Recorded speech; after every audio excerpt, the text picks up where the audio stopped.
hearings. We had two polls on the consent agenda. One was C30. If I could have someone from staff just talk about this agenda item.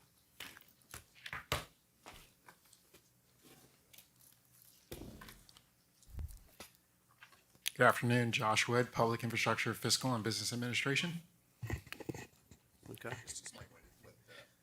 Yeah. So, yes, Commissioner. So this item is just simply an intent to acquire that we are presenting to from Pasco County to the Florida Government Utility Authority. So it's essentially us signaling to their board that we intend to acquire the consolidated system. Okay. And with that said, as a member of the board, we have the representation. Anytime the commission asks for this, we're granted it. And we've had several successes already. And I want to just remind people, the reason we joined this Florida Governmental Utility Authority was because of troubled private water systems. I think this morning we also heard, and I hope you got a copy of that file about Hudson Water Works, what the things that are going on there. And I know we're looking at that as far as coming up, but this might give you some extra ammunition to go with it. But I appreciate what you're doing with this here. I think it's a great idea. Yes, Chairman. Thank you. And I will, I'll take note of that from this morning. Thank you. All right. Can I have a motion for approval? Move to approve. Is Commissioner Starkey still on or no? She is online, I'm sorry, yes. We need a roll call. Okay. I got a motion. Do you have a second? Second. Okay. A roll call vote? District 1, Commissioner Oakley. Aye. District 2, Commissioner Waitman. Aye. District 3, Commissioner Starkey. Aye. District 4, Commissioner Yeager. Aye. District 5, Chairman Mariano. Aye. Motion passes. Thank you. And C37, Commissioner Waitman? Thank you. Anybody here like pickleball? Heard of it before? Everybody. Become a cult-like sport, almost. But no, wanted to pull C37 to recognize the pickleball courts that are soon to be in construction and underway at West Chapel District Park. I know it's been a long time coming, a couple years in the making, and exciting addition to our park system in East Pasco County. And with that, I move approval. Second. All in favor, say aye. Aye. Roll Oh, call. roll call, sorry. District 1, Commissioner Oakley. Aye. District 2, Commissioner Waitman. Aye. District 3, Commissioner Starkey. Aye. District 4, Commissioner Yeager. Aye. District 5, Chairman Mariano. Aye. Okay. And now we'll proceed with the public hearings, starting with ordinances, item P44. Madam Clerk? Let me read the publication, P44. Tampa Bay Times, March 4th, 2026. The item was continued from the June 2nd, 2026 BCC meeting to today. Good afternoon, Mr. Chairman. Nectarios Pitos, Planning Development and Economic Growth Department. Item P44 is PD 260446. This is an ordinance by the Pasco County Board of County Commissioners amending the Pasco County Land Development Code regarding the parking or storing of recreational vehicles, etc. This item is being requested to be continued to a date uncertain. Move to a date uncertain. Second. Okay, we have a motion and a second. Roll call? District 1, Commissioner Oakley. Aye. District 2, Commissioner Waitman. Aye. District 3, Commissioner Starkey. Aye. District 4, Commissioner Yeager. Aye. District 5, Chairman Mariano. Aye. Item P45. P45 was advertised in the Tampa Bay Times, August 5th, 2026. Item P45 is PD 260587. This is an ordinance amending Pasco County Ordinance Number 2454, contracting and expanding the boundaries of Angeline Community Development District pursuant to Chapter 190 Florida statutes, providing for miscellaneous provisions, providing for an effective date. This comes to you with a recommendation to accept public comment and adopt the ordinance by roll call vote. We have nobody signed up? No one signed up? Okay. To the board Move approval. Second. and roll call vote? District 1, Commissioner Oakley. Aye. District 2, Commissioner Waitman. Aye. District 3, Commissioner Starkey. Aye. District 4, Commissioner Yeager. Aye. District 5, Chairman Mariano. Aye. Motion passes 5-0. Item P46. P46 was advertised in the Tampa Bay Times, August 5th, 2026. Item P46 is PDE 260588. This is an ordinance amending Pasco County Ordinance Number 2502, contracting the boundaries of North AR1 of Pasco Community Development District pursuant to Chapter 190 Florida statutes, providing for miscellaneous provisions, providing for an effective date, and this comes with a recommendation to accept public comment and adopt the ordinance by roll call vote. Okay. Let's do the I board. signed up for it. Any comments? Any comments?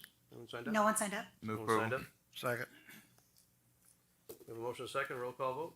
District 1, Commissioner Oakley. Aye. District 2, Commissioner Waitman. Aye. District 3, Commissioner Starkey. Aye. District 4, Commissioner Yeager. Aye. District 5, Chairman Mariano. Aye.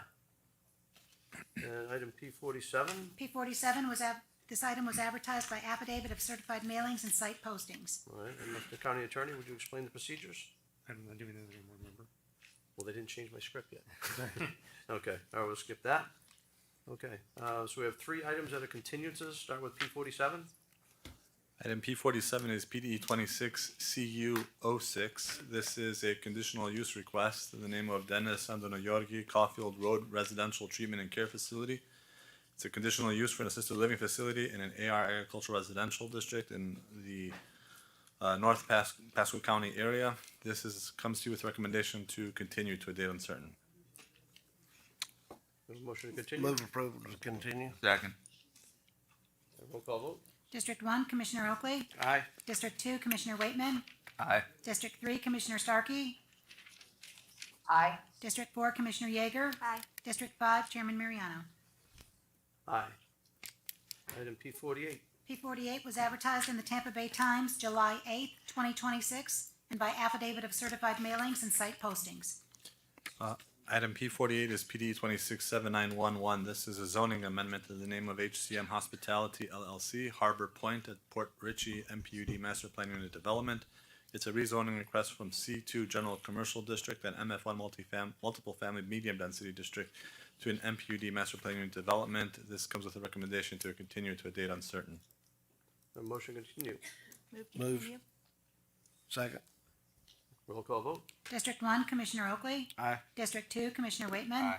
District 3, Commissioner Starkey. Aye. District 4, Commissioner Yeager. Aye. District 5, Chairman Mariano. Aye. Item P 49. P49 was advertised in the Tampa Bay Times July 8th, 2026, and by affidavit of certified mailings and site postings.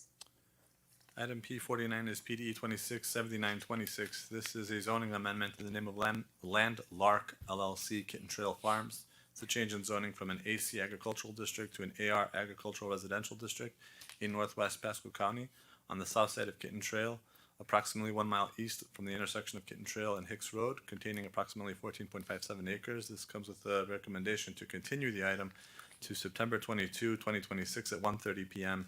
or as soon thereafter as they may be heard in Newport Richey. Move to continue. Second. Roll call vote? District 1, Commissioner Oakley. Aye. District 2, Commissioner Waitman. Aye. District 3, Commissioner Starkey. Aye. District 4, Commissioner Yeager. Aye. District 5, Chairman Mariano. Aye. Okay. And now we'll go to the consent agenda. Item P 50. We have proof. Proof of publication is Tampa Bay Times, July 8th, 2026. Item P50 is PD 260408. This is a development of regional impact DRI amendment in the name of Mitchell Ranch Plaza DRI Target Corporation. It's a resolution amending the development order for the Mitchell Ranch Plaza DRI number 243, amending the boundaries of the DO to remove a parcel for development. And this comes with a recommendation to approve the resolution amending the boundaries of the development order for the Mitchell Ranch Plaza DRI number 243. Is there anyone here in the audience or online to speak against this item? No one signed up. Okay, I don't see any hands here. Jack, I'd like to speak about this item real quick. Pull it. You want us to pull it or just make a quick comment? Yeah, I just want to say, this was kind of my impetus to get this started. And I think we should look all over the county for these opportunities because we had a lot of parking lot space that was going wasted due to old parking requirements. And now we'll be able to help another business in the Mitchell Plaza. So this is good policy, and we should be looking around the county where we can get this going again. Thank you. Thank you. And we'll leave it on consent. Item P 51. Do we have proof?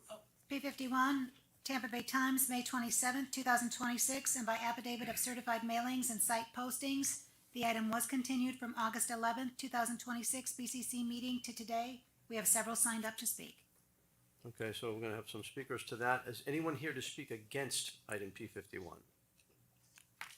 Okay, and we'll pull it. Item P52.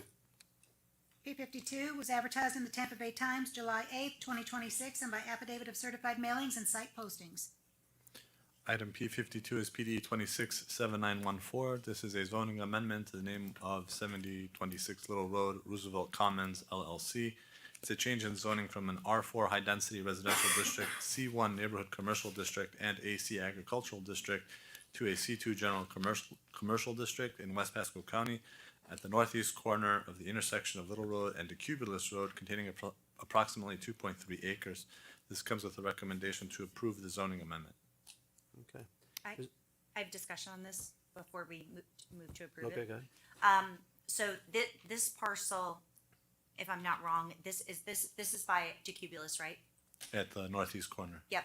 So I just want to throw it out there. If we approve this like this, we will have 3 of the 4 corners that will be brownfields. So they can put a gas station there.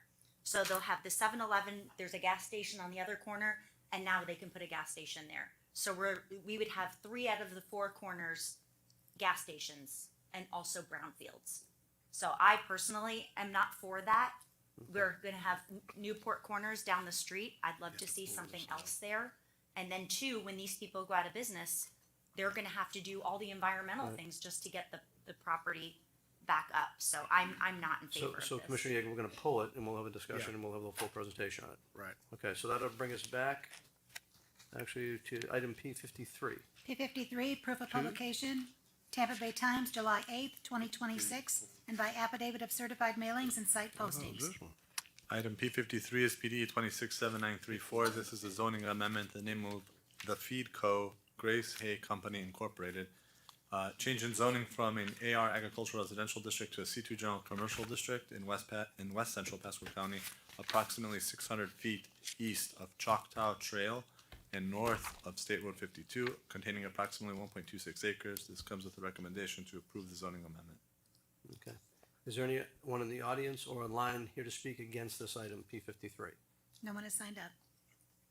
I don't see anyone in the audience, so we'll leave that on consent. So our 2 items on consent, Move approval.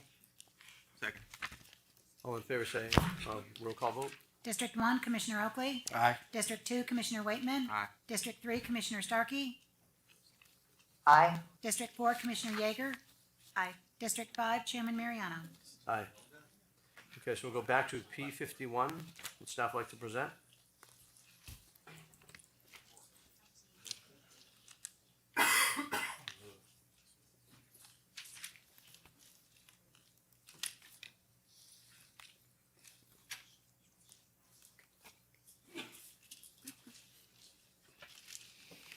Good afternoon, Amy Toll with Planning Development and Economic Growth.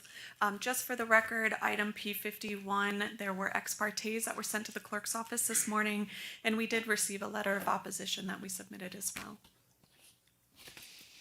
So this item is a rezoning petition from a Euclidean rezoning from AR Agricultural Residential District to R4 High Density Residential District. The future land use is Res 3, residential 3 dwelling units per gross acre.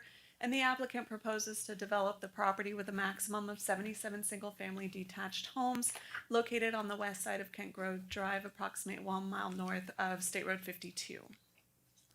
Here's a general location of the county map. It is located within the central market area. Here's an aerial view of the subject site. A context map showing proximity to various MPUDs, being Talavera to the east, 52 Groves to the south. We've got green fields over along Shady Hills Road. And as you can see, it is north of State Road 52, just west of 41. Future land use is Res 3, residential 3. And the existing zoning is AR, agricultural residential. And the proposed zoning is R4, high density residential district. Some of the findings of fact: the subject site does consist of approximately 40.96 acres, developed with 1 single family mobile home on approximately 10 acres. There's a category 1 wetland. The proposed access to the property is from Kent Grove Drive, a residential county-maintained roadway with approximately 30 feet of right-of-way. There's an additional 20 feet of right-of-way that will be dedicated, and current access is via Hamlin Road, a 25-foot wide privately owned and maintained easement. The applicant volunteered into a deed restriction that is in the packet to cap the density at 77 dwelling units, resulting in a gross density of under 3 dwelling units per gross acre, which is what the future land use would have permitted. The deed restriction also has a $375,000 contribution to Kent Grove Drive improvements, which was previously discussed and agreed upon between Public Works and the applicant to contribute that for the roadway improvements. There's a railroad disclosure warning to potential noise, smell, and visual impacts to the owners of the properties when it's platted. And then monotony controls and additional landscaping and buffering requirements were also imposed. The subject site is not adjacent to any trails, and there's a 10-foot wide multi-use path about 1 mile south of the subject site along State Road 52. And with that, we recommend approval of the requested zoning amendment. And I'd be happy to answer any additional questions you may have. Amy, could you address, we've received an objection about the notice. Correct, yes. So we did receive an objection about the notice. The objection stated that Talavera request to have the entire Talavera to be noticed. We did confirm that the noticing that was submitted is in accordance with our code. They submitted within, or they were required to notice within 500 feet. They noticed within 500 feet. 2 of the Talavera properties fell within that 500 feet, which were owned by the CDD, and they were noticed. Okay, and were the signs that were posted in accordance with the code as well? Correct. The signs were posted on their subject site in accordance with the code along the frontage of the roadways. Okay. Okay. Very good. Any questions for staff? Okay. We'll hear from the applicant. Thank you. Mr. Chairman, before we get started, I don't believe we've had the reading of the zoning stuff or the swearing in. Well, we don't read zoning procedures anymore, but. Okay, we're we not do need doing to it. swear people in, though. Alrighty, if you would like to speak at any of the items in this afternoon, if you could please stand, raise your right hand. Do you swear or affirm the testimony you are about to give is the truth, so help you God? I do. When you come to the podium to speak for the record, please indicate whether you have been sworn, state your name and address, and spell out your last name. Thank you. Go back to the aerial. Mr. Chairman, Clark Hobby, Hobby and Hobby, PA, 109 North Brush Street, Tampa, Florida. I've been sworn here on behalf of the applicant. And as you heard from staff, the subject property that we're dealing with is about 1.1 miles north of State Road 52. It's off of Kent Grove Drive. The subject area is part of the central market area, and it's part of a larger area of Res 3 that really covers the entire area.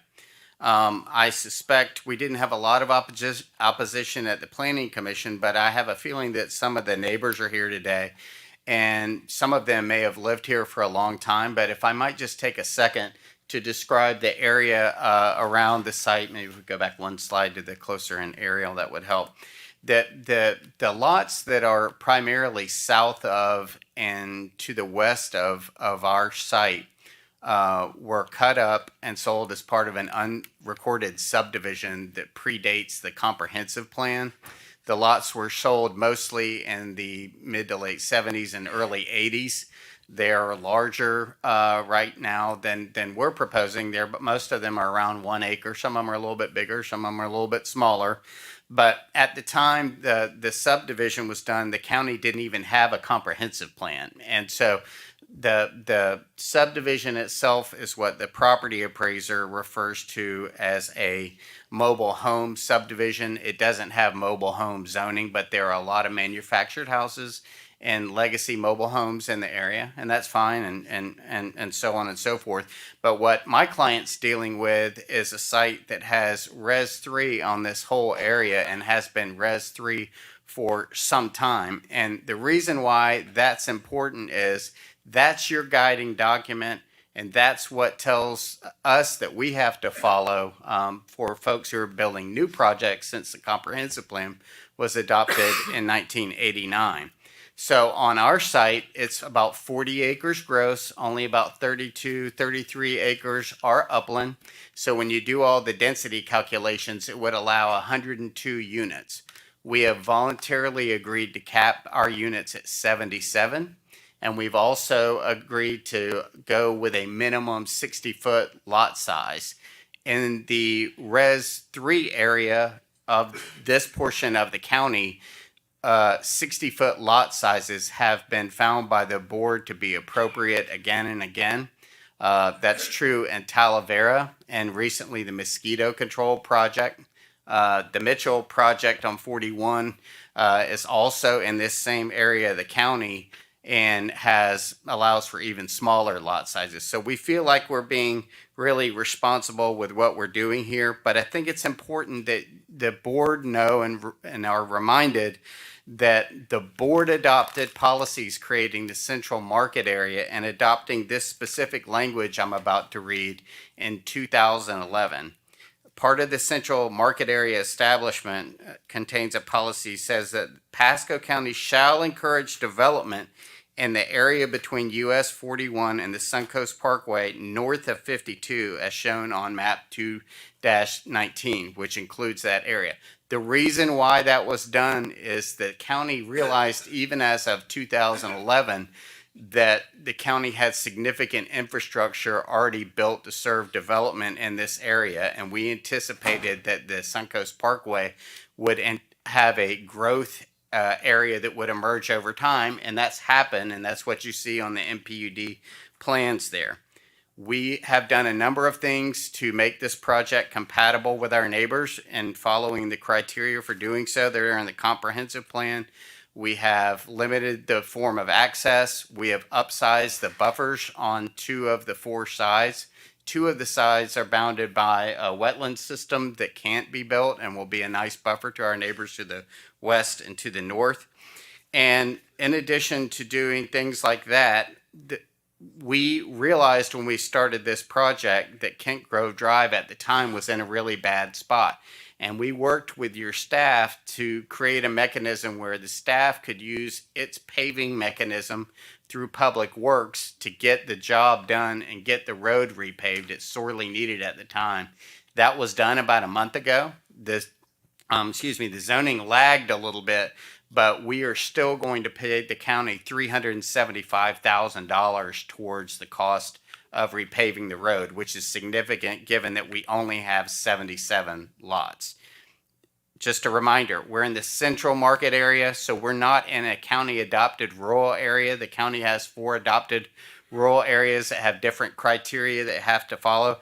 This has never been in one of those rural areas. The county has planned for this area to grow, and the county also has adopted policies that says when you're in Res 3, you have to have public facilities if you have more than 25 lots. Even if we didn't rezone this property today, our existing zoning is AR and we would have more than 25 lots. So we're going to have public water and facilities, and we've been working with Pasco County Utilities on where the points of location are likely to be. But it is unreasonable for someone to think that we would, for instance, have 1 acre lots here and then still have public facilities, which is what the comp plan would require. Again, we're only seeking R4 60-foot minimum lots, and we have capped it 25% beneath what the comp plan says we're entitled to. So we feel like we're being good neighbors. We've tried to work with county staff, and we did have a community meeting on it. But it is unreasonable to assume that someone's going to have public facilities on if someone is suggesting 1 acre lots or above. That's not reasonable, and that's rural sprawl, and it's not a good use of the county's infrastructure. So I'm happy to listen to our neighbors, but we feel like we've got a great small project here that will add the benefit of bringing water and sewer on this side of the railroad tracks at our expense, so that if people ever do want to redevelop in Kent Grove in that area, they can tap into county sewer as an amenity if they want to. So happy to answer any questions you may have. I'd like to say, Clark, when we met with the applicant, it was a good meeting. We talked about the issues I had at Kent Grove. That road's terrible going in there, was terrible going in there. Right. And I thought if it's gonna come in, let's make it to a benefit of the community. Now, they didn't have to do all this, but they did it, and they've guaranteed it, providing they get the rezoning. But I wanna say, working with you was very good.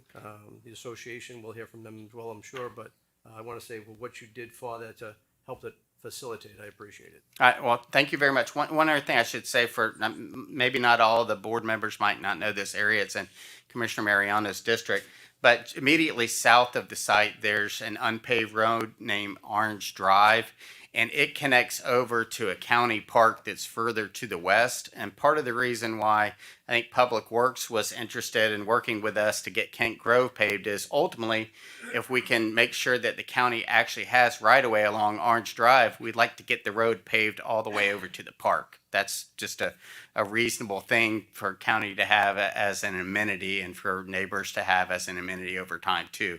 So we're hoping this is the first step, and there may be other steps to help provide amenities for the area. Okay. Any questions? Clark, of the applicant? Clark, just to make it clear, Talavera does not share an access with this project. They do not. That's correct. Okay. Okay. There's a railroad track in between. Thank you. All right, we'll go to public comment. Look for people signed up. Okay, I'm gonna call three names if you'd like to line up, please. Jim McBride, Cody McBride, and Scott Craig are the first three for P51.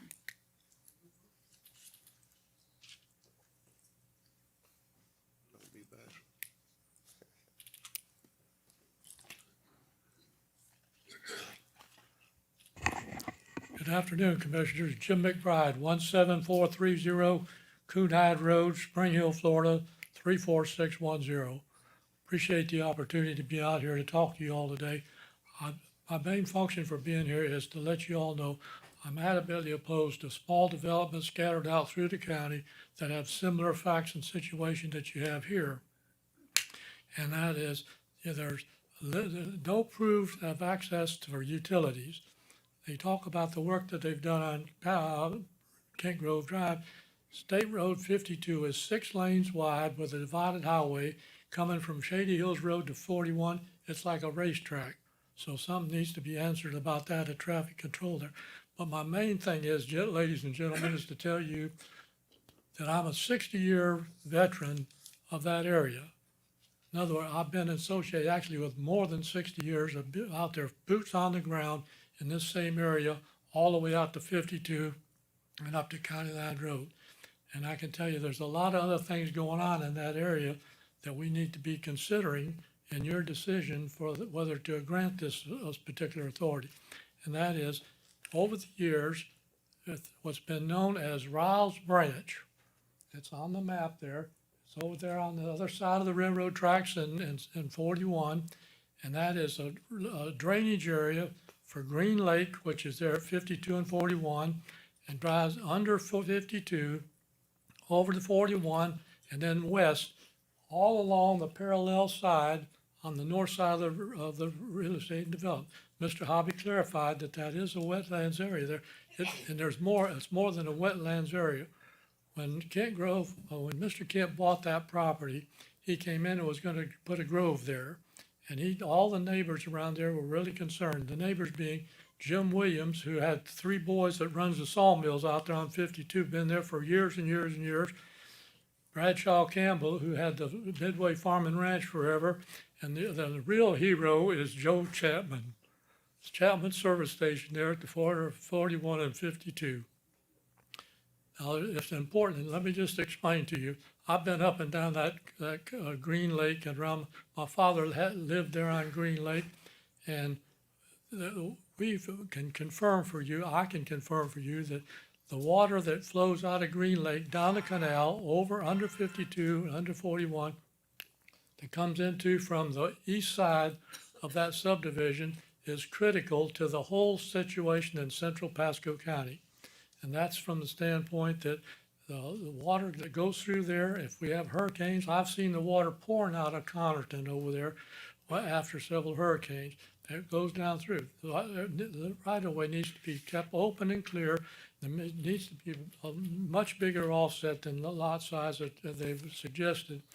In addition to that, I would just appreciate you considering this long-term resident of knowledge of and the importance of the environment in this subdivision. Thank you. And thank you for your service of all these years in the Value Adjustment Board, Joe. Thank you. Cody McBride. Cody McBride, 17450 Coonhide Road, Spring Hill, Florida. Mr. Hobby talks about utilities. They've been working on getting utilities to this property for at least since November. Talavera, the CDD, voted back in February not to grant access despite the offer of $40,000 to their utilities. There's no utilities in place. Mr. Hobby indicates that he's talking to Public Works. I would like to see something definitive in writing. We're talking about a high-density neighborhood that is going to require city water and city sewer. I'm sorry, county water and county sewer. It's not in place. It's at least a mile away. It sounds like the applicant's not willing to pay for that. If Mr. Hobby can come up here and say he's worked for Public Works, and yes, we're going to have utilities in place prior to the initiation of this neighborhood being built, there's not much we can do about it. I understand he talks about the guiding documents. I agree with it. I don't understand I understand the documents. I don't agree with the documents, but they are in place, and I understand those policies. But we talk about having infrastructure in place before we approve developments. It's a classic example. I spent time with Commissioner Mariano and Commissioner Waitmans. Thank you very much for your time and attention. We've addressed a number of issues, not only the utilities, the condition, the environmental condition, and a number of other things. Just like to reiterate, thank you, Mr. Hobby and the applicant for agreeing to pay $375,000, although that's not really agreement. That's kind of a given fact these days with development. But that's only if he gets the approval for the rezoning. If the approval is not granted, the county doesn't get the $375,000. The road is improved. The road is in better condition. I've emailed Commissioner Mariano about my concerns with the method that the road was improved and the rough spots in the road already after only being in place for a short period of time. And I understand that he's working with Public Works on that. Mr. Hobby indicates that you'd like to get the road paved from Orange Drive back to the Upper Pithlukuti Preserve, which is a wildlife corridor, not really a park, it's a preserve. It is a wildlife corridor. The wildlife also travel down the Riles Branch to get to the Pithlukuti. So this is a huge environmental area. I understand that from living there just as long as my dad, boots on the ground. I used to bale hay on this property. I'm very familiar with the property. This just doesn't fit into the neighborhood. Mr. Hobby talks about the adjoining areas. All the adjoining Kent Grove areas are lots of an acre or more. They have septic, they have well. These are salt of the earth people. These are tradesmen. They work hard every day. I appreciate your attention. I hope you take my comments into consideration. The infrastructure is not in place. This should not be approved at this point in time. Thank you for your time. Next up is Scott Craig, and then please follow him Timothy Helwig, Jan Elsie Brown, Janet Pratt, and Chris Campbell. Good afternoon. I'm Scott Craig. I live at 12739 Lucier Lane, Kent Grove. To basically parrot what Mr. McBride and his father said, speaking for the community, I think our biggest concern is flooding. I think that's what we're looking at. 77 homes on 40 acres is going to create a problem, in our opinion. Mr. McBride is very familiar with Riles Branch, the flooding that's occurred on Aaron Cutoff from the recent hurricanes coming off of the Connerton extension. And I think for the community, that's our biggest concern. I think we'd like you to consider, if you're going to approve this project for the developer, is to consider reducing the size of the footprint, reducing the number of homes from 77 to say half. I think that in itself will satisfy two people, the community of Kent Grove and the developer itself. It is a wildlife corridor. It is a wetland. There is a preserve already there. And we're just concerned really more about some of the environmental impacts and how it could affect potentially our neighbors around us. I don't really have a lot of knowledge about the community. I've only been living in Kent Grove for about 16 years. I love the community. It's a great community. It's very family oriented. And we're just hardworking people. And we're not denying anybody the opportunity to move there. Agreed with Mr. McBride, it is a community that will be out of place compared to what we are currently at. So just take into consideration some of our thoughts and consider what I'm requesting for my own personal is reducing the footprint from the 77 individual homes to maybe cutting that in half. I think that's maybe a fair compromise for everybody. Thank you for your time. Thank you. Timothy Helwig.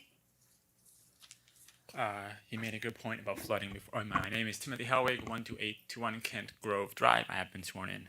He made a good point about flooding. I'm situated on a lot that is in the same contiguous flood zone A as that lot. So any fill activity that goes on in that lot will increase the flooding where my house is located. So that is a big concern. But I come up here with three different concerns. A couple already slightly mentioned. First of all is looking at that area. This is completely unprecedented. So they claim, the lawyer here claims that, there's other high-density subdivisions in the area. I want you to notice that every single one of those has direct access to a major road, and it does not impact an existing residential neighborhood. This one is completely different. They're planning to put a residential high-density neighborhood off of a existing residential road. All ingress and egress to this new subdivision is going to go in front of existing houses. One of which is a dirt road. Kent Grove is paved. Lucier Lane is not. It is a dirt road. That is the north entrance and exit to this neighborhood, and it cannot be ignored. Anyone coming into or out of this neighborhood from the south, usually east and west, is going to come up Kent Grove. Anyone going in or out from the north is coming down Lucier Lane.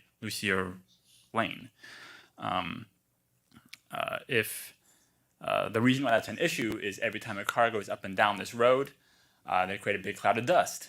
And depending on the wind, that cloud of dust drifts over people's houses. And that's fine in a low-density setting. It's part of the experience. If you're going to pack a high-density neighborhood in here and start routing all that extra traffic down here, I think you owe it to every single resident along Lucier Lane to make sure that that road gets paved like a proper high-density road should be.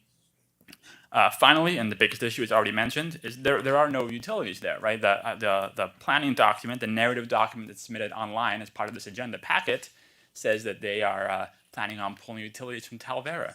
Talvera has held a vote. They said they will not connect utilities because they already are struggling with their utilities. Their water pressure is so low, they can't hardly get their water usable.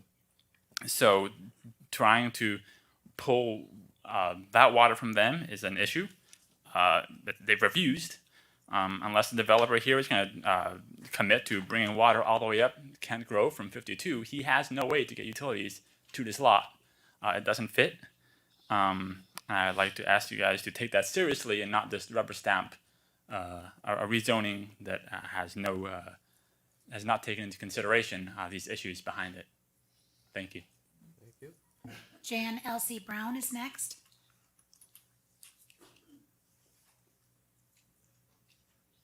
Good afternoon.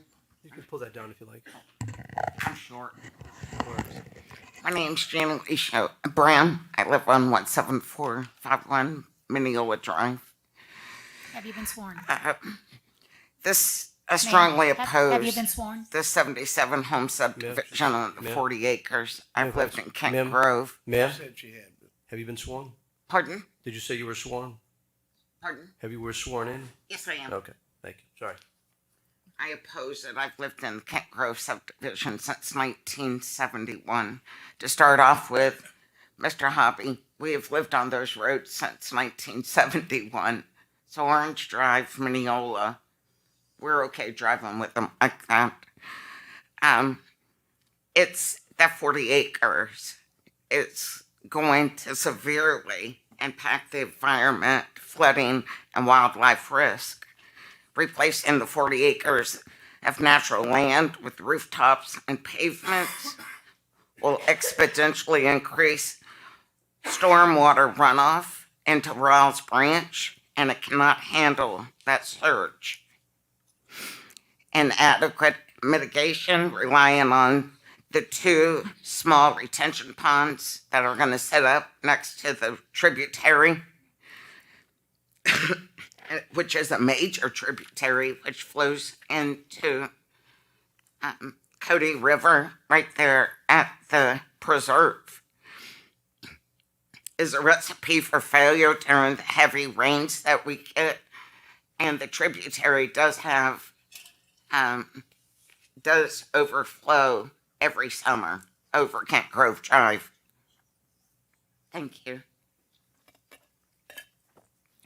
The pollutants, the fertilizer, and the vehicle oils from the 77 homes that they want to build will drain directly into Rawls Branch tributary and go right into the Cody River. And the wildlife destruction, clearing that 40 acres, will decimate it from the wildlife to the gopher tortoise's burrows as a threatening species, burying them and disrupting their critical habitat and economical devastation and legally restricting them.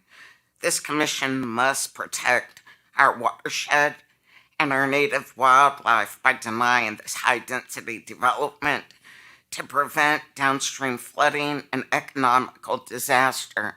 And also, in Kent Grove, not everybody lives in a trailer.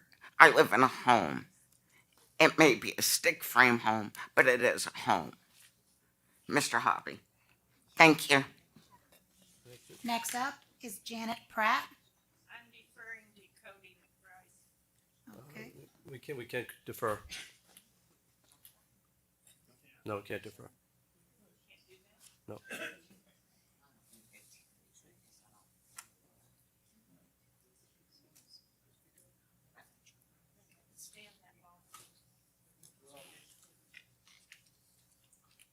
can't stand very long. We can get you a chair. Ma'am, we can get you a chair and a microphone. Well, I don't have that much to say, but, all right. Oh, thank you. Please state your name, your address, and if you were sworn. Okay, Janet Pratt, 17830 Orange Drive. I was sworn in. Thank you. And, so I have been in Kent Grove probably since 12, so 15, 16 years. And, the property that is up there, I'm on Orange Drive, but it's like, say 2 lots. We call them lots. We don't call them acres or what. It's like 2 lots away from me. And they're gonna build all this, and I feel the water and stuff is gonna affect, around it. I mean, common sense tells you it's what's always happened. And I just feel like it's the wrong place to build something like that. I feel like they're wanting to build this, and then they're gonna come after the rest of it, because it's a rural area. And they need it with the hospital has been built over on Ridge. And I just feel like they think that they need this whole area to be incorporated. And we need everyday farm place. We need everyday people to live, workers. We're not the high end, maybe some of them have money, but we're not the high end people. But we're everyday people. We're people with neighbors that we care about. And I put food out for people that don't have it. We have homeless living in the back. We're just not ready. And I just don't feel like that that you guys are listening not only to us, but other people as I've watched. You're not listening to our needs. That's the way I feel. I just think that we vote you in and we vote for a certain thing, but we don't feel heard. We just don't. We don't feel like we're heard. And I just would implore you to listen to the people and not just the dollar signs. Thank you. Thank you. Thank you. Chris Campbell is the last one signed up. Is there anyone else in the audience to speak? Please line up behind Mr. Campbell. Chris Campbell, 17737 Orange Drive, Spring Hill, Florida. I've been sworn in. Just want to address pretty much there's not many rural neighborhoods left in Pasco, rural county, and putting a neighborhood in the middle of a neighborhood really doesn't make sense. Obviously, common sense kind of deal. Everybody's shooting guns over the weekends. We got animals. Everybody's got chickens and goats and cows, and so they're going to be calling about that when they hear gunshots every 10 minutes. Also, Kent Grove Drive, right where the entrance of this deal is, every time it rains pretty decent, where the Riles branch is, it kind of goes under it right next to the entrance. It'll get this deep on Kent Grove Drive for hours on end, just flowing across. And it's paved, but it's going to be on top of it. So it's just going to make it worse, and everybody's pretty much covered the main stuff, but it's a small neighborhood. It's a neighborhood in a neighborhood. It's just, that's it. Thank you. Thank you. Is there anyone online? No one signed up online. Okay. We have one more person. This will be the last person. Unless there's anyone else. You can I didn't swear in. Okay, let me swear you in. That's fine. Go ahead and raise your right hand, please. Do you swear or affirm the testimony you're about to give is the truth, so help you Yes. God? Yes. Your name and address for the record, please. My name is William Lamb, and I live at 12636 Price Lane. So my home has Riles Branch running through it. My kids swim in it. I'm adjacent to the park, which is also a preserve. It's really a preserve. They used the money that was used to buy the park was penny for Pasco, and then that's why there's a whole. If you look into it, there's a lot of stuff going on about the road going to it, regular people not having access to the public park because it's called a park, but it's really a preserve. It was just a way to spend money, probably. I don't know because I didn't live in Pasco at the time. I'm from St. Petersburg.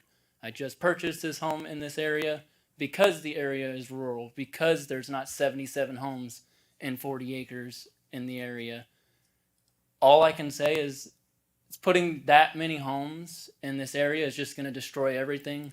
They spoke upon the wildlife. The property is loaded with gopher tortoises. When I say loaded, over 50 gopher tortoises because they're mating gopher tortoises and they're having babies, which also live throughout the entire Kent Grove area.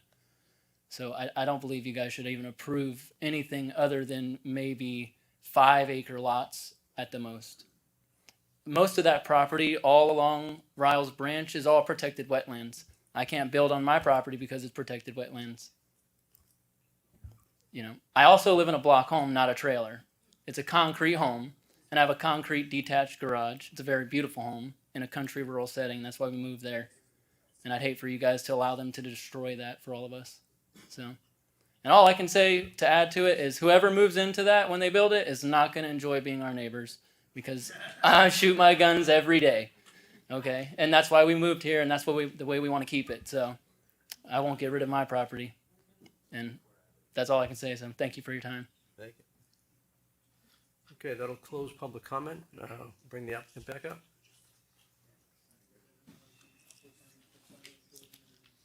Mr. Chairman, Clark Hobby again. I'm going to let Jordan Schrader speak to the Riles Branch issues and floodplain and so forth.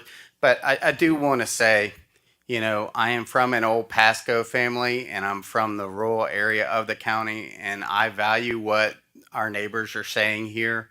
I can tell you we took that into account as we planned this community. We are not trying to get every single lot we could have asked for. We didn't ask for the smallest lot size. We could have done an MPUD and asked for smaller lot sizes. We did not do that. We're trying to fit in as best as we can into the community by making a substantial improvement to the community with the utilities we're going to bring and with the payment we're going to make towards the road pavement that just occurred. I will speak quickly as to the utilities. We're still working with Pasco County Utilities. We had a meeting with them last week about the utilities.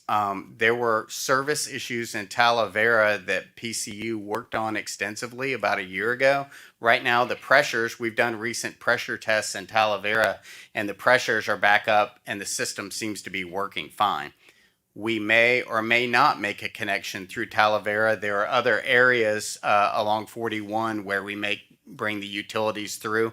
One being we could make a connection from the mosquito MPUD mosquito control MPUD that you all recently approved. That isn't the only place, But that kind of level of detail is dealt with prior to development and prior to getting site plan approval.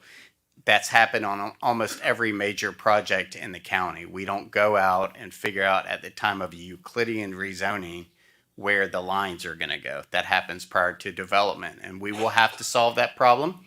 If we cannot solve the problem, we won't be building a subdivision. So that's the onus is on us. With that, I was going to ask Jordan to speak to some of the environmental factors and primarily the engineering and flooding concerns. And before Jordan comes up, if you would, while he's talking, if you talk to the applicant, see if there's a lower number he'd accept. We may want to take a look at doing a trade-off to get bigger lot sizes in lieu of the 375 for the road. I don't think we can, because it's not just the 375, it's your comp plans requiring public facilities on the site, Commissioner. And so we won't be able to afford the utilities that the comp plan's requiring, even with the existing zoning. I mean, we've got history of lots being 100-foot wide that still have utilities and not having a problem. You can't do it in the Res 3 future land use.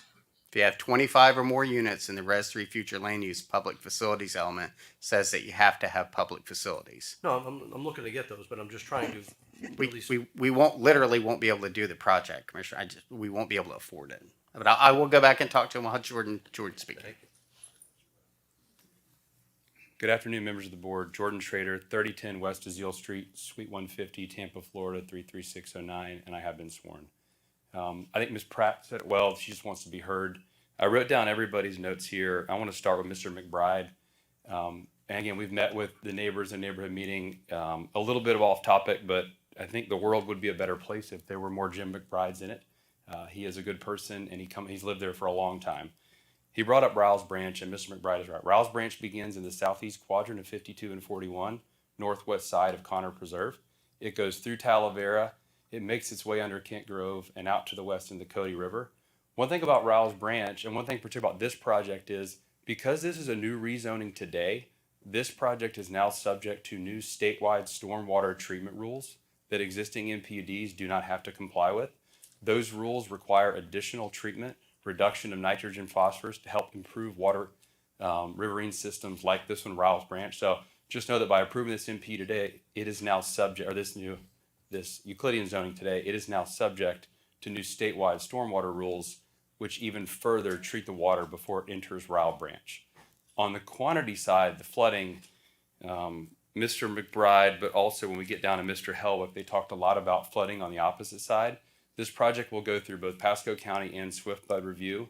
One resident had a concern that it would raise the flood elevation. There are laws in place both in the county as well as with Swift Mud where this project will not raise the flood elevation to any of these neighbors. So please let that be known that this project will and is not allowed to raise any flood elevation on any neighbors. One thing about the north side of this project is, as everybody mentioned, it is Rouse Branch. It flows from east to west. One of the neighbors brought up a concern that this would contribute to the flooding over Kent Grove Road. This project outfalls west of Kent Grove Road, does not contribute to any water that goes across Kent Grove Road. So there's no way for this project to alter any flooding conditions on Kent Grove Road. On the environmental side, there were some concerns about wildlife and corridor preservation for Rouse Branch that straddles the north. By approving this zoning today, this project goes through Pasco's formal plat process, which places a perpetual conservation easement over the entire wetland system to the north. So please note that all of the wetland systems, including the buffers, will be placed in a perpetual conservation easement that can never be altered. That is different than other counties, but something we do here in Pasco. Make sure I caught everybody. I believe I captured everybody into really the flooding and the environmental straits, but if the board has any other questions from any of the members, I wrote down notes, I'd be happy to answer them directly. Mr. Waitman. Hey, Mr. Trader, Mr. Holly. So there's 40 acres left in this neighborhood. Do you know off top, or does staff know off the top of their head? I mean, this is an island and it's surrounded. Do we know how many lots surround this piece of property?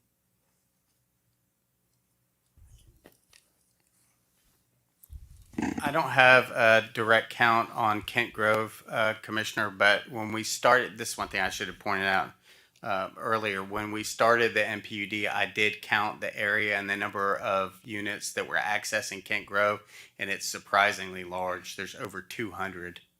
There are over 200 residences that are accessing Kent Grove Drive. So we're about a third of that.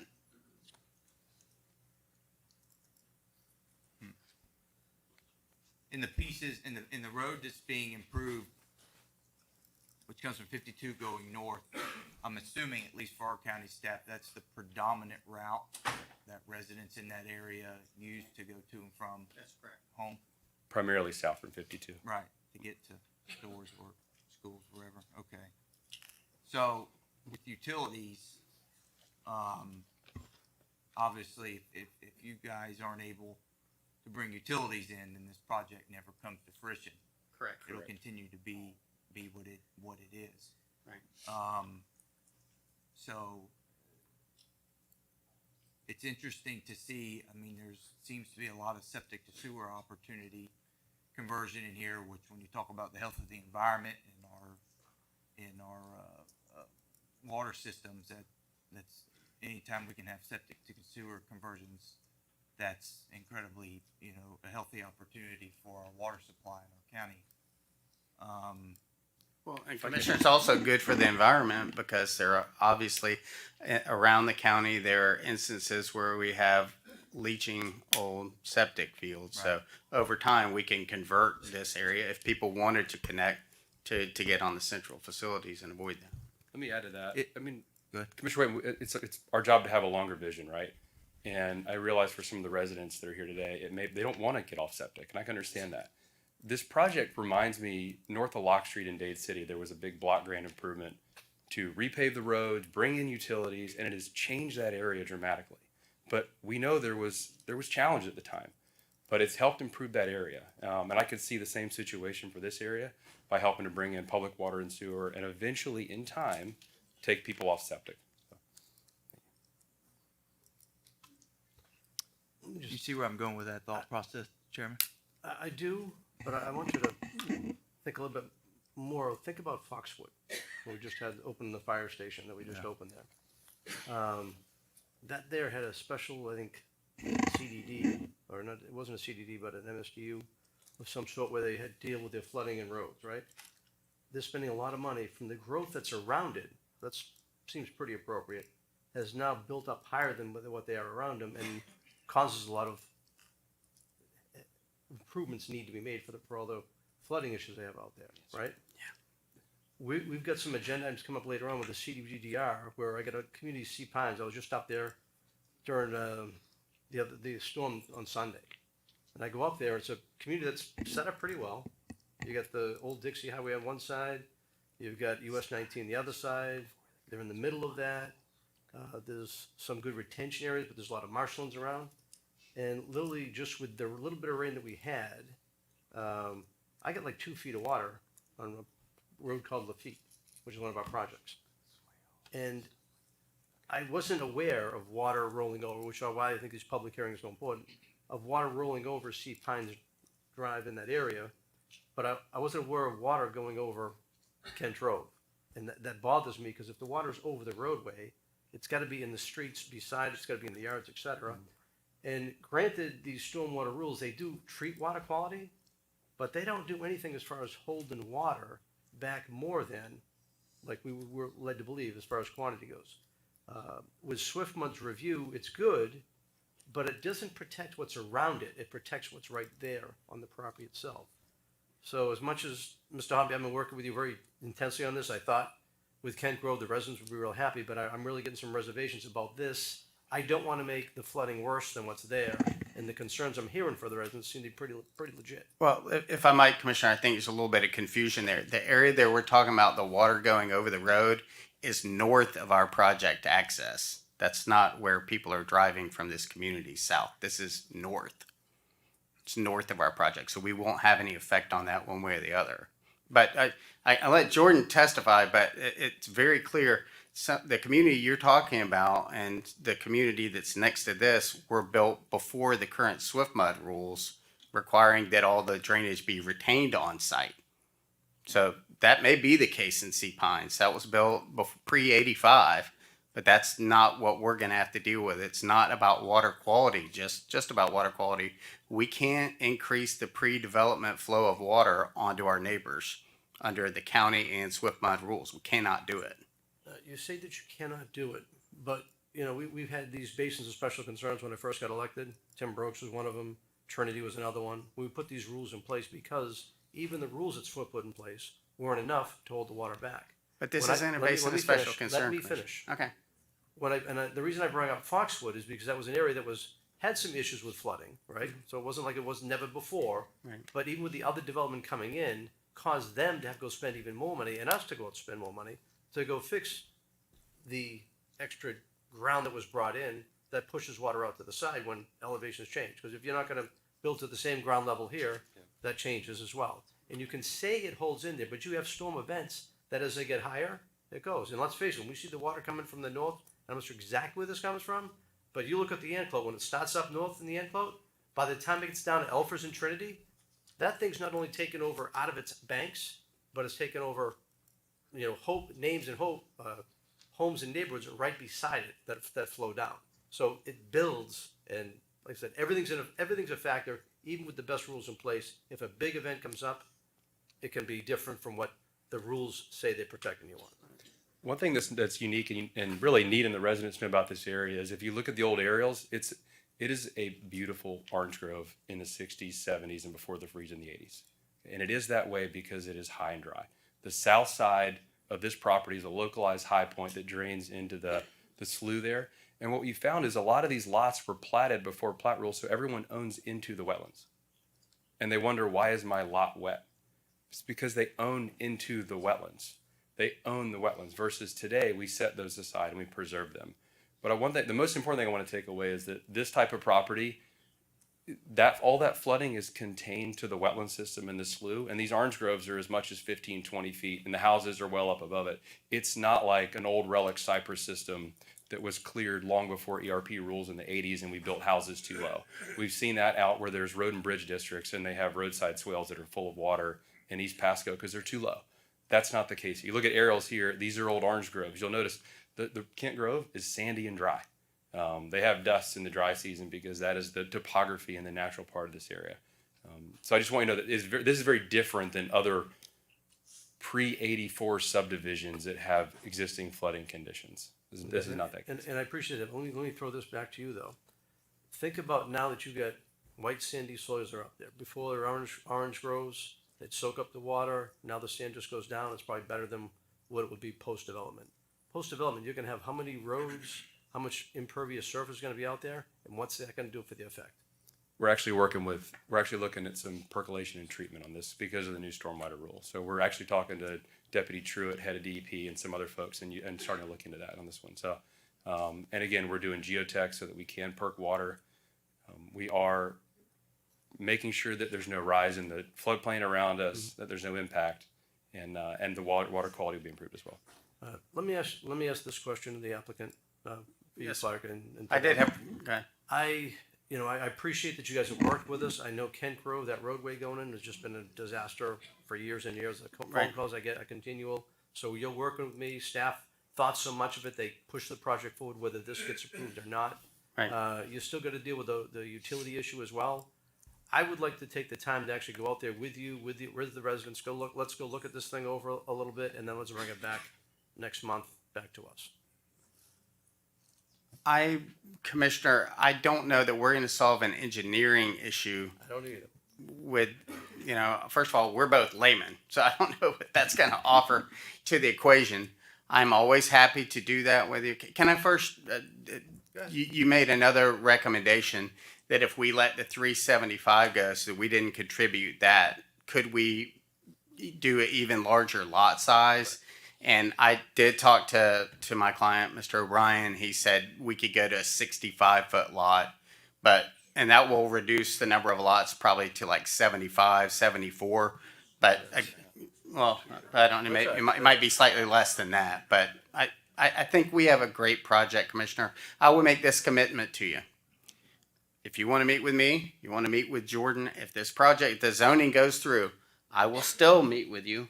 I will meet with the neighbors with you. We'll tour the site. We will do everything with the McBrides to work with them to make sure that we engineer this in the most responsible way that we can so that we do not impact the system going through there. I will do that. You have our word. Our client's here.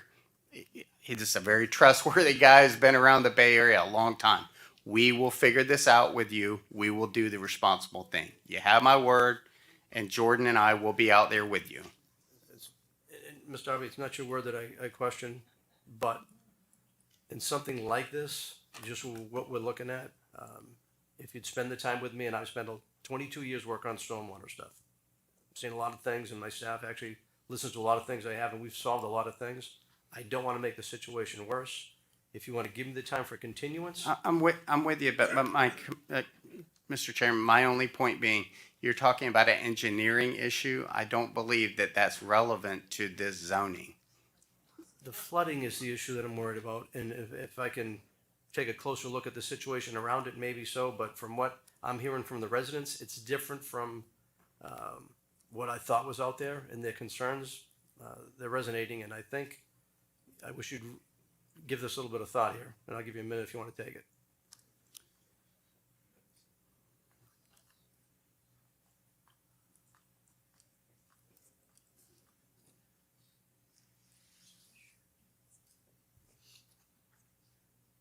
Chairman. Commissioner Waitman. Examples of projects like this are going to become more frequent as more folks move here. These infill projects in these kind of rural, semi-rural communities, and they're going to be challenging to the residents because it's change, and challenging to the board, whoever the board is, to strike the right balance and what's healthy for the existing neighborhood and also the needs of road infrastructure, stormwater, etc. And so this is an example, I guess this comments to staff with the good neighbor policies that we're working on, planning and development staff that, with really understanding the history of the site, because every piece of land that's like this, it's last to come in when everything around it's built out, and it's been that way for a long time.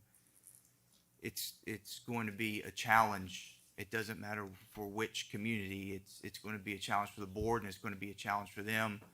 We have to find a way to strike, the rights of the landowner and what they're entitled to with their property. It's not necessarily their fault that they've waited, whatever their circumstance is, for if or when they sell their property, and this is just an example of that. And I think our county and our staff needs to become much more proficient in how we manage projects like this that come in, and working with residents and whatnot. I'm not saying that there hasn't been. I'm just saying this. We're going to see more and more infill style projects like this coming in, and it's going to be bumpy. So. And I'll tell you, Commissioner Waitman, and I respectfully appreciate that, because it is a struggle, and it goes all over the county. But what concerns me a little bit as well is I did meet with Cody McBride before. We talked about this. Thought he had objections. I asked him to go back, work with the applicant, et cetera. Seen on consent. I tell you, I thought we had the thing resolved. At last month's meeting, or 2 weeks ago, we had the meeting in Dade City. Mr. McBride and Cody were both in the audience, asking if it was going to be continued. I showed them that it was going to be continued, and they were comfortable. So to see it come back under consent, I know staff's got this program from before about get it through, find a way to yes, but sometimes we got to step back a little bit. I've got a project coming up here in Denton that we're going to be hearing in a little bit that I've got some issues with how we brought that thing forward. So had this not been on consent, I'd probably be much more comfortable with it. If it was on regular, I'd been more comfortable with it. But clearly, staff thought everything was okay. And the only time we put something on consent is if everything's good. When there are no objections, because one person can pull it off. Like just Commissioner Yeager, she's got the other one coming right behind this. She had to go pull it, and she's got different clear reasons why. And consent should be something that's smooth with everything taken care of. And this just hasn't been done that way. So because of the consent, I thought we were done. I'd have had this discussion with before. I don't like doing this here. I'd Yeah. rather work things out with you, the residents, ahead of time. So I'll ask you one more time. Do you want to continue this to the next meeting in Newport Richey? I have one other thing that I thought I might bring up. We used to do this back in the day. What if we brought the site plan approval to the board for its review and approval? That way you get the same say-so. These are engineering issues, Commissioner, and we have to make sure we do the right job on the engineering. So I'm okay and the client's okay with bringing that back to the board for its approval. Yeah, but I like having, the board's got a little more flexibility at this point than they do after the next point. So I'd rather. But just- aren't these really engineering issues, Commissioner? No, We have it's to like make. real life issues what people have to live with in the neighborhood. I realize that, but And it's. people don't just go from the south coming up here. You heard they go up to the north too. So if I get a dirt road that's flooded out with water that's gone over it, washed it out, and I can talk about plenty of projects like that. It's not just going north-south. This is going south to north as well. So I'm asking one more time. Can you continue this 30 more days till we bring it back? So to if we Newport? continue it, that means that it will be the applicant and the board discussing the matter. And the residents. The public, so the public's gonna get another crack at it after they've already spoken? Yeah. Hold on. Yes. There's not that many people. And if you've addressed it with everybody, we get everybody calm, then everything's okay. Chairman, Commissioner Whitman. has anybody seen a potential layout for a site plan? We provided one to staff. But has a resident seen it? Yes, we showed it to them at the community meeting we had.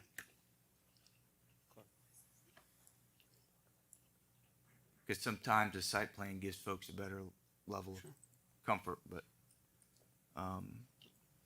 the resident commissioner is not comfortable here, so professional courtesy to him. We will agree to a continuance. My only concern is we've had a public hearing today. People have had the right to speak. I don't know why we would have another full public hearing.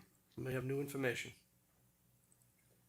If they want to testify as to the new information, that would be appropriate, but I don't think it's appropriate that they're able to speak again and comment when they already did it. And again, I don't think it's appropriate. We had something on consent.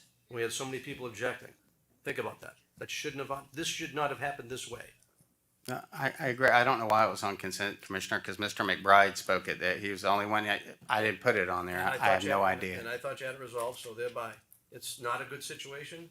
I want to start Well, fresh. again, let's agree to the continuance for 1 month, and we'll work with you and your staff and go out and meet in the field and see what we can't learn if there's some way to improve the project, we'll do that. Very good. Okay? Do you have a motion? Move to second for Roll call Hold on vote. 1 sec, Commissioner, if you want.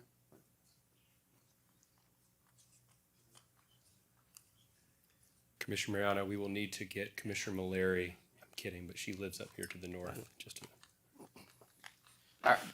It's okay to continue it, but Commissioner, our client is saying it's imperative that when we have this meeting that the county stormwater people are out at the site, because we need people with a We technical will have expertise. everybody you wish to have out there. Okay, thank you. I'd like to go on record one more thing, just about the immediate concern. If you look on, do you have the map back up? If you look at the map, I'm going to walk over here to point and try to talk loudly too. So, subject property. You want to give them a We Hold can't on, pick you up. Jordan. We need to You get have to a have mic. Subject property. Subject property is here and drains northwest. Primary access is to 52. Secondary only is Lucier, not Kent Grove. You go to 41, you take Lucier. Only the residents to the north that live off Coon High that simply pass by this project use Kent Grove Road, where the drainage conveyance is right here. So I just want to make it known that this is a pass-by condition that is not true of this project. We'll look at the field. But I want to We're going to look at everything. Okay, thank All you, right, so we have a Commissioner. motion and a second, roll call vote. District 1, Commissioner Oakley. Aye. District 2, Commissioner Waitman. Aye. District 3, Commissioner Starkey. Aye. District 4, Commissioner Yeager. Aye. District 5, Chairman Mariano. Aye. Motion passes. Now, item 52. We have a presentation from staff.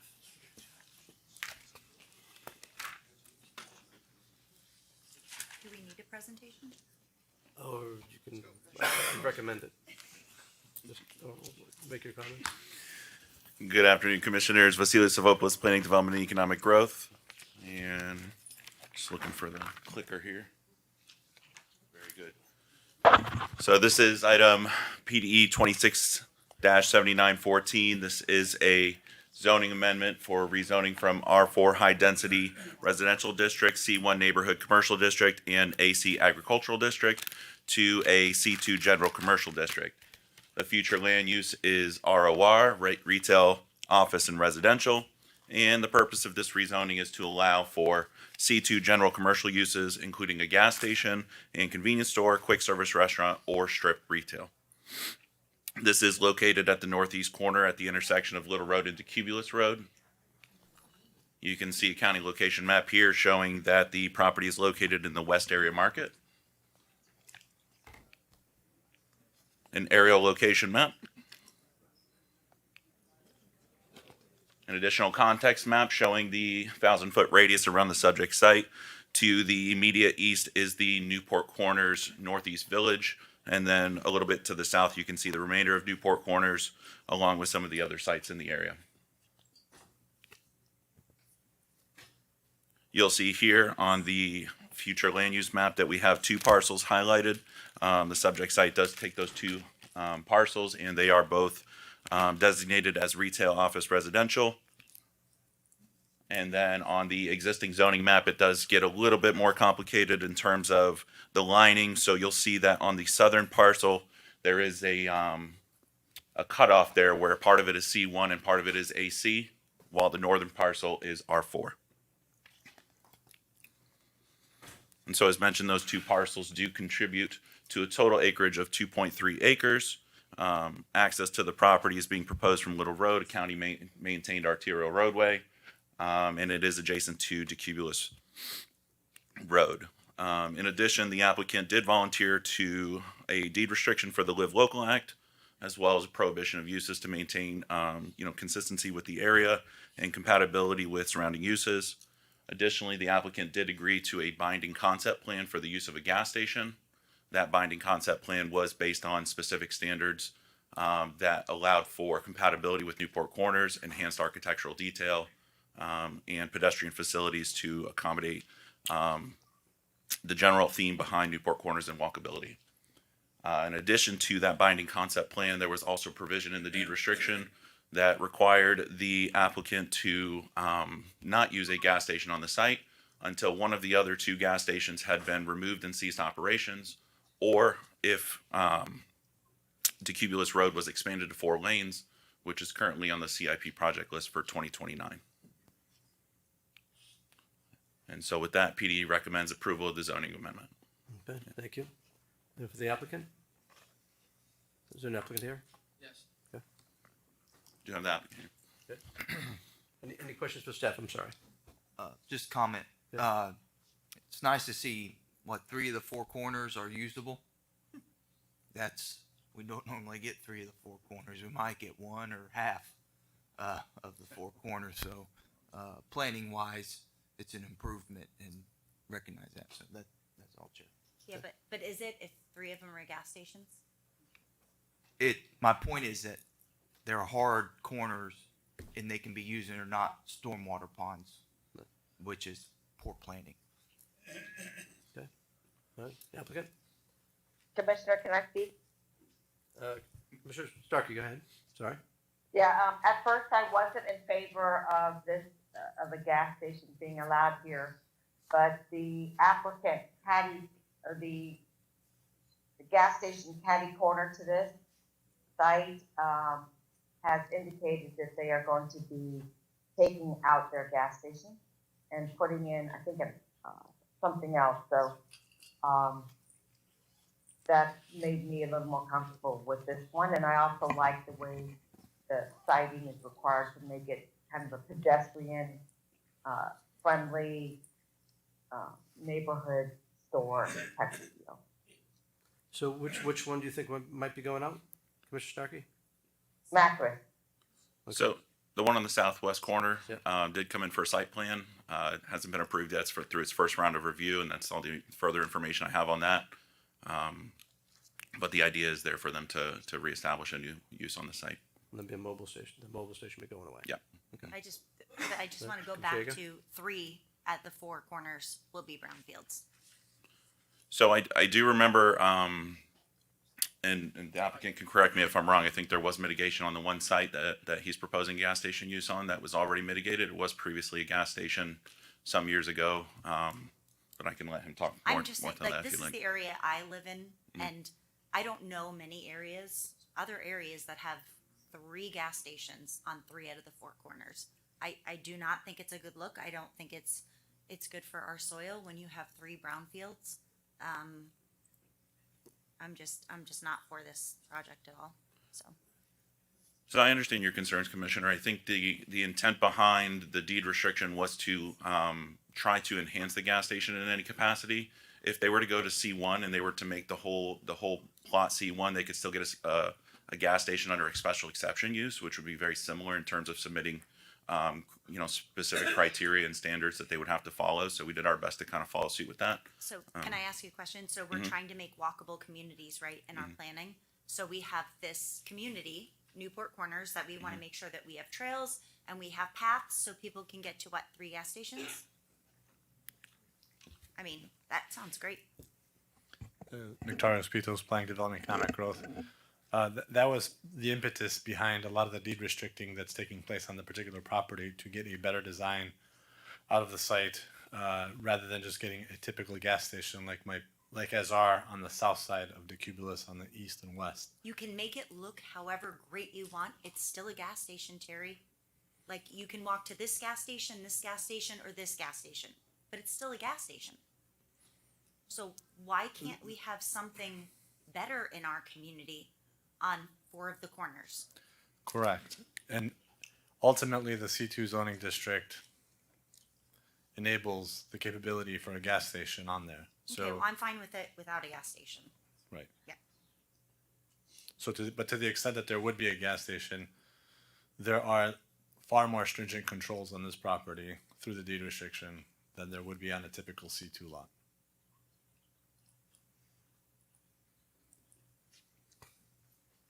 Good afternoon, Joe Kokolakis. I have been sworn in, and number one, I want to thank you, Commissioner Yeager. I met with Commissioner Starkey and Commissioner Yeager separately to discuss this project, and try to communicate that I'm not here to plan a gas station. Over the course, and I want to commend the commissioner for letting me know way back then that she was against this project, because she did have concerns about 3 gas stations on this intersection. And what I'd like to clarify is there will never be 3 gas stations at this intersection, because the only way that I would ever be able to build a gas station on this intersection is if one of the other 2 closed. So at the most, there would be 2 gas stations on this intersection. Secondly, the commissioner keeps on referring to this as a brownfield site and saying it would be one of 3 brownfield sites. And I'd like to remind the commissioner that when I purchased this property 20 years ago, just before the ribbon cutting of the Pasco County Courthouse that my company built, where Commissioner Mariano was there and we were both a lot younger, that property was a gas station. It was a mobile station. It was contaminated. I cleaned up that site and obtained an NFA letter, no further action letter, from the state. So it is not a brownfield. It was previously contaminated. Now it's a clean site. Since then, over the course of the 20 years, I bought Joe Little's house that was immediately to the east, and then we bought Coastal Engineering's property immediately to the north, for the sole purpose of assembling this corner that has been an eyesore for 20 years, and developing that corner to its highest and best use. I never came with a plan for a gas station. I signed and accepted a site plan in the event that I did come with a gas station that had the setbacks and different, limit the pumps, limit things like that, just so we can kind of keep it on the table. What I could not do was agree in perpetuity for the rest of my life that there will never be a gas station on that corner, because this is a property that I assembled over these years to have something for my children. You know, I agreed to limit, I want to have a car wash. Not that I have anything against car washes, but I'm just as frustrated as you. cabinet shops, self-storage facilities, auto repair garages, lumber yards. I went through the entire list that staff proposed and agreed to them. And I agreed because I've also been a property owner in this county for 40 years. The first land that we bought in Pasco County was to go hunting on State Road 52. And we still have that land, but unlike the other people in the previous thing, we can't shoot there anymore. Things changed on 52. But what I will tell you is that I'm here to create value for my family, for the county, and find a way to develop that site properly. I had someone call me yesterday about a hotel. I had someone call me, previously about the gas stations, which again, today's gas stations aren't like other years, but my objection here is the county requiring that in perpetuity, I eliminate a use just because there's two others currently on the site. We kind of know one is already going away, and I agreed that I would never even propose one unless one of the two went away. So I appreciate your concern. I get it, living here as well. But I sincerely believe that, we went through a lot with staff to reach this, amicable, mutually agreed upon solution. And I would urge that you vote for it. And in the event that sometime in the future we come up with a gas station, you have significant controls over the appearance of it and everything else. But all I want to do is reinforce, A, there'll never be 3 gas stations. B, you don't have 3 brownfield sites because my site's clean. And C, I'm not here pitching a gas station. All I want to do is assemble 3 pieces of property, rezone them. One's residential, one's commercial, one's professional. And that's it. And just so we're clear, I was talking, if you had a gas station on it, we'd have 3 brownfields, because I remember having the conversation with you. And also to the point where I said, if this was in your neighborhood, would you want 3 gas stations on each corner? And you said no. If it was a nice one like a Thornton's or a Wawa where I can get lunch. But anyway, number one, it's only a brownfield if it's contaminated. And, and I don't really understand the technology, honestly, of gas stations, but you can't call any gas station a brownfield. It's a service that we all actually use at least once a week. So and the 2 gas stations that are currently there are outdated, and probably it's time for them, I guess one is being replaced. If, again, in the remote chance that we were going to move forward with a gas station proposal, it would come before here, the design would be within your control, and, and in that chance, I would have to submit to everything. But for you to ask me, in perpetuity, for my kids to be looking at this site in 30 years and never be able to put a gas station on it because you don't want one in your neighborhood is not fair.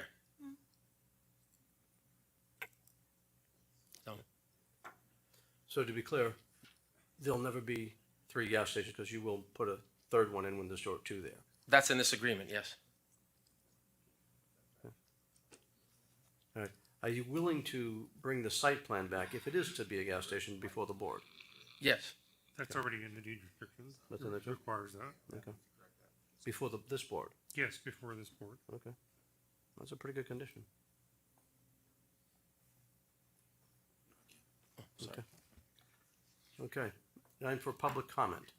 Mr. Chair, I did want to make one correction. So the deed restriction currently reads as the expansion or widening of decubulus or one of the gas stations removed. We can change that to and if that's preferred by the board. I mean, it's already on the CIP, so we know it's coming. Right. Correct. So there we go. If you want to restrict it. I think just to restrict it purely if there's already 2 gas stations, the 3rd one doesn't count. And also, I don't know why this is on consent, because I've not been, my first and only meeting was with Mr. Kolakis. I've never had a briefing with anyone on this. So. And just for future, I really think anytime we're having a single person, whether on the commission or not, if there's opposition, it should not be on consent. It just delays the procedure and puts misconceptions out there for the public and the rest of the board anyway. Absolutely, I understand that. So does the board want changes to that language? I definitely think we want to have language where you can't have more than 2 gas stations So if that's in the the quadrant. desire of the board, I would just remove the decubulus road language entirely. Okay. I'm sorry, I couldn't hear you, Dave. Just remove the decubulus road language entirely. Fine with that. Okay, we can make Yeah. that happen. Okay. Okay. Thank you. Mhm. All right, so it's time for public comment for this item. Anyone here in the audience here to speak to this item? No one is signed up. Is there anyone online? No one is online. All right, so it's to the board. If I could make a comment, because I met with staff and Joe on this at least once. And I agree with Lisa, having multiple gas stations on those corners is not great. But I think that if there were a gas station to come here, it's gonna be a better product than the one that will be left. And then that other corner will get redeveloped. And, you know, that's a really old gas station, and who knows what's going on with that gas station. So that's why I'm in support of this, as long as we've got all those restrictions that cover the siting and the architecture, et cetera. Okay. Okay, it's to the board. I'll move approval with the language change of the cubeless, and I agree with the applicant that to have the government restrict the hard corner to say no to a particular use that's used on a hard corner for in perpetuity is not necessarily a precedent that I want to see in our decision-making process. But with the amended language from the county attorney, I'll make the motion to approve. Second. Okay. Roll call vote. District 1, Commissioner Oakley. Aye. District 2, Commissioner Waitman. Aye. District 3, Commissioner Starkey. Aye. District 4, Commissioner Yeager. Nay. District 5, Chairman Mariano. Aye. Motion passes 4-1. Okay. Moving to item P54. We have proof. P54, I have proof. Tampa Bay Times, April 1st, 2026, and by affidavit of certified mailings and site postings. The item was continued from the May 19th, 2026 BCC meeting to the June 16, 2026 BCC meeting, where it was continued to today.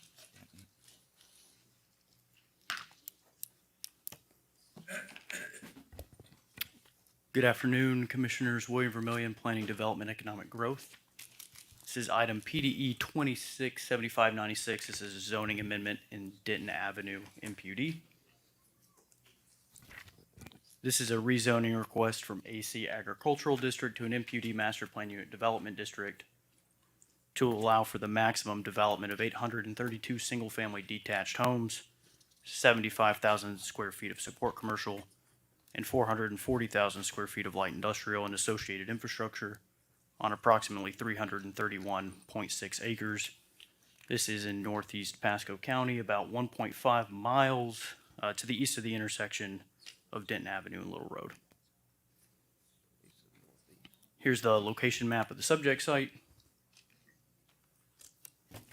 Is it northeast or northwest? Northwest. Okay. Here's the subject site's aerial. It's currently vacant with a tree line to the north and to the south. The current zoning request AC. The future land use. And here is the contextual map of the subject site outlined in red.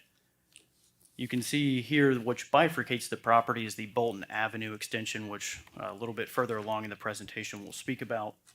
To the north side, of course, Denton Avenue, where you can find the Denton Place MPUD, which was approved around 2023. Also to the north is the Arthur Ingle Park, an existing R4 development of some smaller clustered homes. And of course, the intersection of Hicks Road and the Bolton Avenue extension. And to the south, the property is bordered by Kitten Trail. This is the MPUD master plan. The master plan has been updated since it went to the Planning Commission.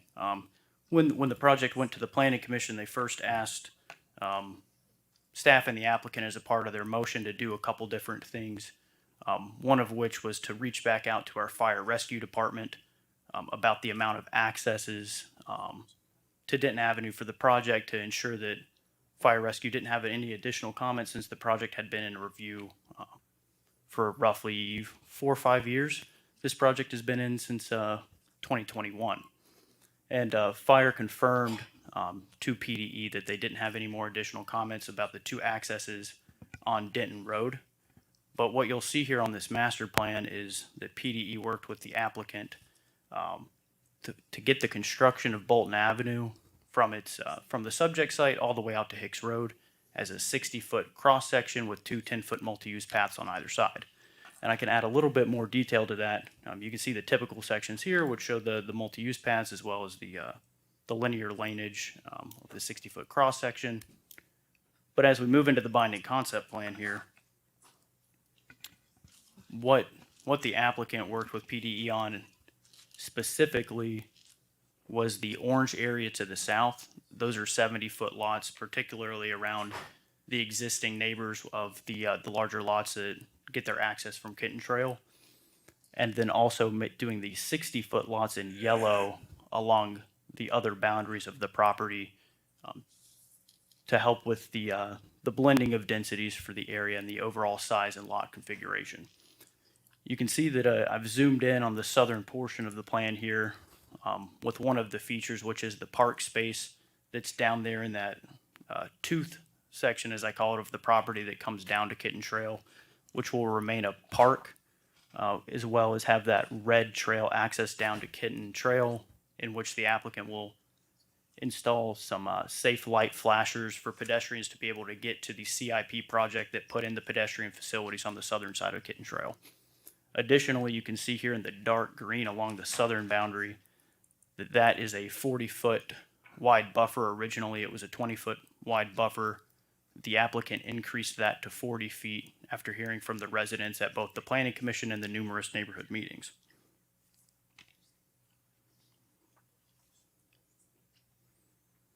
As we move to the north, what's required by the code in section 9017 is for the applicant to construct any pedestrian facilities within a right-of-way along the project's linear frontage. And in this case, that would have been the 10-foot multi-use path on the southern side of Denton Avenue. The applicant worked with staff in this case to build the multi-use path on the southern side of the project until you get to the north-south spine road, at which time they transition to the north side of the road, of course with safe pedestrian crossing infrastructure there, which is that blue area, and then continue building the multi-use path off-site, approximately 1,300 linear feet to the entrance of the park, which helps complete the pedestrian network out here in the area. When the applicant comes up and speaks and talks about some of the behavioral patterns that happen out there, people are having to walk in the grass currently to get in that park because there's no pedestrian infrastructure. So the applicant worked with PDE to have them build off-site pedestrian improvements, which are mobility fee creditable against the bike ped portion of the mobility fee, which is highlighted there in red. That's the only creditable section. There is also a binding landscaping and buffering plan here. This shows what happens within the 40-foot buffer to the south, as well as the buffers that are going to happen along Denton Avenue and on the eastern and western boundaries, the largest of which, of course, is that 40-foot buffer to the south, which is denoted here on the binding exterior landscape and buffering plan. These are renderings of what that 40-foot buffer would look like, both at time of planting. You can see at time of planting at installation there in the top left hand corner of this. This is what the plantings would look like at installation in accordance with what the code requires for trees to be at time of installation. And then also at maturity, what that buffer would look like in terms of tree canopy. There's also the Florida native palette, which is binding as a part of this project, which limits the applicant specifically to Florida native plant palette that they use here, which is indicated here. There's two variations from the code, and I think I'd like to go back one step here. In some of the commissioner meetings, there was concerns about the intersection as it was with East Road and Denton Avenue with that unsafe turn that's happening there. And I just wanted to have it on the record that the county did have a project out there that is currently underway that's supposed to be done by the end of 26 or early 27 to add eastbound and westbound left turn lanes to help with that dangerous curve intersection for East Road and Denton Avenue. There's two variation requests here. The first being from 9052D5, street design dedication and requirements. This is for the applicant not to provide a southern vehicular connection. As I went back to the binding plan, several residents here in the audience and at the neighborhood meetings were concerned with traffic on Kitten Trail. So what the applicant did was provide a pedestrian connection to Kitten Trail to our CIP project here at the county, where we built the pedestrian facilities in lieu of a vehicular connection, then providing the connection to the north and then building Bolton Avenue as you move out to Hicks Road. And the final variation from 8052, restrictions on post-development wetlands and upland buffers. This is the traditional creation of a CDD HOA. This is particularly for the industrial and commercial areas to not have to establish a CDD or HOA to maintain the common areas if they're maintained by one single entity. Staff is amenable to both of these requests. As I just mentioned here, because of the passive park, the CIP project, and the pedestrian connection, as well as meeting the intent and code for the maintenance of open space within commercial and industrial land. This comes to you with a recommendation of approval from both the Planning and Development Economic Growth Department and to the Planning Commission. I'm available for any questions. All right, I've got a few questions for you. Before he does that, Wayne, don't you have some ex parte? I have that note here and I failed to read it. Ex parte communications and letter of opposition were sent to the clerk's office this morning as I received them. All right, just in case mine aren't in there, I've met with the applicant. I've also met with residents, so.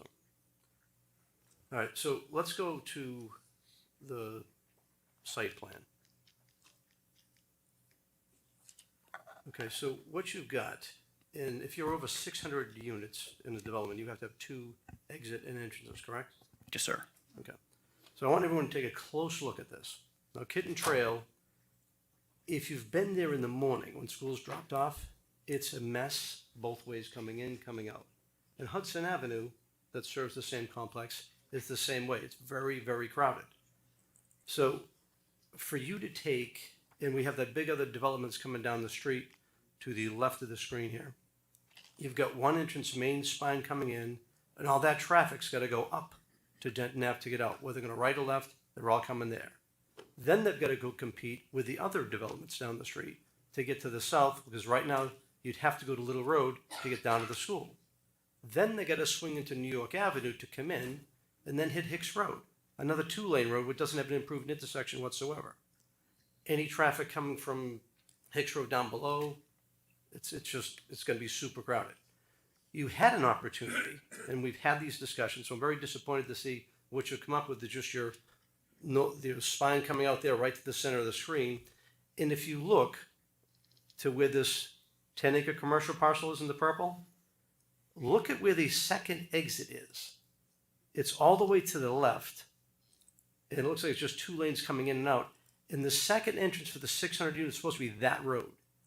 This defies any logical setup why this code was ever set up to be this way. We would never set it or design it this way.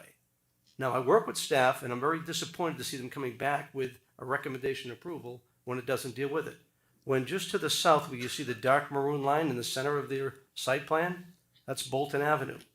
Bolton Avenue, if they took it, they could connect it, and they would hit to where Hicks Road would be, which would be a north-south road going in.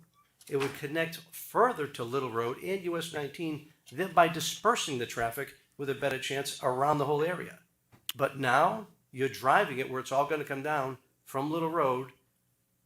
If they don't go through 19 on there, and then it's all going to be jammed in there, and I've got no improvements whatsoever. Oh, perhaps I wasn't clear. A part of this Denton Avenue that's coming before you that wasn't before Planning Commission is the construction of Bolton Avenue as a responsibility of this project out to Hicks Road. So not only do you have 2 connections to Denton Avenue per the Land Development Code, you also have a third connection out to the construction of Bolton Road all the way to Hicks. Why is this in the plan? Oh, Why so is this since it's an offsite improvement, we didn't show it on the plan. We showed it on the cross section and in the conditions because the applicant has to submit a subsequent development agreement, which would come back before the commissioners. This is absurd. Absolutely absurd. I've talked about this thing all the time. You set the line right up there. You don't go through your comments, but you tell me it's coming. This is absurd. All right. I don't want to approve it till this thing's done, and this thing doesn't get built until that road's done. Period. The end. But let's go further. I also talked with you about Bohannon Road. For those of you who don't know, it's up in Zephyr Hills. You had a trailer park going along the side, all asphalted in their development. Beside them was a dirt road, which they didn't control.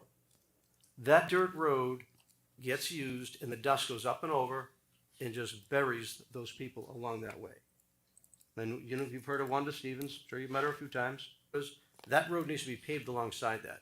It's hard enough in a rural area with big lots right beside it to have a dirt road when you get homes coming beside it.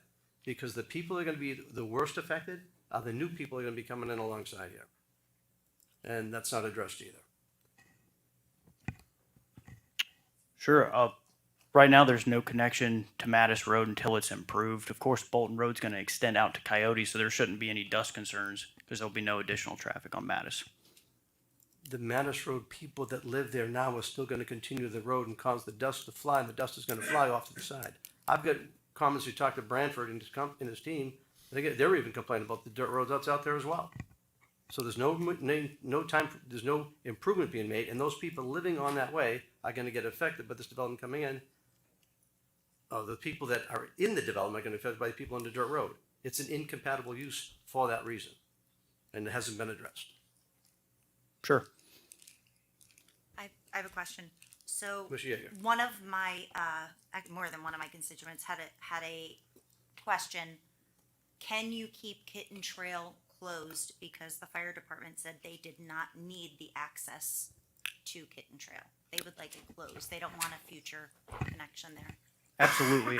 So down there in that green area in the passive park, that's where it's only going to be a pedestrian connection to Kitten Trail. No additional vehicles onto Kitten Trail, and the fire department is okay with that. I'm saying though, if it was a passive park, do we need a connection for fire safety? No, ma'am. The fire department was all right with the 2 connections on Denton, and was even more thrilled to have the 3rd connection via Bolton Avenue. Okay, so Kitten Trail will be closed to all vehicles. Yes, ma'am. Just the pedestrian connection. Okay. And then another question was, I guess this would be for the applicant. Would they be willing to do a 40-foot buffer all around instead of 20 feet? Because we have 40 feet and then 20 feet. I can certainly let the applicant speak to that.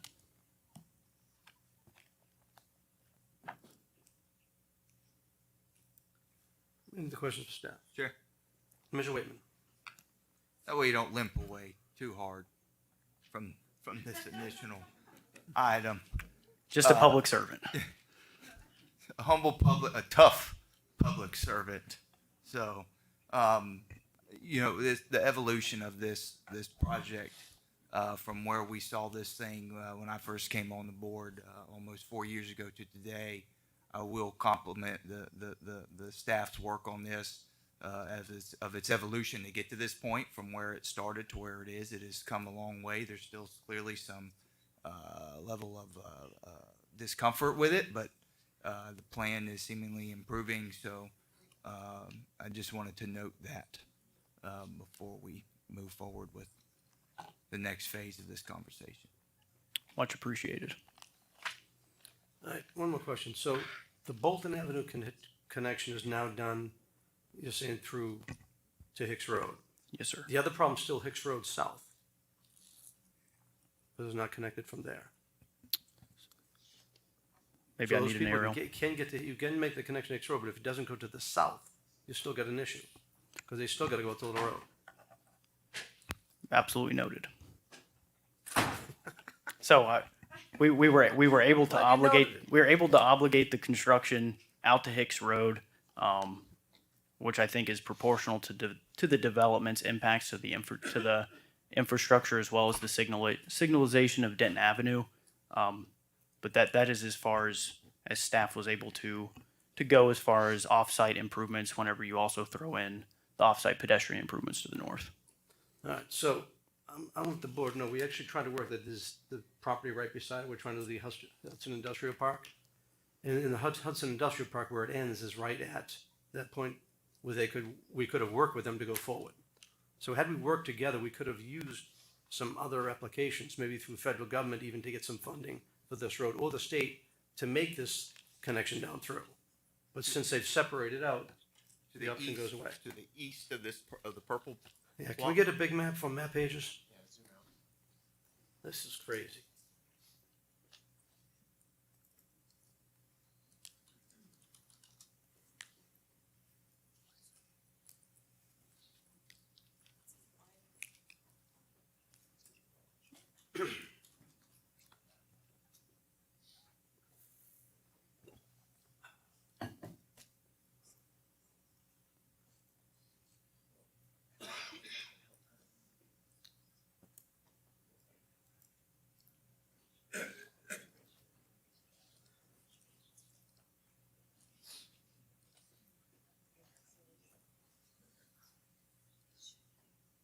So the Hicks Road project has been Vision Road for probably 15 years now. It's on the map. We actually had a development not development, but a paving assessment done from Bolton Avenue going to the north of Denton. That southern connection was a very key piece. These guys have butted it. They've got industrial lands right beside it. Would have worked real good, the industrial park. And again, provided that opportunity to go get that road funded. But they walked away from it. They wanted to go separate. They thought they were better off going separate. And we fought for the longest time about the Bolton Avenue and Bolton Avenue and the Kitten Trail connection to work. Had they worked with us, we could have possibly had this done by now. But now, literally, it's great to get this improvement, but it's still to a spot that doesn't go anywhere. If it connected south, we'd have something really good to work with.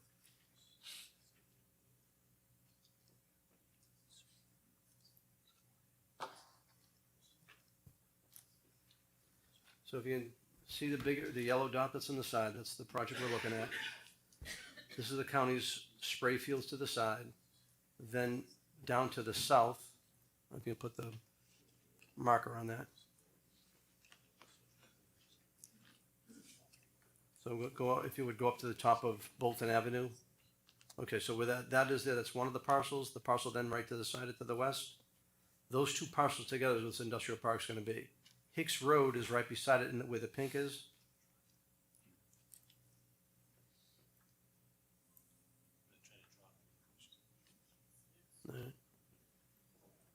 William, was the limiting factor the amount of mobility fees the project was generating? Sure, that's a portion of it too. Whenever you talk about the cost of signalization, the ultimate construction of. Well, I'm asking because they're getting credits for the cost. Correct. So was the limiting factor the amount of mobility fees being generated by this project? They wouldn't be able to absorb the entire cost of going south as well? I believe that was the applicant's position. Of course, I don't have an engineered cost estimate, but of course, that's a part of the development agreement, but I would assume that was the case. I'm more than happy to let the applicant speak to their projected costs as well as their mobility impacts in relation to that. Okay. Right, so taking it from the yellow dot, going across, from now to the end of the property goes out to Bolton, right to the way Hicks Road is, but then that Hicks Road connection, if they go down there, they go down to Hicks Road, down to Kitten Trail, which is a little bit south of where that is. Let me kind of lift that up a little bit. There you go. If you take it down to Hicks Road, then you'd come down across, you'd go to the top part. See the school complex at the top of the race track and field places there? Yeah, just a little bit further. Next road down. Next one down. No, take, it's to the south, so. Right, but they're not gonna go that way, they're gonna go down. Yeah, bring the orange one down there. All right. So the line you got going across that little line there, that needs to be one street lower.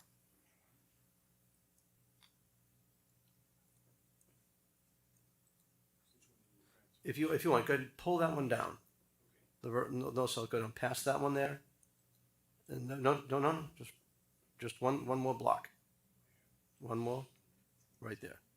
That's where they're gonna get to. So that connection right there will then let people go across over that. So we just putting the sidewalk in right now to make it safe for everybody. But that intersection is very weak. There's dirt all around it, just with the two lanes, not a breakdown on it. But that's where the connection's gotta go. If they don't do that, they're still going down over a little road, backing over, and then coming in that way. So the Hicks Road's still a key piece. Great, we get progress with Bolton, but you still need Hicks Road. And like I said, had they joined with us and stayed with us, we could have been working on both of them together.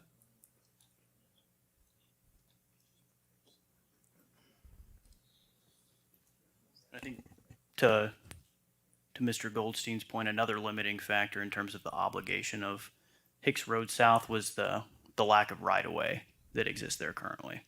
And again, the people that own the property would have given all the right-of-way we needed. We actually could do a land swap with them anyway. They were fully operational to give us whatever right-of-way we needed. So Sure. please do not bring that argument up. That project. Do not bring that argument up. It's not valid. Consider it tabled. That project is in review as well. The Hudson Industrial, it just came back in. Any kind of obligations that we can assign to that developer for building this roadway, of course, PD will do so. Well, I think it's a good time to bring them back together, but that's all the questions I got. Anyone else? Okay, thank you. Thank you. And the applicant?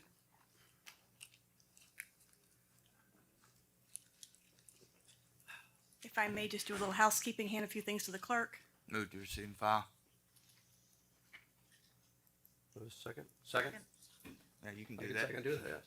All right, Broke roll the call. ice for you. Roll call. District 1, Commissioner Robert's rules, Oakley. come back. District 2, Commissioner Waitman. I'm here. District 3, Commissioner Starkey.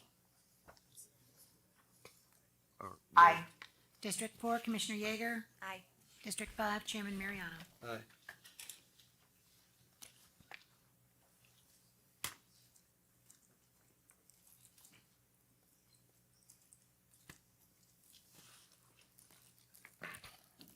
Barbara Wilhite, 6327 Grand Boulevard, Newport Richey, for the applicant.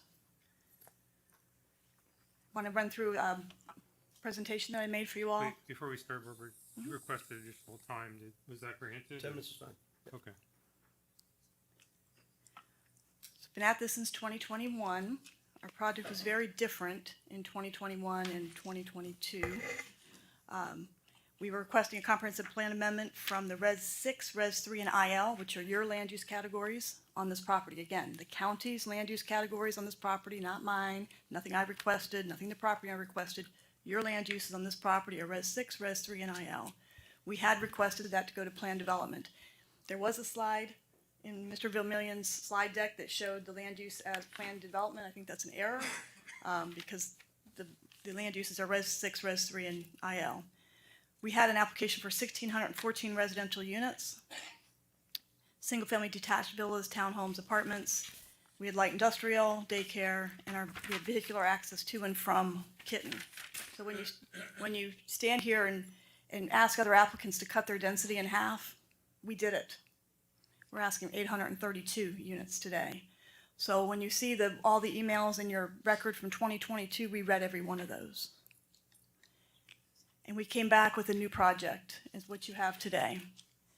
We're following your land uses on the property to a T, Res 6, Res 3, and IL. Our Res 6 density is, we don't blend any density. In the Res 3 portions, we stay under 3 units per acre. In the Res 6 portions, we're at 3.01. So again, you didn't have to ask us to do it, we did it. The land use allows 1,462 homes, your land use on this property. We're requesting 832. We have not blended density that your code allows. We have 32 single-family homes with 60 and 70-foot lots around the perimeters, no 40s, no apartments, no towns. Denton Place has 40s, apartments, and towns. All the things that you have approved for a project just north of here in a Res 3 land use, this project is not requesting. We had 4 voluntary neighborhood meetings. 3 of them were in sequential, and then we stopped between 8-6 and 12-2 because we actually did things that the neighbors asked us about. They asked us about drainage. We stopped and did a master grading plan.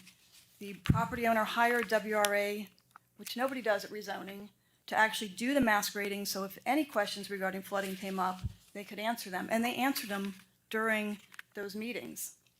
When we came back on 12/12, our engineer presented the results of his actual grading drainage plan that he did for this property during rezoning. Another thing that we did was the detail that you see on that binding landscape plan that staff went over, that was done between the third and the fourth final neighborhood meeting. The neighbors said, we want to see different type of vegetation. We want to see not what your cookie cutter code requires in suburban county. Let's see something different, native palette. A lot of attention to detail was done on that landscape plan between the third and fourth meetings. And we presented that binding landscape plan. We not only did at the neighborhood meeting, agreed to single story along the perimeter, single story houses. A lot of my clients have been asked to do that. They usually say we don't want it single family to single family, but they did agree to that. The neighbors next to the parcel that we own, the client owns to Kitten Road, said, could you please make that a passive park? Please make it stay natural. Please make sure it doesn't have any active recreation. So we did all those things. We made all those changes, made all those commitments, documented all those commitments. The neighbors requested no vehicular access to Kitten Trail, including no emergency access. We made that change and asked for that variation at the neighbors' request. We put the 70-foot lots along the Kitten Trail adjacencies as a result in between those neighborhood meetings, and again, the single story. So those were the things we did in between our third and fourth neighborhood meeting. Again, this is the detail, passive park, all the existing vegetation stays. We put the 10-foot trail, meander it through there. Our binding landscape plan, lots of detail on here. What's interesting, if you look at this chart, and let me open to my page so I can actually see it, is the care that went into what we did for a landscape buffer. So what's required is 10 feet.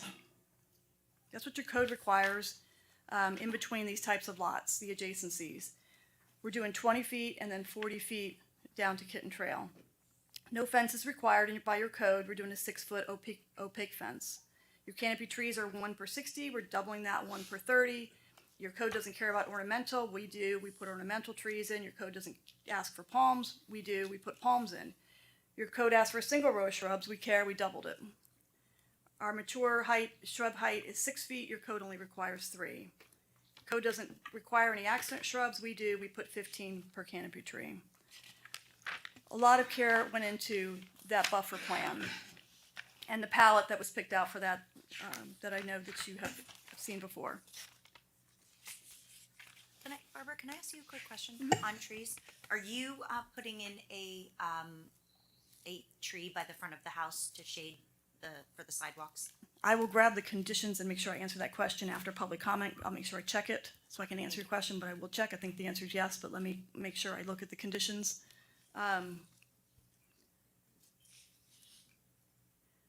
After neighborhood meeting, we worked with staff on a binding concept plan.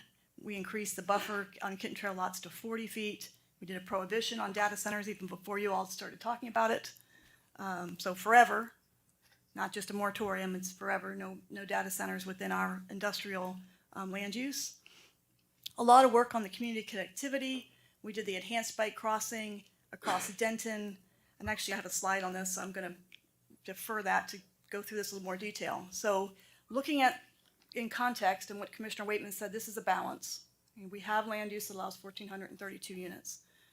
We've tried to balance, and I think we've achieved a very good balance between our property rights and the community that we exist within. The county's doing 1.74 mile sidewalk on Kitten. We said, okay, we're gonna do an enhanced pedestrian crossing to get between that sidewalk and our project, coming up through our project. We're going to do a 10-foot multi-use path all the way up through our project, actually on both sides of our spine road from Kitten to Denton. Then when we get up to Denton, another enhanced bike ped crossing, And then you've heard Mr. Vermillion describe what we're doing off-site to make sure that we can get not only our residents, our kids, they're gonna live in this community, up to the park without having to walk in the sand and the dirt. But remember, because of the connectivity here, everybody on Kitten that now has no way to walk or bike to Arthur Engel Park on the north side of this project can now come up through our project on a 10-foot path, cross safely across Kitten, cross Denton, and then get to the park on a 10-foot trail. Right now, the Summer Chase subdivision to the east, on the north side, the very east of your Arthur Engel Park, their sidewalk ends at their property line, and those kids get to walk through the dirt to your park. We're going to hook into their existing sidewalk. So a lot of thought went into the connectivity, both on-site and off-site. Mr. Vermillion went through this slide about on the north side of Denton, the trail we're putting in. You have heard about Bolton. We were requested by the county to construct, do a development agreement with them to construct Bolton to Hicks. And we said, okay. And we've added that to the conditions. The project does pay mobility fees. We're going to generate about $11.4 million. The commercial will also pay mobility fees. Denton Place, which you've approved, with you earmarked their MPUDs for improvements in this area, are going to generate at least $7.5 million. So it's $19 million for improvements that you can make. If you want to earmark these mobility fees like you did for Denton Place, that's something that you could do to make sure they're used here. That's up to you all. What I know Barbara, can I stop you for a Yes. second? So, do you know what the estimated cost is of Bolton? I probably have one that the county engineer put together. He may know himself if he's here. He's back there, yeah. Yes, he probably has an estimate that he can answer your question, but I probably could find an email from him with an estimate for Bolton and an estimate for Hicks. Been at this for 5 years, so I think I've looked at every issue at least 3 times. So Well, I guess I'm trying to figure out, is it possible for you all to do Hicks, or is that beyond the scope of what we all can absorb? have done everything for this project. Tell you, Hicks Road is you should ask your county engineer what his opinion is on Hicks Road and spending money on that. He thinks that at one point, don't know, speak for himself, that Little Road has capacity. I know Commissioner Mariano disagrees with him. I don't know what his position is on Hicks Road. We weren't asked by staff to consider doing Hicks Road. We were asked to do Bolton and to Hicks Road, and that's what we agreed to do through a development agreement. We have, the district commissioner, the chairman, we're not going to agree on everything, and we know that. But have we done everything reasonable and then more than reasonable with regard to this project? Yes. But what I'd like to do is, I know each of you had specific comments, and Commissioner Yeager had a couple comments, one about going from 20 to 40, which the client is talking about with his engineer. Your question about, what was the other question? I need to look up trees. Oh, I think you trees. answered- the tree trees. by the road, yeah. Right, so I need to look that up. What I'd like to do is listen to public comment and then come back and address the comments that the commissioner made, as well as Commissioner you're- Yeager, chairman made, and So kind of do to it be all at clear, one your time. position is that the Bolton adds capacity, helps Denton because it gets you out to Little, basically. So our project, our traffic study is based upon all of our access to Denton and our 2 functional access to Denton that meet the code. And our Denton and all the segments and the intersections of Denton meet your level of service, meet your code. There are no failures. They meet your code requirements. So we don't need Bolton. Bolton was a request by county staff to do an off-site infrastructure for the county. That's what it was, and we said, okay. But our project is based upon our accesses to Denton that meet the code, our traffic analysis that meets the code. That's what our project is based upon. I understand, but I guess the question is, does Bolton help the system? Is what you're building help the system? It's my understanding that that's why the county asked us to do it, yes. Because they're Yeah. adding Bolton as a vision road with their 2050 comp plan update. The question is, does building Bolton help the system if Hicks is not built, is the question. Okay, you should ask your county engineer, please. Yes, it does. So. Because it's another way to get to Little Road. Right, 'cause Little Road- 'cause It's not in great shape, but it gets you to Little Road, so it does definitely improve the system. And to be clear, and I hope you can, maybe when you take your break, find out, because I have asked you to get Hicks Road, so it's not like you didn't even know that existed, even with the other client that you had, we've talked about it. So I'm sure we get some numbers we can take a look at. So I think what he's asking you for is, what's the cost of the impact fees from the cost of doing Bolton for the offsite improvements for the impact fees? What's that number? I have And the then numbers. And if you have the number, I hope you do. I do. From Hicks Road to the south. I do. I have the numbers from your county And then engineer. if we can look at those two, we might be able to look at how we can get those improvements done. Okay. Thank you. I do have the numbers, so I'll pull them. All right, thank you. All right.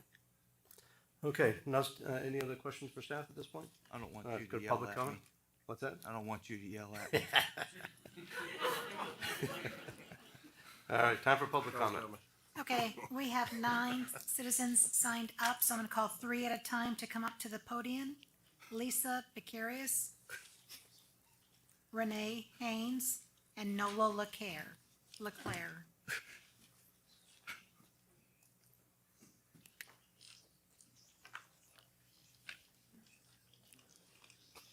Good afternoon, Commissioners. My name is Lisa Bacaris. I live at 10810 Kitten Trail in Hudson, Florida, which puts me right in the backyard of this proposed development. I won't stand here and repeat everything that has already been said. This community has made its concerns clear, from traffic patterns and safety to the wildlife habitat and preserving the rural character of Hudson and Pasco County. Which means that for the citizens of Pasco County, including those in this room today, the responsibility now rests squarely in your hands. You have the choice and the authority to decide what happens to our community with this project. Like many here, I have watched the natural beauty of Florida disappear at an alarming rate through the destruction of irreplaceable landscapes. By approving this project as proposed, along with the continued development throughout Pasco County, you risk selling a diamond for the price of a piece of glass. Please exercise your authority to protect our rural communities, our wildlife, and the character of this area. I respectfully ask you to vote against this rezoning. Thank you very much for your time and your consideration. Thank you. Renee Haynes,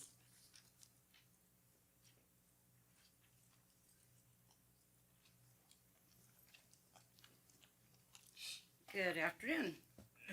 I moved here about 25 could you years still ago please state your from name what? and address? Oh, Renee Haynes, 13211 Miami Street, Hudson, When you've been sworn. and I have been sworn. I moved here about 25 years ago from what I call the concrete city or Dunedin Clearwater, and I moved into Hudson, beautiful 5-acre lot on Nottingham off of Hudson Avenue. We had been there maybe 2 years. A company came in and wanted to put houses on between Nottingham and Family Trail. One of our neighbors, who was actually an environmental engineer, came to the county with us to fight them building the houses. She said because of the water table, because we were all on wells. Now, that was 20 years ago. Now, that project in 2008, obviously with the crash, those houses never got built. Now you look at Hudson Avenue, which number one breaks my heart because all the construction that has been going on, now on Denton. My question is, because I don't live right there, but I do live on a property with a well. And I know a lot of people on Hicks that are all have wells. With all these properties being built, I understand that you have the utilities for and you can build the utility to do the subdivisions, but again, you're still affecting the wells of this area. Not to mention, obviously, the animals and the land itself. I would hope that you would actually think about this. We are actually killing our land. And for one small piece of Pasco that's left, because Dade City is ruined, Wesley Chapel's ruined, Trinity's ruined, by all this concrete, if we can have one small section that still exists to nature. Thank you. Alrighty, next up is Nola LeClaire. After that is Ken Howard, Tracy Lowe, and Sarah Gonzalez. Good afternoon. My name is Nola LeClaire. And I've been sworn in. I live at 15700 Mattis Road. My husband and I built our home and 10-acre farm in 2002. Mattis Road goes halfway along the east side of the proposed Denton Avenue project. Mattis Road is a private road that is owned by the property owners. It is a portion of our front yards that we pay property tax on. It is not a county road to be considered as a thoroughfare now or in the future to attach to Bolton Avenue. We were informed by the county in the past that with the property owner's agreement, we could gate off our road for a gated community. We may wish to do that in the future. My husband and I currently breed foundation quarter horses. We have a large barn, 14 stalls, and grow hay. Mattis Road is a rural dirt road that is used by the property owners and their guests for riding horses. The proposed Denton Avenue project lots directly back up to our front yards. The Denton Avenue project plans do not have a security buffer, privacy sense, and a decent sized planning area on our private road, as they should have also planned on Denton Avenue and Kitten Trail to separate the unlike properties in this area. They only provide a small buffer planning. Their small, tightly packed yards will be backing up to our front yards and our private rural horseback riding country dirt road.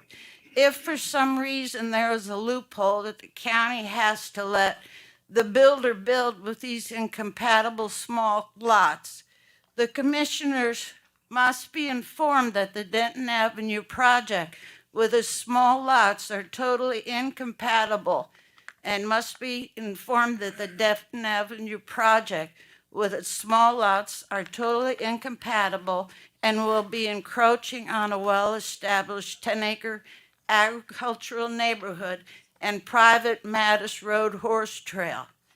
The intrusion is against the county regulations for construction of unlike properties. Due to the complete incompatibility of Denton Avenue project with private Mattis Road and the 10-acre agricultural properties, the minimum of a full buffer private security wall or fence and a generous buffer planting should be mandatory for Mattis Road. It should be mandatory to protect the integrity and value of our 10-acre properties. Thank you. Ken Howard. After that, Tracy Lowe and Sarah Gonzalez. Let's talk about road safety. Denton Avenue traffic Could you fatalities. state your name and address, please? What? Your name and address. Ken Howard, my address is 11117 Kitten Trail. Have you been sworn? Have you been sworn? Yes.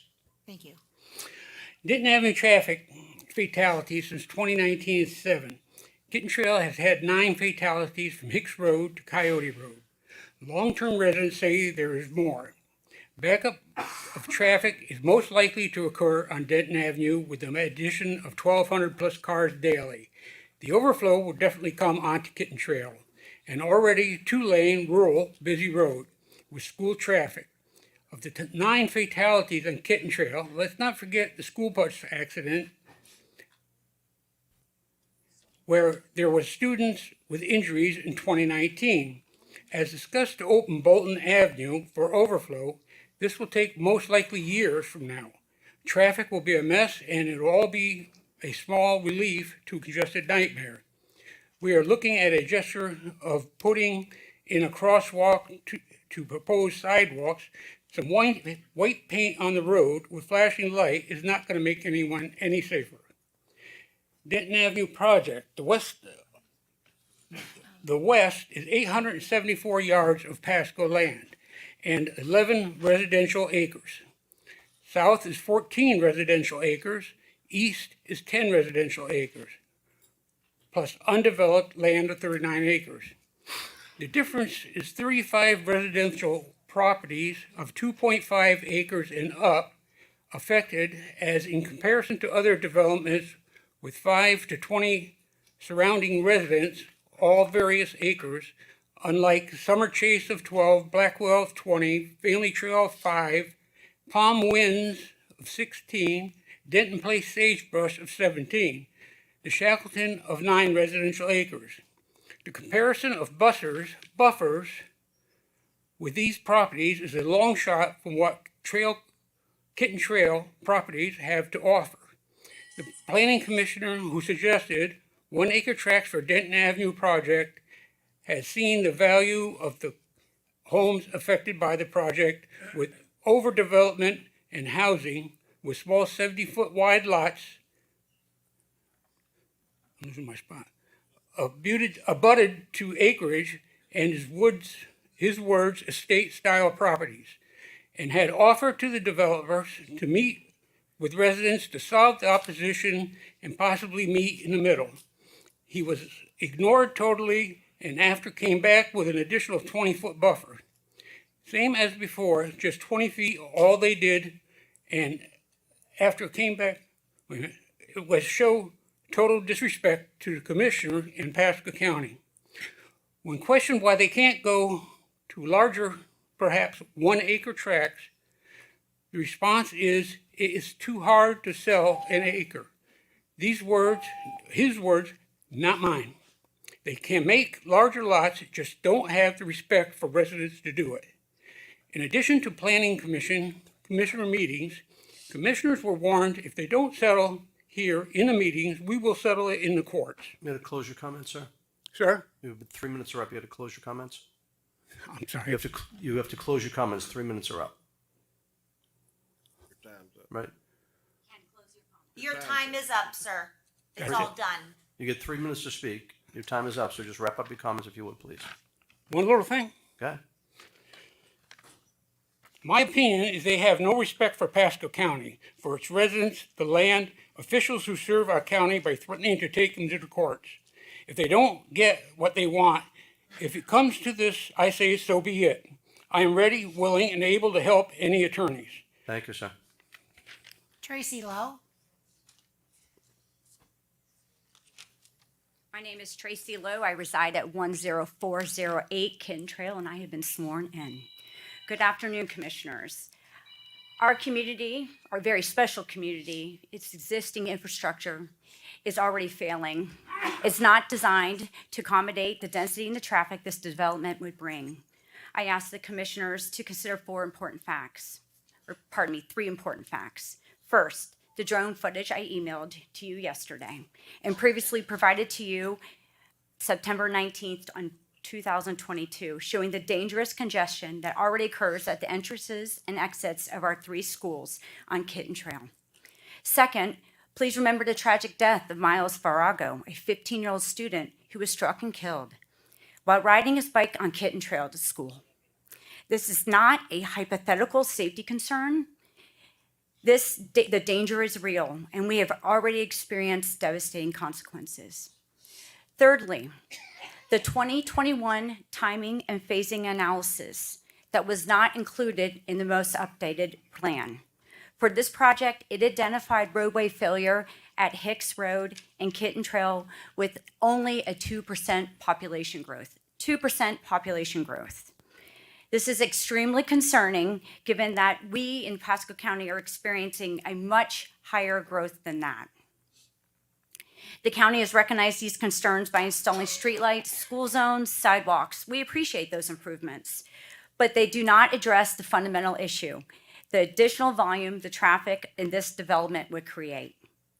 I would also like the commission to consider compatibility. There are 31 rural properties, 31, that are directly adjacent to this property in this development, ranging from 1 to 40 acres. And it's within a community of hundreds of large multi-acre rural properties. Most importantly, Land Code Section 522.2B states that residential lots must be arranged in a context-sensitive manner to preserve the integrity of the rural community through buffering, setbacks, or a combination thereof, protecting the rural appearance from public roads and abutting properties.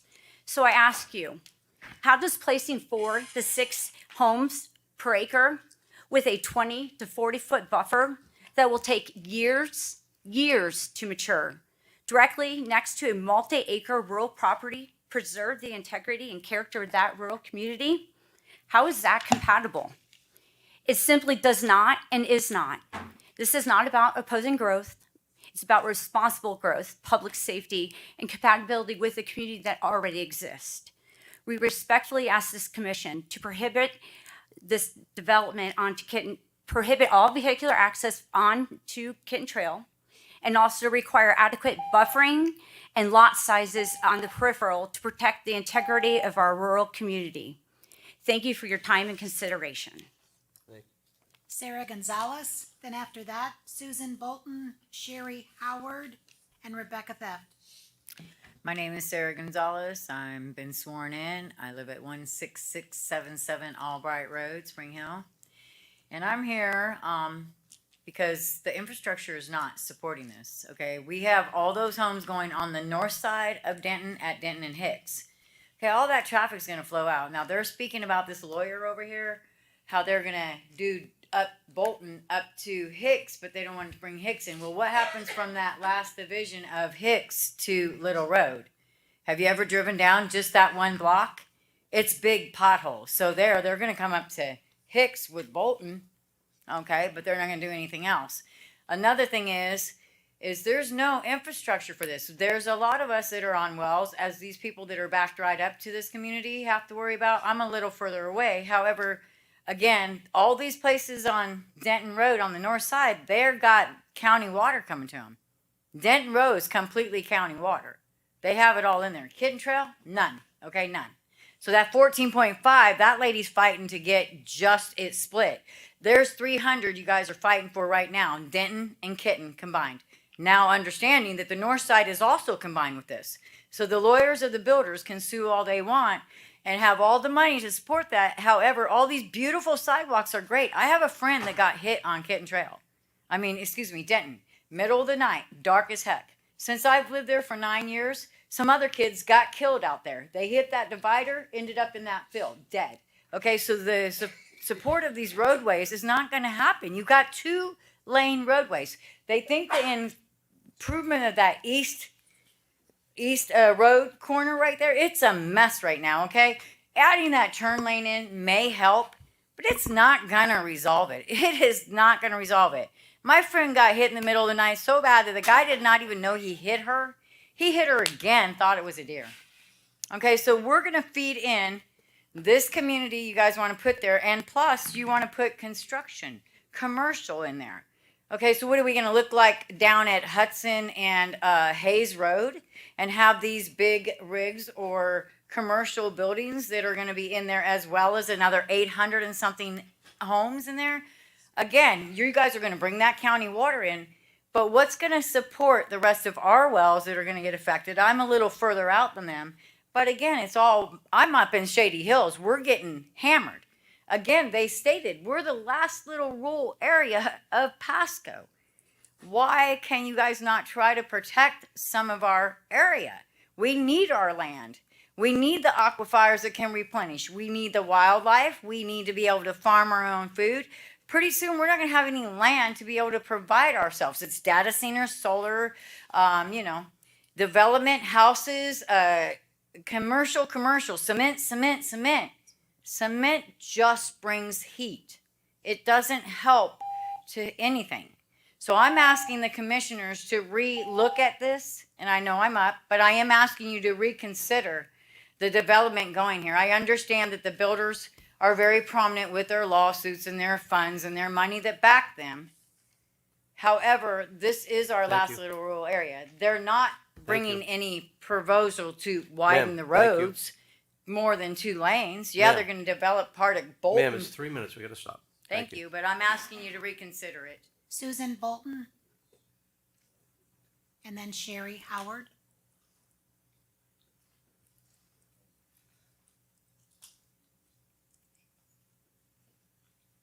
My name is Susan Bolton. I live at 10923 Kitten Trail. I have a few concerns. Have you been sworn? Yes, I was. Thank Thank you. First of all, in '96, my husband and I bought this between 3 and 4 acre. And 9 years later, we put a new home in, and we had to remove the old residence before we would be able to get the CO, because of the fact that at that time you had to have at least 2 acres per resident, and we would have only had less than another acre in order to have the second home there. The traffic is absolutely unbelievable there. I have had many times where I was getting ready to turn left into my driveway and there were cars went around me and went between my mailbox and my fence. Right where my property is I'm very low. We've had 11 inches of rain in the last week, and yesterday I still had standing water from the 11 inches of rain. What's going to happen when that's all cemented in up there and I'm in a low place? You know, will the water go away? Other than that, all I can say is there's just too much traffic. I work for the schools, so I know how much traffic goes in and out of there as far as transportation goes. Thank you for listening to our complaints today. Please consider keeping us rural. Thank you. Next is Sherry Howard, and then is Rebecca Teft.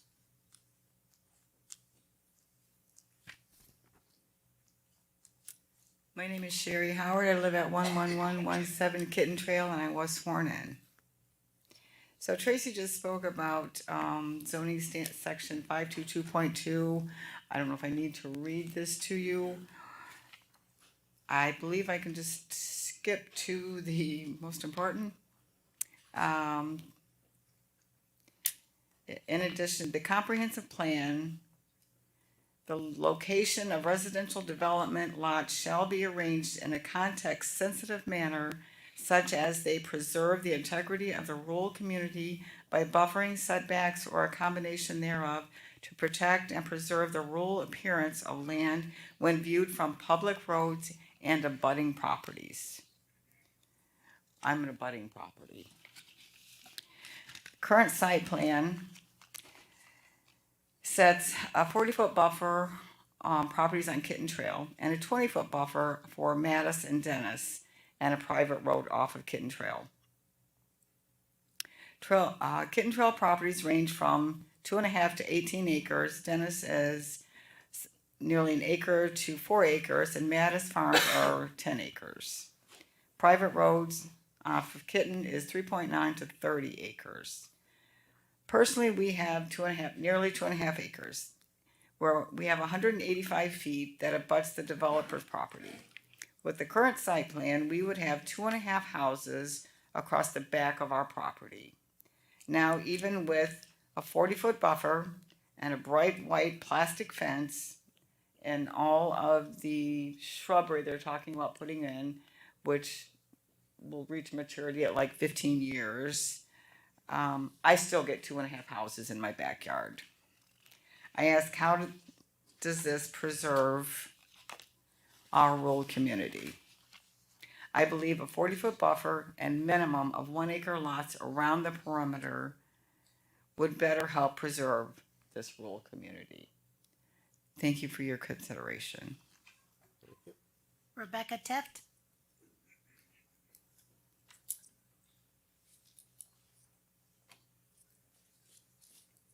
Hello, I've been sworn. Rebecca Teft, 6155 Missouri Avenue. As I hear these people talk about being directly related, my heart goes out to them. But I am here to talk about the letter from the Water Resource Association dated April 21st, 2021. Can you guys have that while I speak? This is about the environmental protection and what they're going to do with all the wildlife that they will destroy. What they're going to do with the gopher tortoise, the indigo snake, the kestrel, the bald eagle, the sandhill crane. It is rich in threatened, protected, and endangered species there. It talks about with the Florida Wildlife Commission has all these regulations on how you move a tortoise and how you have to build its home and where you put it, then someone has to watch it for 2 years to make sure it survives. Now, I don't see anything if there was an update that says who's going to do that. And otherwise, they can pay $500,000 and destroy animals that some are critically endangered. You know, they're not only threatened, and then the more that we develop, the more threatened they will become. And this is part of why we love Florida. You know, these are jewels and treasures. You know, they're also magnolia, the southern magnolia, the live oak tree. And I don't see anything where they said how big they are, which ones they're going to leave, which ones they're going to destroy. Did they do this grading after this report? If they did, they've already destroyed a number of gopher tortoise burrow. So I don't see an update. If there is one, I just would like you to take a look at that. I would like us in the future to consider, you know, you could go into an area and build around existing trees. You can do that without just like tearing everything down and actually have it pretty from the start, instead of having to wait 30 years for it to be attractive again. So that's all I got to say. Thank you very much. Good luck. And that's the last person signed up? For this item, correct? Is there anyone else here who'd like to speak to this item? Please come forward. And is there anyone else after this lady who'd like to speak? Please come forward. Hi, my name's Ann Atkinson. I live at 11439 Kitten Trail. I have been sworn in.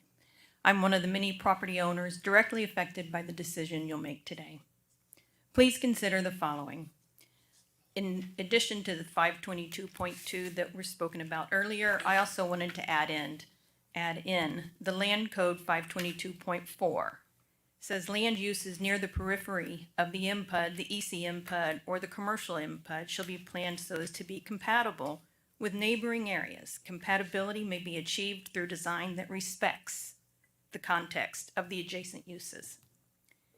These are statements that are supposed to be protecting the surrounding properties with an appropriate transition when blending densities. The Denton Avenue project continues to ignore the lot sizing aspect of appropriate transition. They are only providing a buffer zone that does not provide 100% opacity until the trees are mature, which takes years and years. That's if they survive.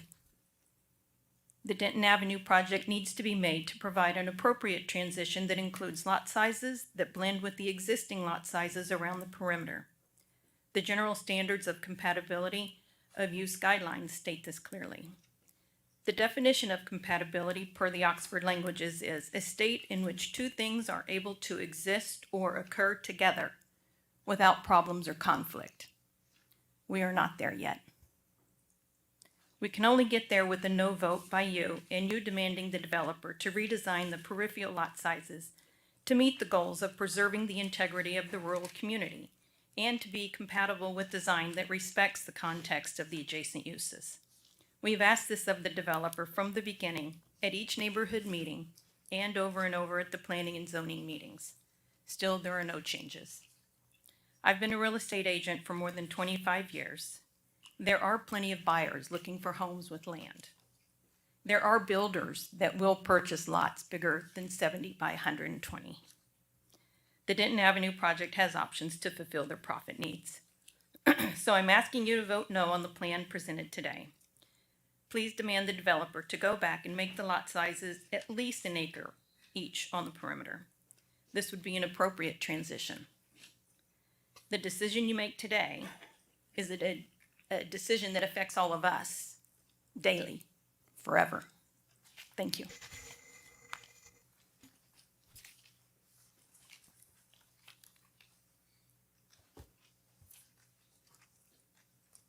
Good afternoon. Skylar Talley, reside at 10929 Kitten Trail. My property's. Have you been sworn? I have not been sworn. Okay, raise your right hand for me, please. I can do that. Do you swear or affirm the testimony you are about to give is the truth, so help you God? Absolutely. My property's adjacent on the southwestern. I haven't gotten a lot of sleep. Southwestern corner over there. I got 2.5 acres. You know, I've been doing off these meetings. I understand the property owner's rights to develop are really important to the commission, to the county, and to me. I think I want to be able to develop my property the way I want to as well.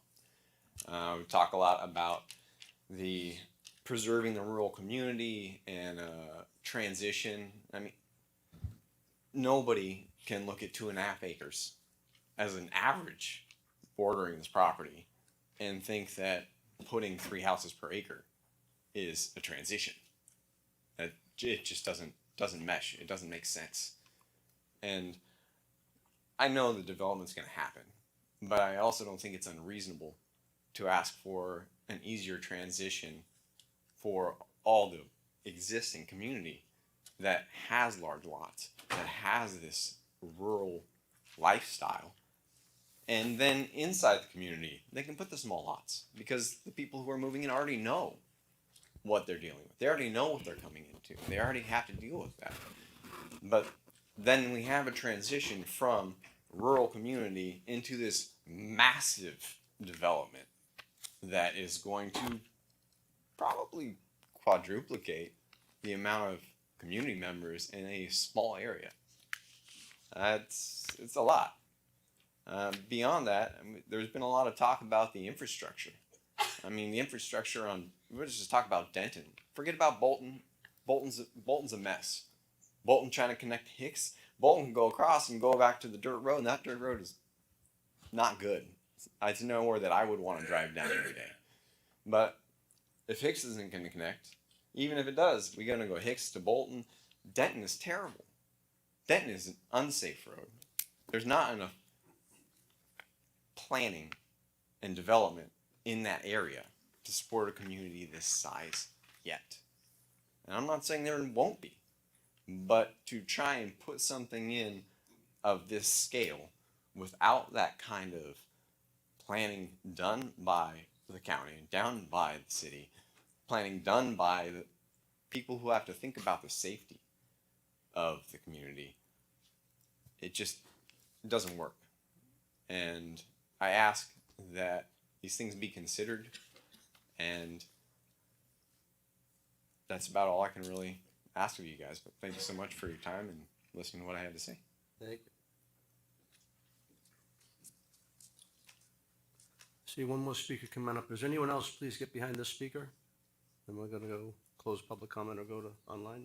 Anyone online? There's no one online. Okay. So if there's no one else after this gentleman, we're gonna close public comment. Good afternoon, Tim Lowe, 10408 Kitten Trail Commission Chairman. Thank you for the opportunity to speak Have you today. been sworn? Yes, ma'am, I have been sworn. Thank you. Two concerns I'd like to bring up: traffic and compatibility. I know we've spoke about both of these at length. The traffic, we believe, is real. I've lived off Kitten Trail for 26 years now, and it's grown year after year. It's going to continue to grow. My big concern is the traffic study that was done 4 years ago is out of date and did not take in consideration the Denton Place project or other large projects that have been either approved or completed since then. I would like to ask the board to request a updated traffic study so we can have a more realistic view of what can be handled by the infrastructure in that area. Compatibility, I think if we look at the context map over here, the big red square speaks for itself. Anybody can look at that and realize how incompatible that is with our rural area. All of the properties surrounding it and in that general area of that aerial are 1 to 40 acres, let's say. So I don't believe there's a buffer large enough that's going to create a applicable transition from a 40-foot, 50-foot, 70-foot lot to a multi-acre property. Some of the surrounding properties, whether they be 2 acres all the way up to 30 acres, to give you some context, I guess, of the density that is before you today, if you own a 5-acre parcel on the perimeter, you could fit 37 of these proposed lots on your 5-acre parcel. If you had a 10-acre parcel, you could just double that number. It's easy math, not compatible in the least. So we would like to ask the board to request a better transition between this project and the surrounding area, just like the Planning Commission attempted to do. The Planning Commission spoke that they would not approve this project with the lot sizes as proposed and requested the applicant to come back with 1-acre perimeter lots. The applicant came back, did not change the size of the lots, and it was recommended for approval in fear of a lawsuit. So we want the board to listen to the residents. Let's try to get a better buffer, at least some larger lots, and ensure that the infrastructure is in place to receive the traffic. Thank you for your time. All right, that should close public comment. I'll bring the applicant back up.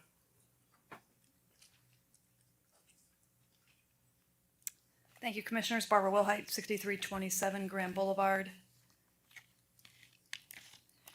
Commissioner Yeager. So condition 15 reads, each single-family detached lot shall have a minimum of 2 shade trees, one of which has to be in the front yard and can be either a street tree or a lot tree. So we have to have at least 1 shade tree in our front yard. We can either do it in the street or in our lot. Okay. And then we have to have a second shade tree as well, which we can have on the side or the back. Okay, quick question.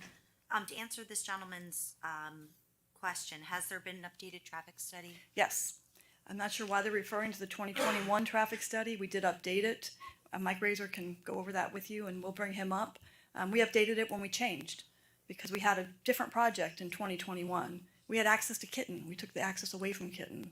We had different number of units. We had 1,632 versus 832. So yes, we did an updated traffic study.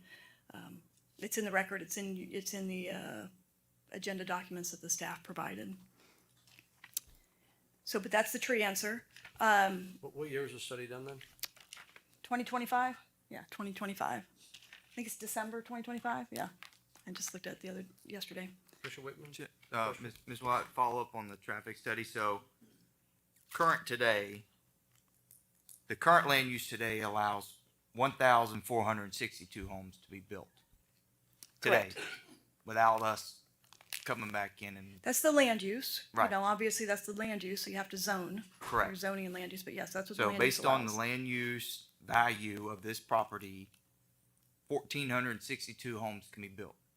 You all are proposing 832 homes to be built, 630 less than what your future land use recommends. So is your traffic study going to be based upon the 1,462 units based on your existing land use today, or is it based upon the 832 units that Our you're traffic study proposing today is based upon the 832 units plus the industrial and commercial. Okay.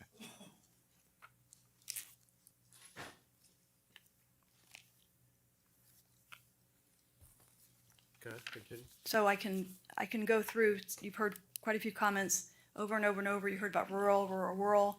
There are four, you know this, there are four rural areas in this county. The Board of County Commissioners, including you, Chairman Mariano, specifically put policies into the comprehensive plan in 2006 to define the rural areas and give special protections. The reason why this property was not included in the properties surrounding it, because since 1989, there was Res 3 land uses, which are not rural. All of our surrounding properties have Res 3 land uses. We have Res 6 and Res 3 land uses, so it's absolutely not a rural area. We have Res 6 land use, your land use that you put on the property. The Mattis Road, I heard the neighbor, I haven't heard that neighbor speak before in our meetings, but Mattis Road is a county road pursuant to their records. It's a county maintained road pursuant to their records. But I did listen, and one of the things that property owner asked for was a full fence and buffer plan. We did that. We did that in between our third and fourth meeting is what we did, because we listened to those same comments. The 22 drone footage, I'm familiar with that footage taken on Friday, August 12th, 2022. The first day of school that year was August 10th, 2022, so it was the second day of school that year. We saw that. We heard all the comments in 2022, read the 100 pages of comments regarding our project and what we proposed at that time, including access to Kitten Trail. What's interesting is what we did after 2022 and listening to that comment, we went to the school board and we said, tell us if our kids will be bused. And on February 24th, 2023, Christopher Williams responded, the kids from this school, this project will be bused. So we didn't ignore that comment. We didn't ignore that drone footage. We confirmed that our children will be bused. You heard a lot of testimony about compatibility. Well, I wouldn't call it testimony. A comment about compatibility and blending of densities. Commissioner Oakley. Oh, did you? I didn't want to keep talking when you wanted to talk, sorry.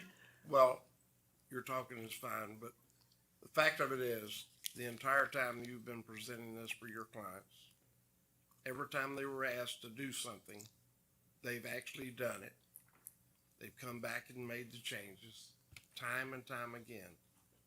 And you've got a beautiful project. But we keep going on about it, but it's the fact of it is, they have met exactly what they've been asked for by the community around them to do, and they've been doing it every time.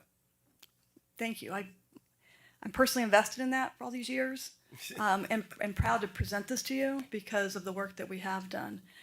You heard about 522.2B of the code. That is a code provision that deals with blending of densities. As I tried to explain, I'm surprised it's still being cited to you. We are not blending densities under the code, under the comp plan or the code. We took our Res 3 and said this is our maximum density of 3 units per acre, and we came in under that density for the Res 3 area. We took our 6 and what our maximum is allowed at 6, and we came in under that density. We are not blending densities. I know people like to cherry pick language out of your code and your comp plan. It happens all the time, but you actually have to read the code.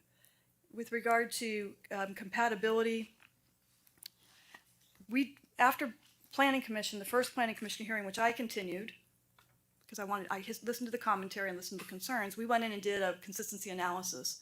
We took all of your projects in the area that the board had approved and saw what the compatibility was. What's the lot size next door? What's the lot sizes being proposed that were approved? What's the buffers? And we went project by project in this area and showed that we are absolutely meeting and exceeding any compatibility requirement and approval that you've done in this area before.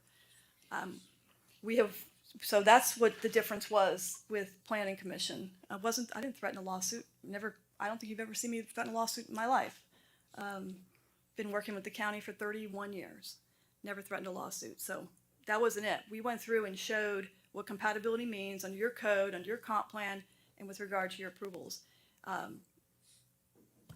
I can show you what compatibility means. Summer Chase has 60-foot lots up to our northeast.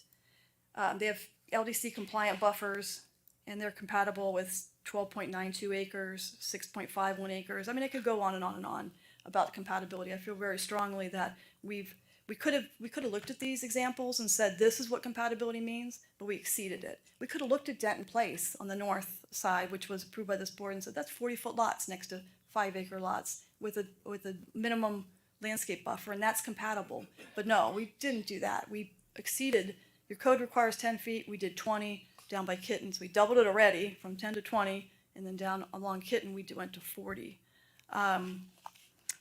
Let me just hit a couple more notes, and I know I still have your question to answer about buffering, Commissioner. With regard to the trees, I think in the animals, we have a listed species survey. We have many conditions of approval regarding listed species. Those listed species surveys, the county only accepts them for 6 months, and then they have to be redone.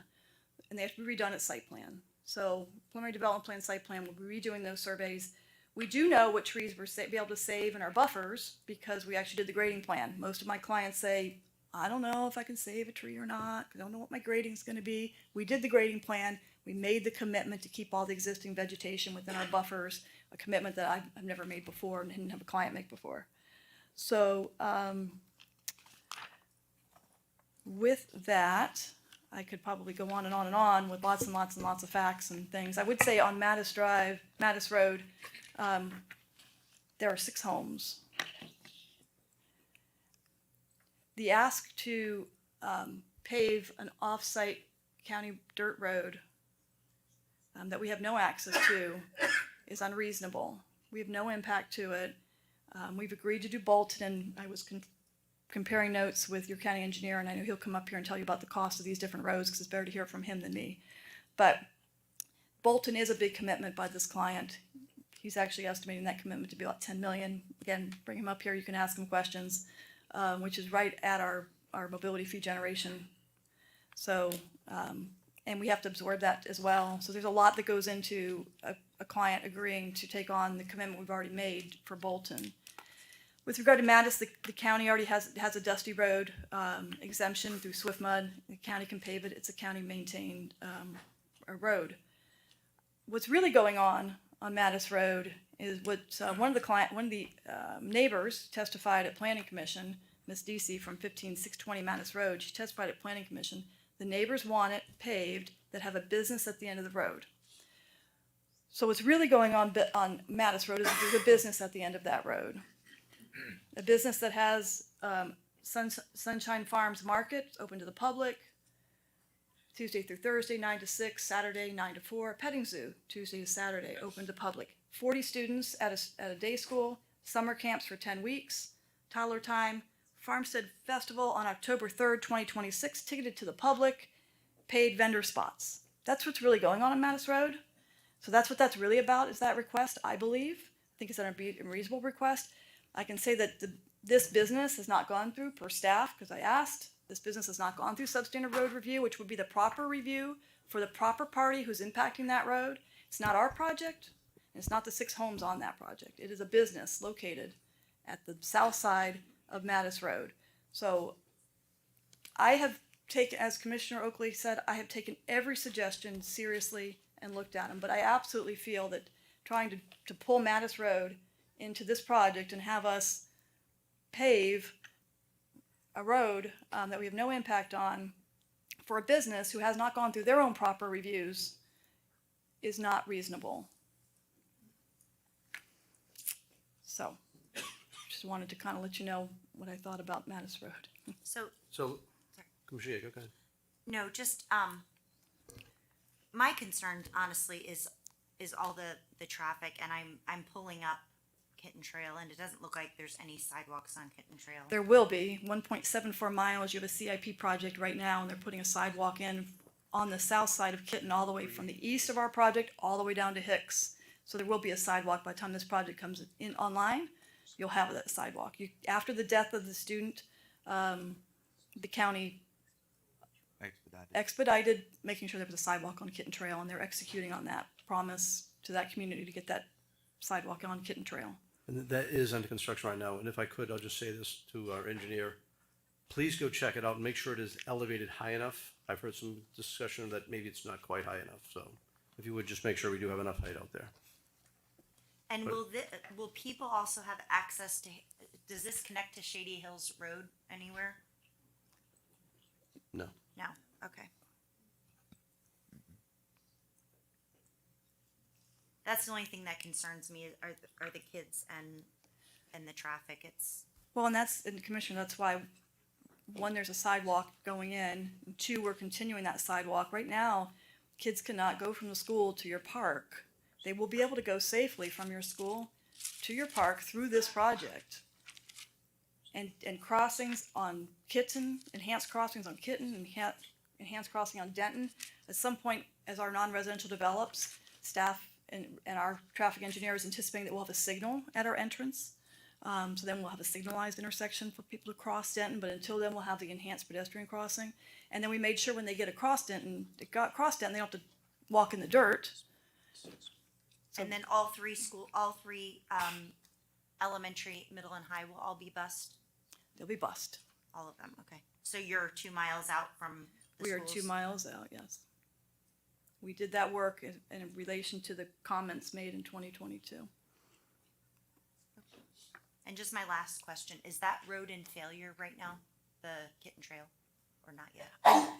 I don't know, Kitten Trail, because we did not analyze Kitten Trail, because we don't have any impact on Kitten Trail, because we're not accessing Kitten Trail any longer. Oh, that's right. So, Okay, yes, our access is off of Denton.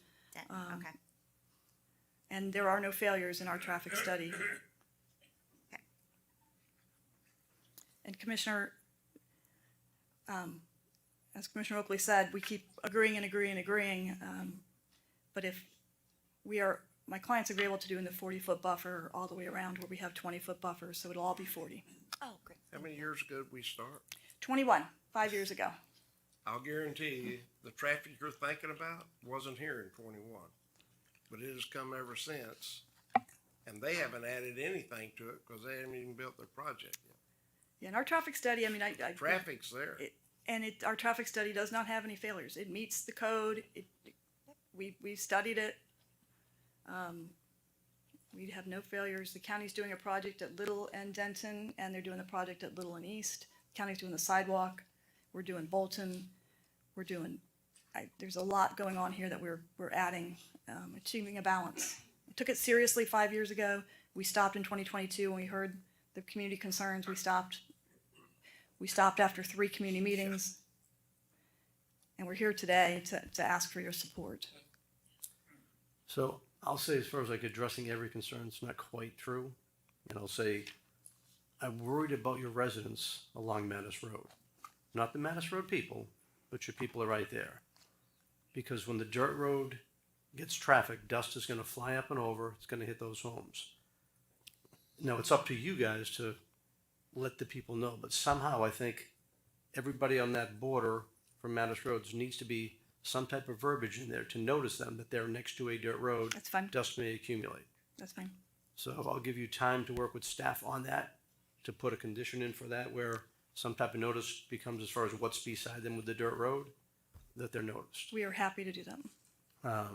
I will say that I wish you would come to me before, because that little connection that was by the commercial, which I complained about, was not going to be sufficient, is just about addressed at Bolton Avenue. And looking at the impact fee numbers from what you mentioned, what it takes to build it, so I got to be right about on the penny for what it takes, because you got to do the sidewalk above that. So every dollar of the impact fees this project's going to generate is going to get spent right here, which is a big positive.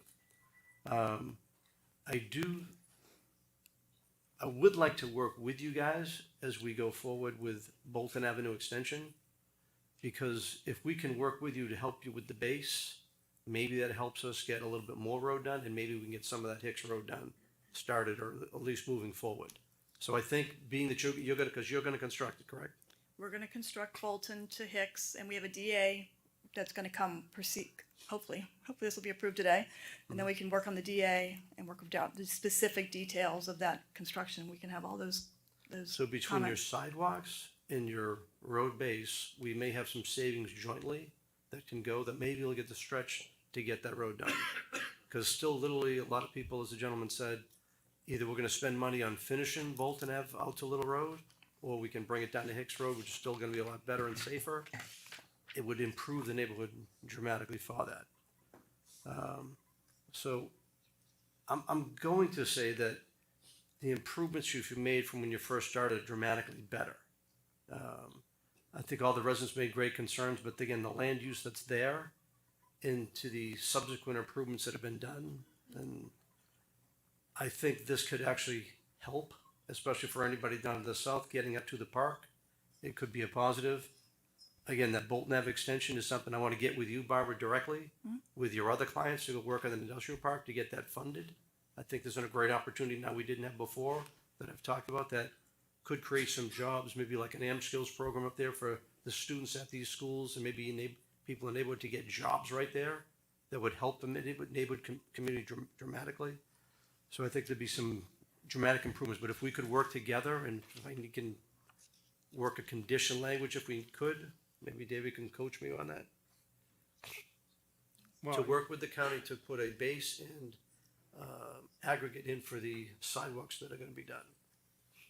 I think you can deal with that when the development DA? agreement. When the development agreement comes back, we can work on that language.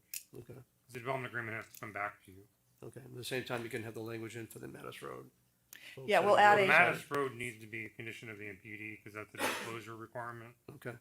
But that's something that We, I think we, it can be you put it in added. your if an emotion, Yeah. David and I can do that. We have a disclosure condition that we just add to. We have one, Disclosure condition 63, with we just add to the it. approval of the county attorney? Yeah, Barbara and I can work on the disclosure language. There's already a disclosure condition in the MPD. You just got to Okay. add some language about You need the that dust as far from as the Mattis motion. Road. I do. I just want to say a couple more things first. Yeah, I do want that added. I'll yes. make that motion. All right, but let me have a little And more then discussion first. Okay. So, for the citizens, this has been something that started out to be a lot worse. Your input has been dramatically affected how this project has come out. You've forced them to work with the land use they've had and work with it and even keeping the industrial, which was going to go to residential when they first started, is now staying industrial as well, light industrial. So the improvements of not affecting Kitten Trail anymore, having buses taking these kids to come in, will minimize the traffic that would have dramatically affected that whole area. And again, caught me by surprise today because I would have thought you would have had that conversation with me, frankly, and my staff as well as you. That was a big, big deal for me as far as getting that done because Hicks Road, again, the Vision Road's sitting there for 10 years plus, would have liked to have that, but I think we've done the very best we can, and I listen to the people that I sit with, and I think we've got about the best we can possibly get. It's a good project. Yeah. I would also Chairman, remind the chair that you have a financial commitment, I believe, from the Denton Place MPD, and I don't know if that money could be used for Hicks Road. It can, Great point. per the MPD condition, it can. Mhm. Obviously, it's Yeah, your it'd be opinions, separate for but, that, but yes. Okay. And there's, I Yeah. think I had the, Chair, in my, yeah, Chair, I mean, you're talking one section is 3 homes per acre, coming in at 2.5 units per acre, which is less. And in the Res 6 parcel, 6 units per acre, you're coming in at 3.4 units per acre, almost half. yeah, and that's net.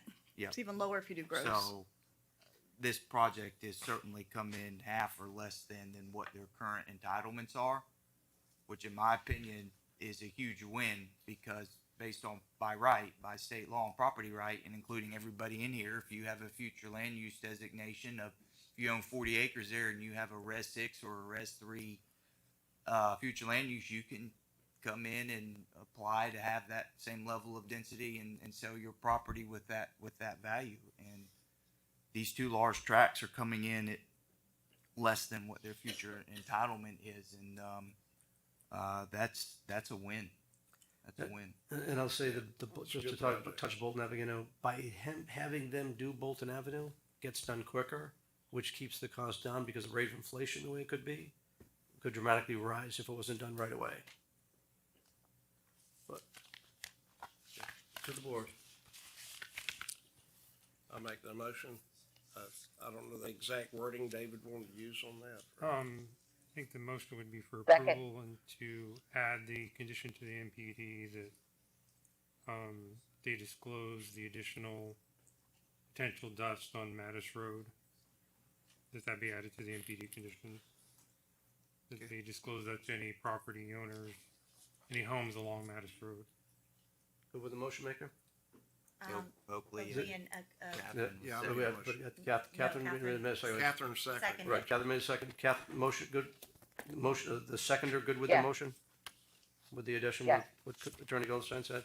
All right, we have a motion and a second. Roll call vote? District one, Commissioner Oakley. Aye. District two, Commissioner Waitman. Aye. District three, Commissioner Starkey. Aye. District District four, Commissioner Yeager. Aye. District five, Chairman Mariano. Aye. Motion passes.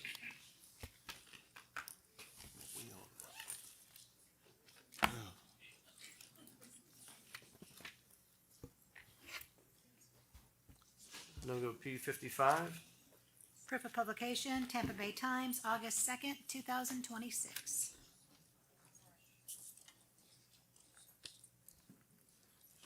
Good afternoon, Commissioners. Christina Cordone, Assistant Director, Parks, Recreation, and Natural Resources.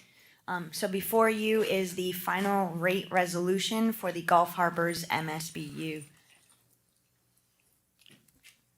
So a little bit of back history. At the May 19th board meeting, the board approved a resolution to move forward with a fund transfer to fund capital improvement projects for the Gulf Harbors Neighborhood Park.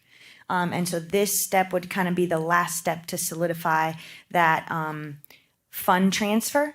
And so this resolution is to ensure that the MSBU rate is set at $100, and that $100 would be for a 10-year repayment plan, and that would cover the cost for the repayment for the general fund transfer that we have.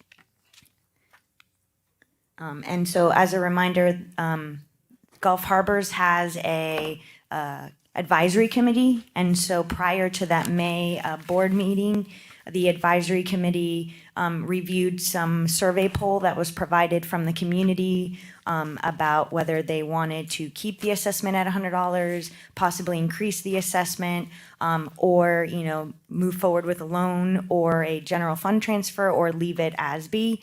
And so the advisory committee made a recommendation to the board to move forward with that fund transfer. So in order to kind of finalize that fund transfer and ensure we have a mechanism to pay that fund back, this would be the final step for that process.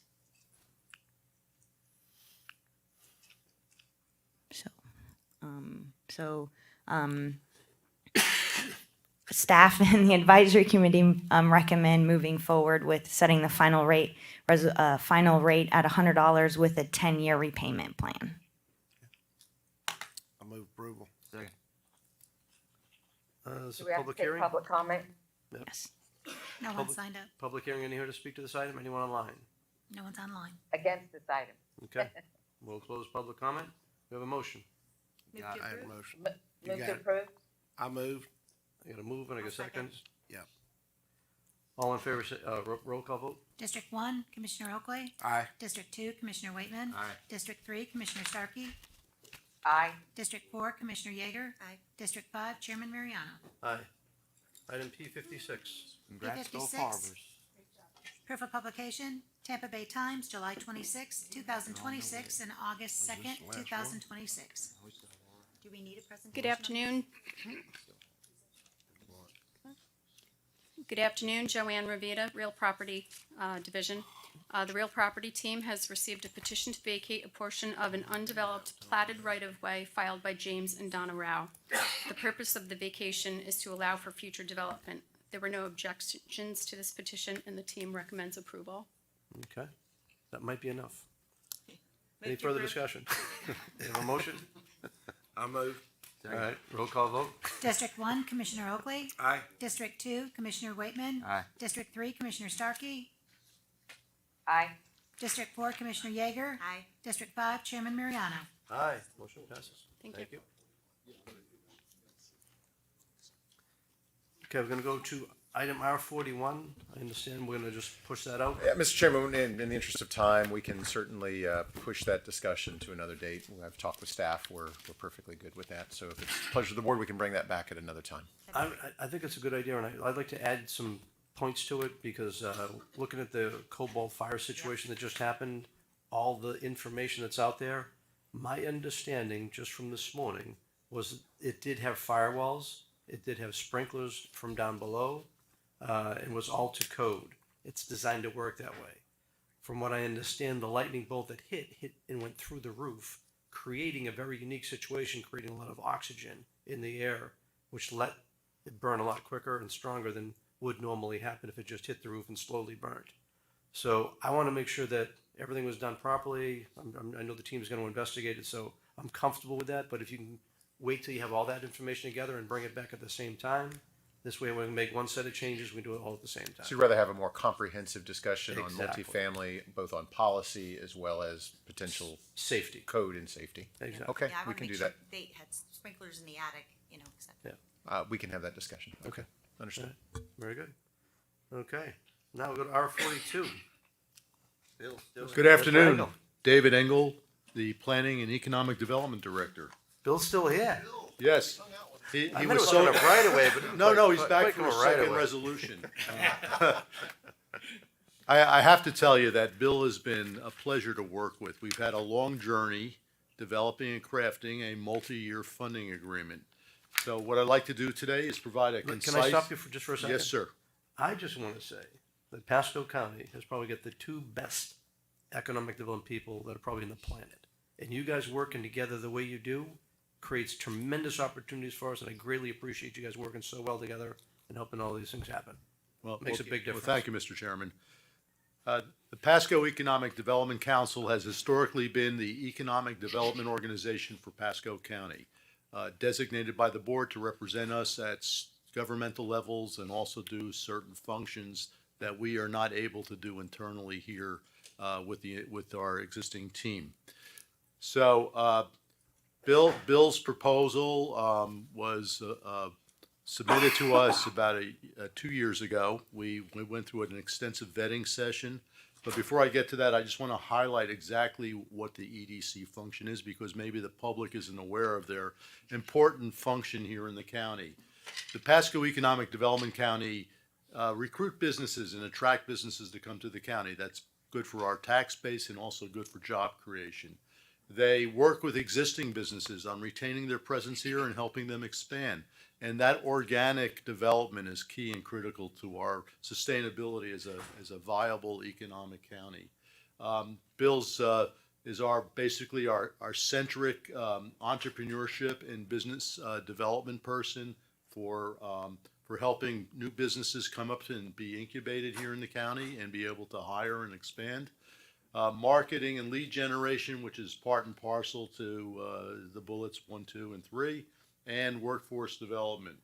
So the proposal today is to establish a 5-year funding plan commencing on October 1st, 2026, will be fiscal year 27 for us, and then expiring on September 30, 2031. So the question would be, why a multi-year plan? So we realize that the EDC has to have an understanding of what their financial future looks like so they can make commitments and plans, and having to go through a annual review process on the numbers is problematic for the EDC. For example, they came in with a original proposal. Last year we had to do interim funding, and a lot of their initiatives were frozen because of it. So this provides a clear path forward, and Bill knows and understands what he has to do and the resources he has. We've also utilized the Ernst & Young study. If the board may recall, back in 2023, Ernst & Young was commissioned to come in here and look at our economic development program.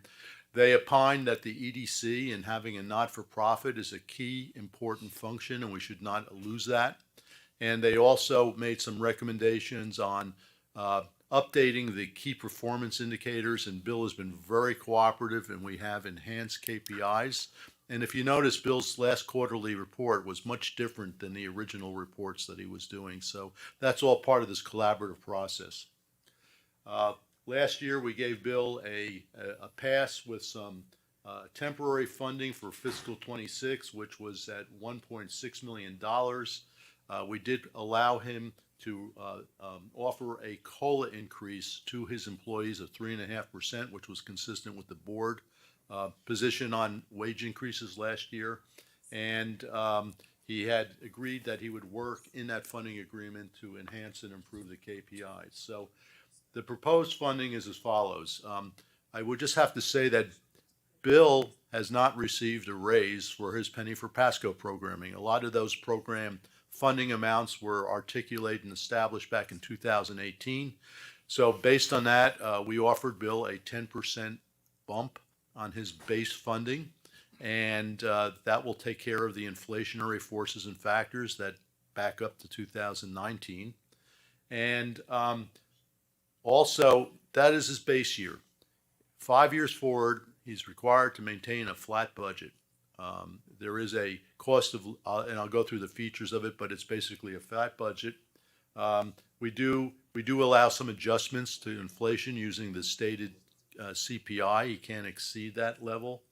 And very important, because a large part of his staff expenses are paid through the county, he's agreed to offer wage adjustments annually consistent with the board policy. And if the board were to entertain a salary study that we do periodically do, Bill could join in and do his own salary study, and that could be reviewed by the board as well. We've enhanced and updated the KPIs, as I had mentioned before. And I have to tell you, this is the most transparent EDC deal that we've done. The budget has the macro budget, and then we have each of the business lines in the EDC's portfolio with KPIs after them. So you have concise budgeting, program to program, with the KPIs broken out. So it's easy to read and understand, and the public can digest it very quickly. And just to go through, I mentioned there's a CPI adjustment. The board establishes if there's a cost of living increase, and then there's the pay study. And basically, without reviewing it in detail, I would just say that originally we offered Bill the payment up front October 1st in the fiscal year, but Bill has agreed to receive the money in 2 funding tranches, 50% at the beginning of the fiscal year, and then around January 15th, there and about, there'll be another 50% payment.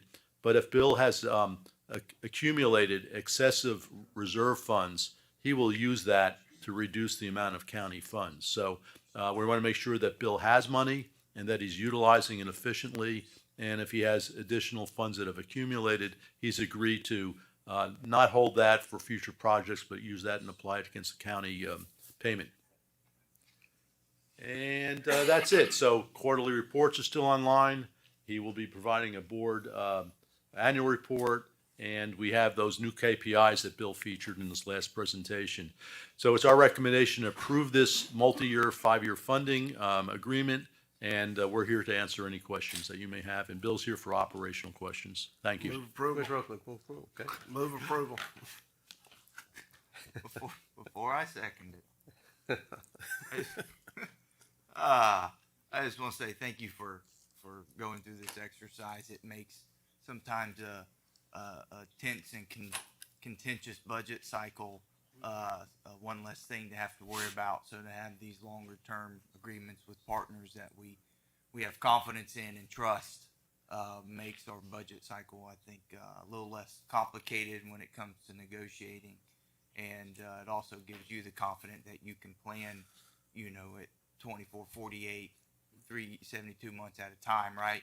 And that's important for success. That way you're not worried about what we're doing up here as a board when it comes to budget time. So good work between you both. You look like you're still kind of like each other a little bit. Yeah, Bill is one of my most cool. passionate collaborators. You guys are cool right now, and 5 years from now, maybe not, we'll see. But thank you both for working together on this and making a longer term strategy here.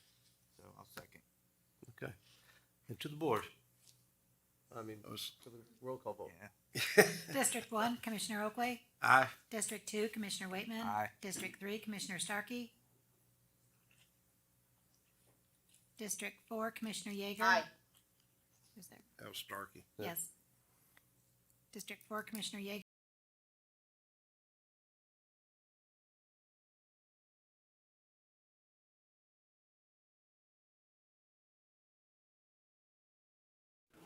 Ready to go. He still has a rookie move. We're on the home stretch. County attorney. Yeah. Okay, I'll do I-43. Chuck? Now Oakley's in on Well, it. let Take it her on. say- Say that again. He's gonna start cracking. Jokes. You ready? Ready for you? Okay, Chuck Lane, good evening. Chuck Lane, Director of the Office of Disaster Recovery Resources. This item has been changed a little bit since we published the agenda, so you're going to get some hard copies with some updated documents. I'll explain that change later in my presentation. So this is a pivotal moment for Pasco County's Better Future program. As you know, the Better Future program is to manage a $585 million grant to help our communities recover from Hurricanes Idalia, Helene, and Milton. The funding comes from the United States Department of Housing and Urban Development, and the grant source is CDBG-DR, Community Development Block Grant Disaster Recovery. Today's recommendation is specifically related to our infrastructure mitigation program. More than a year ago, my department started with a kind of a wish list of projects, potential projects, with a cumulative cost of several $billion. We've put great effort into whittling down the original list into something manageable, considering the available resources. With this agenda item, I'll be presenting a staff recommendation to allocate $147.9 million in CDBG-DR funding to support 20 infrastructure projects. I just want to begin by recognizing the army of people that contributed to this milestone. The coordination with county departments who will be executing these projects has been outstanding. My department team has done yeoman's work to get to this point. Our consultant, IEM International, led by Tim Lagudi, has put a team of experts into this effort to keep us on the right side of any compliance issues, and we received invaluable guidance from the Office of Management Budget, the County Attorney's Office, and the Purchasing Department, and ultimately, with direction from the County Administrator and his executive team, I'm proud to present this item today. So this item is specifically related to our infrastructure mitigation program, which includes projects that are classified as critical infrastructure, mitigation, and public facilities. Our action plan allocates just over $206 million to this program. So some quick definitions: critical infrastructure projects include repairs to infrastructure damaged by Hurricanes Idalia, Helene, or Milton. It also includes projects addressing inadequate infrastructure needs that were exposed by the storms.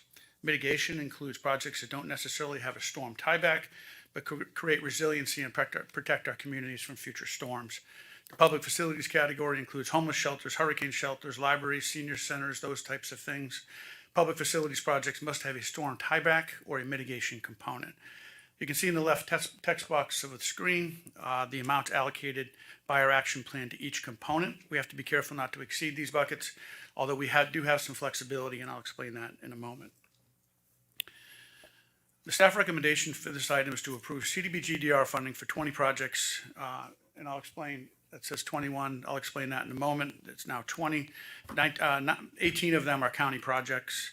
I'll present the project list in a moment. We're also requesting that you reserve $1 million for the required match for various repairs funded by the FEMA Public Assistance Program. The total project cost, including other sources for the 21 projects in the FEMA match, is just shy of $250 million. $147.9 million in CDBG-R funding will be used to fund these projects, along with $88.7 million from other resources. Those other sources include a variety of external sources and also county funding that was already budgeted for some of these projects. On the screen, you can see the breakout among the three categories. One project that you'll see in a moment is for renovation to the Hudson Library. It's the one project pulling from two different buckets. So to avoid confusion, we've just put it under the public facilities bucket. The amounts budgeted in our action plan for critical infrastructure, public facilities, and mitigation are $100 million, $30 million, and $76.4 million respectively. There are several critical infrastructure and public facilities projects that also qualify as mitigation projects.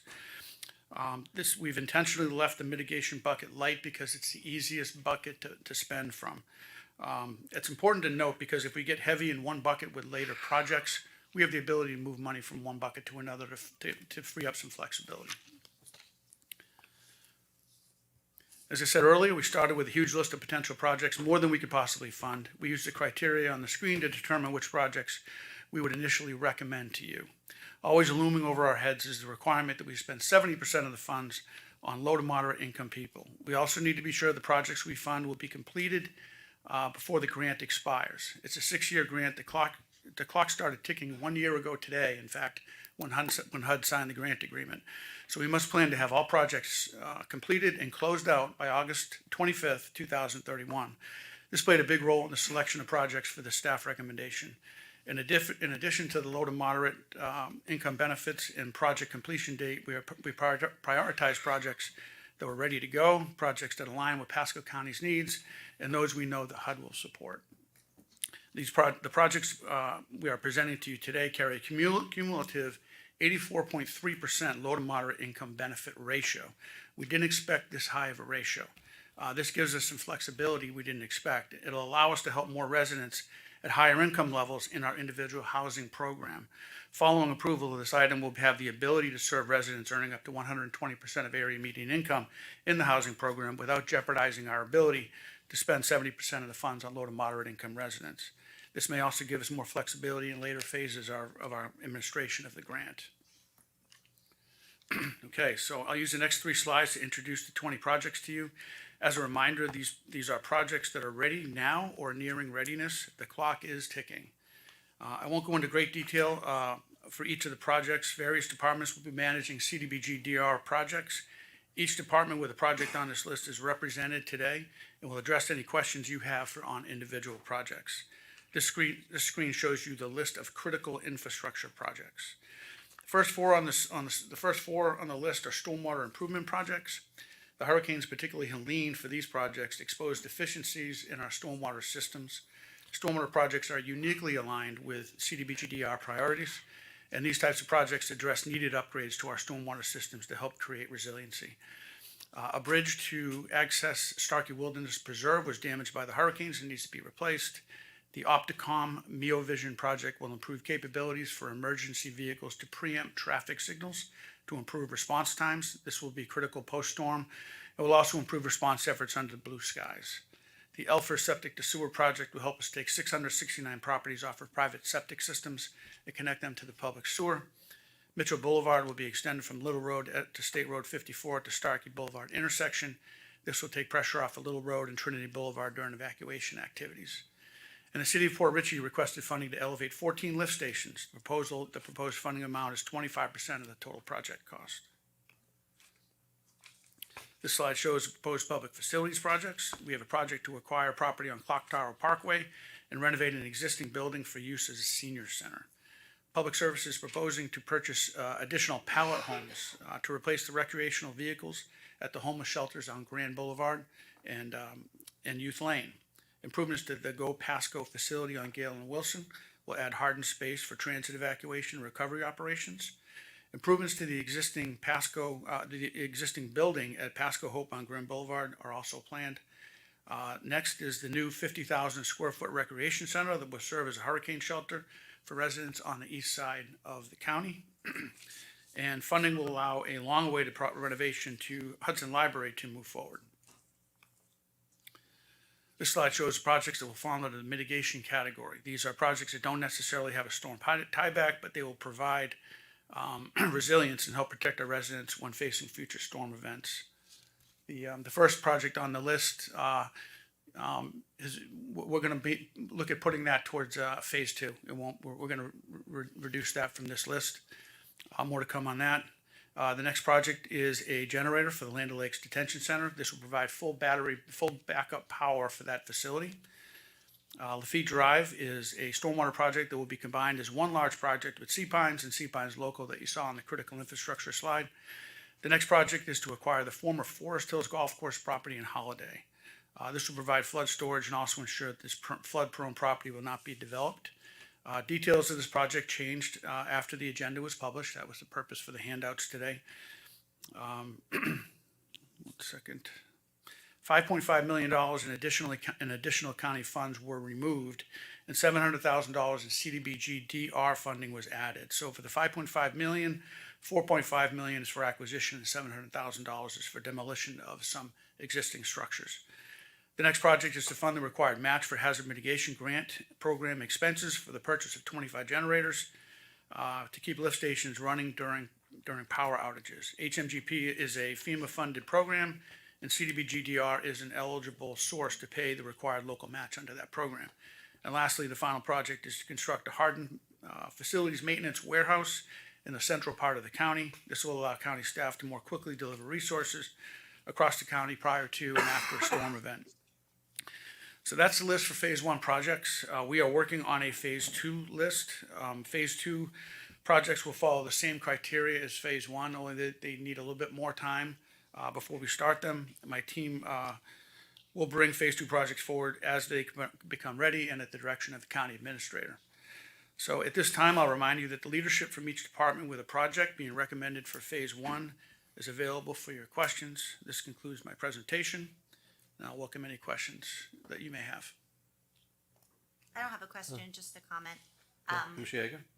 You guys did a great job putting this together. I know it's a lot of work and you guys are on a timeline and I just appreciate all the work you do. And, I know it's a lot. All the things you have to look for and, all the projects out there, they're all good, so. Thank you. Commissioner Whitman? Thank you, Chair. Chuck, can you go back to the slide that has the mitigation bucket, please? And I'll start with this. I know, and to Kathy and your team, I'm in no secret how critical and how much apprehension I have with the monies, especially towards the housing section of the volume of this money. So I appreciate everybody's patience with me and my criticalness of this exercise. You weren't yelling at him, were you? So no, I'll let you do that. I'm on cough drops today. So it's been a long day, folks.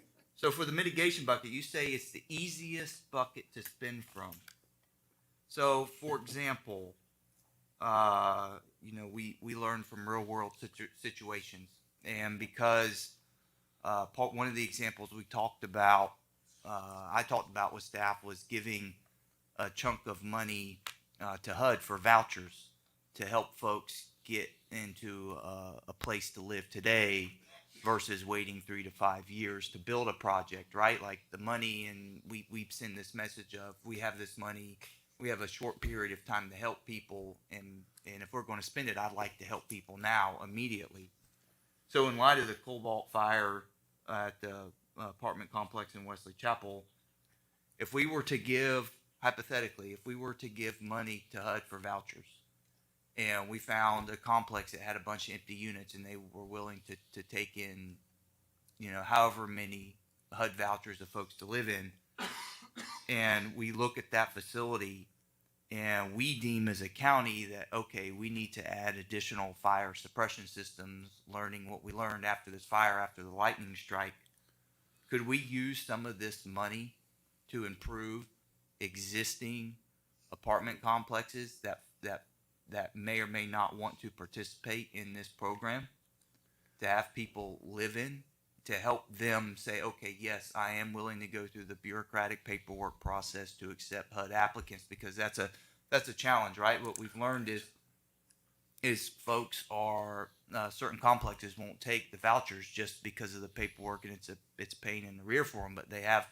you see, 1 month, 2 month, 3 month free rent because they have availability. Could we use that as a carrot, as a stick, to help them improve their building if they take in people, folks, for a period of time? So all of what you just suggested is eligible, and but it's not under this program. This No, is the no. infrastructure program. So with a Okay. combination of housing funds, perhaps, and public facilities funds, those are things we can do. I've been talking to internal staff about those types of projects. I've talked with the Pasco County Housing Authority about maybe standing up something with vouchers. That, they have a process in place, and it's kind of plug in. They're plugged in to do it right away. So if they have the capacity to do it, it would make sense for them to run that program. No, under certain meaning conditions. if we use it as an incentive to get an existing complex that ordinarily would have said, no, we don't want to do the HUD vouchers, we have a stick, say, hey, we have 25 folks that we can put in on our list. If Commissioner Starkey's listening, I'll say Pasco folks, for the vouchers to go live there and to help them say, yes, we will take them. And on top of that, we will give you X amount of money to help if there's a lightning strike that hits the 3rd or 4th floor, to try to prevent what happened a week ago. If that's an opportunity, I think it was just, life happened. We learned from it, and if there's a way to make these buildings safer with these funds by also giving people confidence, right? I think the public needs confidence that, hey, we feel safe to live in one of these apartment complexes, that this could be a way to do that. So just a thought out there, since we're having this discussion. I'll throw another curveball at you. Why not? I'll keep it top of mind with So I my just staff. throw that out there. I just want to add what he's saying, but the fact of it is, all this money is earmarked for people that had issues during the storms. That came from FEMA for that purpose, right? The mitigation money, not necessarily. The mitigation money can be exclusively to help projects that protect us against future storms. But all of the public facilities projects, the critical infrastructure projects, and even several of the mitigation projects, they do have a storm tieback at some level. I'll give you a thought, Commissioner Wade, when I was Right. thinking about that as well. Is I like your approach to try to make it safer, because what happened there was devastating for the property. Thank God no one got hurt, but had those sprinklers been in the roof, would have been a situation. In my conversation before today, is pushing that item back for multifamily. My thoughts were, maybe even we work with the existing ones to give them an incentive through their fire MSTU that they pay, because that was like 100 people out there working on that fire. That's a lot of money tied up. So there's got to be incentive for us to kind of maybe work with them to somehow make it advantage for them. The other thing I was thinking was, as we look at that situation, is maybe we even go rate the ones that have the extra sprinkler systems, the extra protections, and let's put some type of rating, a bonus system where people can know that this one's extra safe because it's got those extra sprinklers or what are the safety things. So I think you're on the right track for something for down the road, but I think if we get a little more information back with what they're going to study, we'll still have enough time to look at that to try to add it, if we can add it, with it being appropriate. Anything else, Commissioner? I'll just add some more. Yeah. Chuck, the work that y'all have done as a team on putting all this together, thank you very much for all the work y'all did, because it's not an easy task, and I appreciate all y'all have done to make this work out. I mean, this is like the first step in the door, because this is when you're starting to really start to deliver. So, Well, it's been a lot of it's work. real to this part. important. It's been a lot of work up to now, but it's not over. The work is just beginning. Yeah, that's There's right. a lot of work to come with these Yeah. projects. I do have one question. Mr. Goldstein. For all the projects that require property acquisition, has staff confirmed that they're all willing sellers? I just want to make sure none of these projects require eminent domain. I believe that is correct. Okay. And if there are any departments that have an acquisition project that need to say otherwise, I'd call them up right now. But yes, that, to my knowledge, that is correct. Okay. So I'd like to go into a couple of different things. And I'll It, start, it's not, it will most certainly be a voluntary sale if that's where you're going with. Well, I'm asking because I know these need to be expedited projects and they have a timeline to meet. Yes. If any of them require eminent domain, it's unlikely we could meet that timeline. That's why I'm asking the question. I know the acquisition projects, we have been in communication with the owners. Whether or not we've landed on a price, I don't know the answer to that. But yes, we have willing sellers and we've been in communications with the owners in the acquisition projects. Okay, and just one small point on the Mitchell Boulevard one. I don't see a item for acquiring the land. Do we actually have the land for Mitchell Boulevard? We own some of the land. That would be a partnership with a developer. So that's where we would see investment from the Has developer. the developer agreed to provide the land for that? I don't know the answer to that. Mr. Engel here? see a thumbs up in the Okay. back. Good. Get any yes from? Okay. Okay, thank you. All right. So I just want to say, what you've done putting this together is phenomenal. Absolutely phenomenal. I think you're hitting home where we need to go, and you're giving us flexibility for later on for the next things to add into it. I'm actually hoping for Magnolia Valley later on to be included. I got some ideas for that, which I got time to go work on now. But I want to say the one purchase on the Enclo property. I understand the price is high, like, I don't know, we're paying like 4.5 million for it. Is that a number, or is that just? Which page is that on? It's up here, Old Forest Hills acquisition. You just, that was on the same page. $4.5 million is the acquisition price. Okay, so. I believe that's the appraised value. All right, so let me just say this about the appraised value, and I want a better negotiation. I'll tell you why. There was a golf club We've in been Hudson. negotiating on that for a year. I understand. Maybe 2 years. Listen, don't hurt my negotiation right now because we're still in negotiation. We haven't signed a contract. Let me just say, I want to see it happen, but there was an 18-hole golf course up in Hudson that sold for over right around $4 million. And it was 18 holes making money in upland all the way through. I know when we buy E-Lamp land, we usually we're going to pay a smaller amount of money for it, but I just want to say, I want you to really work that and like that number. I will say this, Elfers, I am very excited about that project too. Septic sewer, 600 some odd homes. And I don't know if you already plan to do it, but if we can get maybe there's some matching state money that's out there. DEP's got a program that ends for the end of the month through Pot 2 money that I think now that we've put this money toward that, you might be able to get the rest of the money for that whole project. And that's a real deal that's right now that you can get ready, within 2 days to have that ready to go with what you've done here. So I think you can get the balance of that money could be huge. With everything else that you've got, I want to say that and just like we've talked about here, when the county does things and we put bids out, we pay more money because everybody thinks we're at the ceiling. I want you to have the confidence, everybody else, as we're looking at all the bidders that are coming out there, that just because these are number up here, there's contingencies in there, there's cushions in there, that don't think this is the highest number that we're gonna pay, or the number we're gonna pay. There may be better bids out there, and we're not looking to spend all of it on these projects, but we're putting ourselves in a position to go make these deals happen and get this stuff done. So I just want to give you that to go, and then for everyone else out there listening, just because you see 9 million here or whatever the numbers are, that we're still looking to be lower, and we've got contingency in there for other things, just in case something goes, but we want to get the best price we can possibly get. Absolutely. And I just want to give you the confidence in the insurance to know we're behind you, and we'd hope that you can do that so we can add more things to it. But again, I am just thrilled with what you've done here. I think it's a great use of getting this set up to go. Terrific. Commissioner, can I say? Yes, I'd like to Commissioner speak Starkey. to, yes, I told him he's like Santa Claus and he's got the best job in the county. On the golf course, just something to remember about it. It is riverfront property with a boat ramp.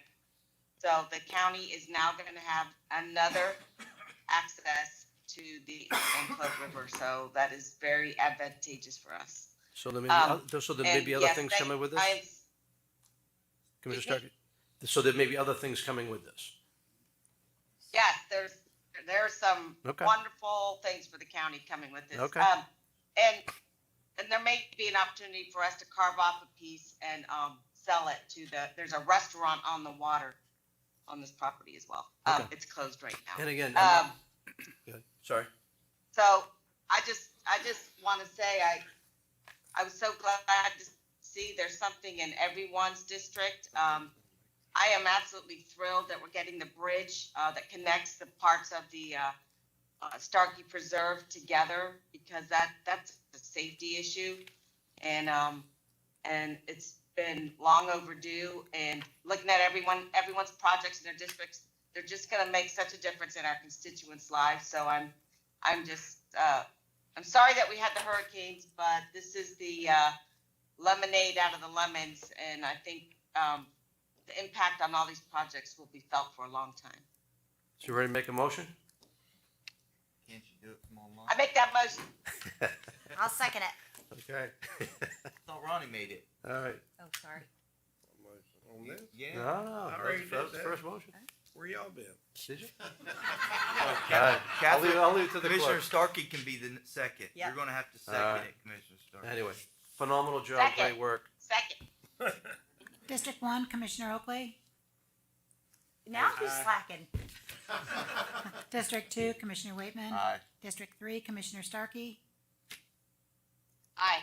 District 4, Commissioner Yeager. Aye. District 5, Chairman Mariano. Aye. Okay. Great job. Keep up the good work. The whole team's doing phenomenal.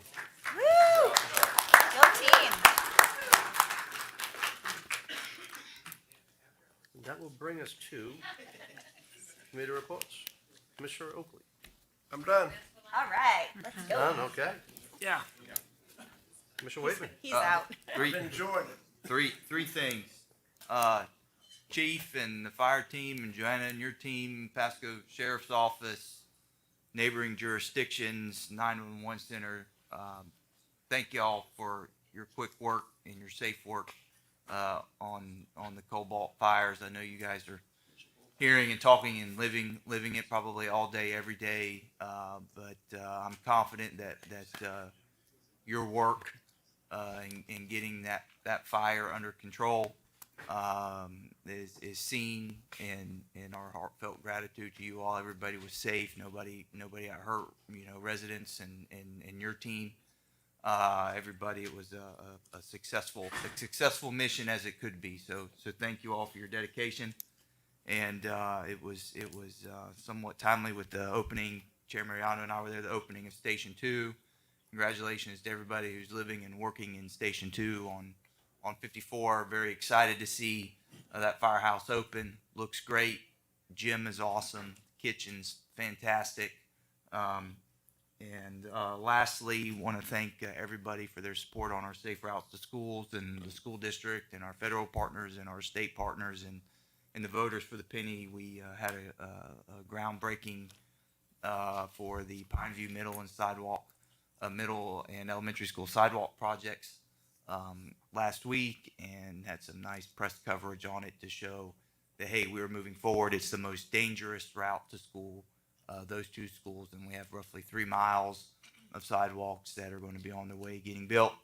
The second most dangerous routes to schools were off Curley and Wells at the Wesley Chapel School District Plaza there, and the next one is Shady Hills. And I understand that we're moving forward, even though we didn't receive our appropriation, but moving forward with penny money to help the schools on Shady Hills. And so very proud of the team effort and the unified front on our safe routes to schools for our kids and families. So great work by everybody and everybody who cares about that issue as much as I do. So thank you, Chair. Thank you. Mr. Starkey. You still there? I have a question before we Yeah, we got go pictures there. back. I'm looking at the. All right. Okay, so I don't have my sheet with me. It's there at my desk, but I went up and toured a school in your district, Commissioner Mariano. It's called, I think, Hope Ranch, or it's a school for special needs started by a bunch of parents. Started in the elementary school, then went on to middle school, then high school, and now they have a workforce training program, which is what I visited there for, young adults they're employed mostly in Hillsborough, Hernando County, but it's some in Pasco County with Oak Hill Hospital, the Hernando Sheriff's Office, some other government agencies, and it's just an amazing program. And won't expand to the east side. The east side, and I encourage everyone to go and tour this facility. On the way back from that, I stopped in at the Vincent House, and I had been there for the opening of the clubhouse, but I hadn't been able to see the new hall. Another great workforce training program for people with special needs, and that the squash that you see there was grown there, so very cool.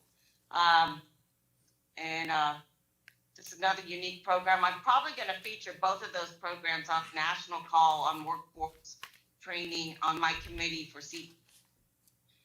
Then I can't remember what else was on my list.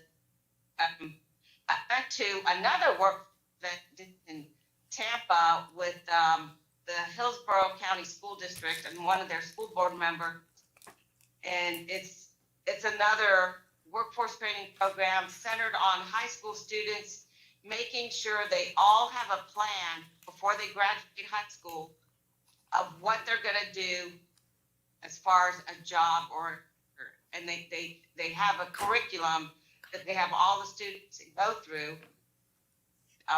It sounds phenomenal, and I'm going to be helping them bring that here to Pasco County Schools.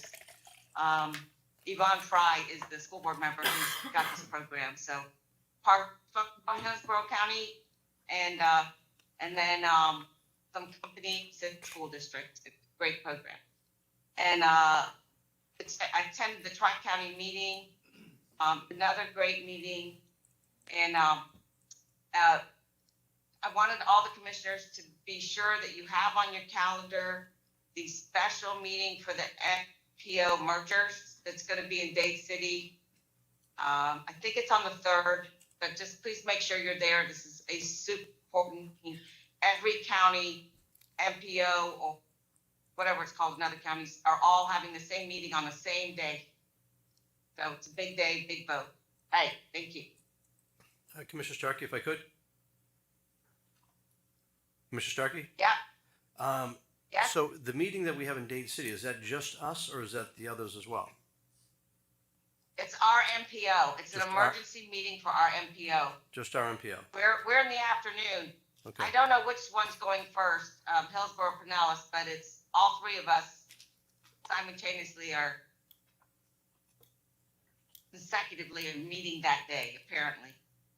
Because I attended the MPO meeting. I know Lisa ended up having to leave, but I attended the MPO meeting from out. So I was, and this is where they talked about it. No one else was there. So- How important it is to be at that Commissioner meeting. Starkey, my calendar is showing that meeting on September 1st. Does that sound right? September 1st. Okay, city. Yeah. You said September 3rd, but my calendar is saying September 1st. I just want to make Well, I was doing it from memory. I think I saw something come today to remind everybody about it. In my email. Now, on a workshop, does one have to be present or one can be remote? I think we could vote it. Well, There's no voting. There's We're not actually, voting, so- well, the thing is, there's a meeting immediately after the workshop. I so you're gonna I have to understand that. Be there to vote anyway. Yeah, they just added that into it, but I had thought I could do it remote. I had made family plans, so if I'm gonna be away, I wanna be able to just call in and do that, if that's okay with the board. But the workshop. This isn't a TMA. This is a Pasco MPO special meeting. Right. So I but- don't know but- what the but rules are. Again, but it's a workshop. We're not voting on it, so The I should be able to workshop go remote. is fine, but they're gonna No, need. no, no. They're gonna need a quorum to vote. I believe it has a vote. No, well, yeah. Again, we're not voting anything, it's a workshop. But as far as the MPO meeting, that, I know that you need to be present for that. Yes. All right, thank you. All right, Commissioner Yeager. Okay, well, let's see. Can I have my first slide? Okay, so the area of aging, they honored Mike Wells as the Outstanding Humanitarian Award. So that was well deserved. I'll go through my stuff quick. Okay, and this is, I'd like to recognize some of our rescue personnel who represented the Pasco County, the Firefighter Challenge Championship Series, South Region Classic in Deerfield Beach last week. So that's this group. It was incredibly demanding. They put firefighters through physically and mentally challenging events designed to stimulate the work they perform on the ground. It requires strength, speed, endurance, and extraordinary level of preparation. While I'm on fire rescue, their total calls in the last 30 days was 7,935 calls. Motor vehicle accidents, 276. Structure fires, 31. And special ops calls, 153. And obviously a shout out to the over 100 firefighters who put the fire out in Wesley Chapel. That was just an incredible group effort, and we are indebted to them because that was a huge undertaking and no lives lost, and the community rallied together to where they are full with donations. So that just speaks volumes about Pasco County. So Pasco proud on that. And just one other thing, suggestion to you guys to, we've heard good things about the plate readers, and then we heard some, concerned citizens about the plate readers. I'm suggesting that, we do a workshop, we think about it, we talk about it. get a presentation so the community can have some input, get involved. And also at that time, maybe we can talk about the drones with, Chuck can do the sheriff's office and maybe do a drone presentation. With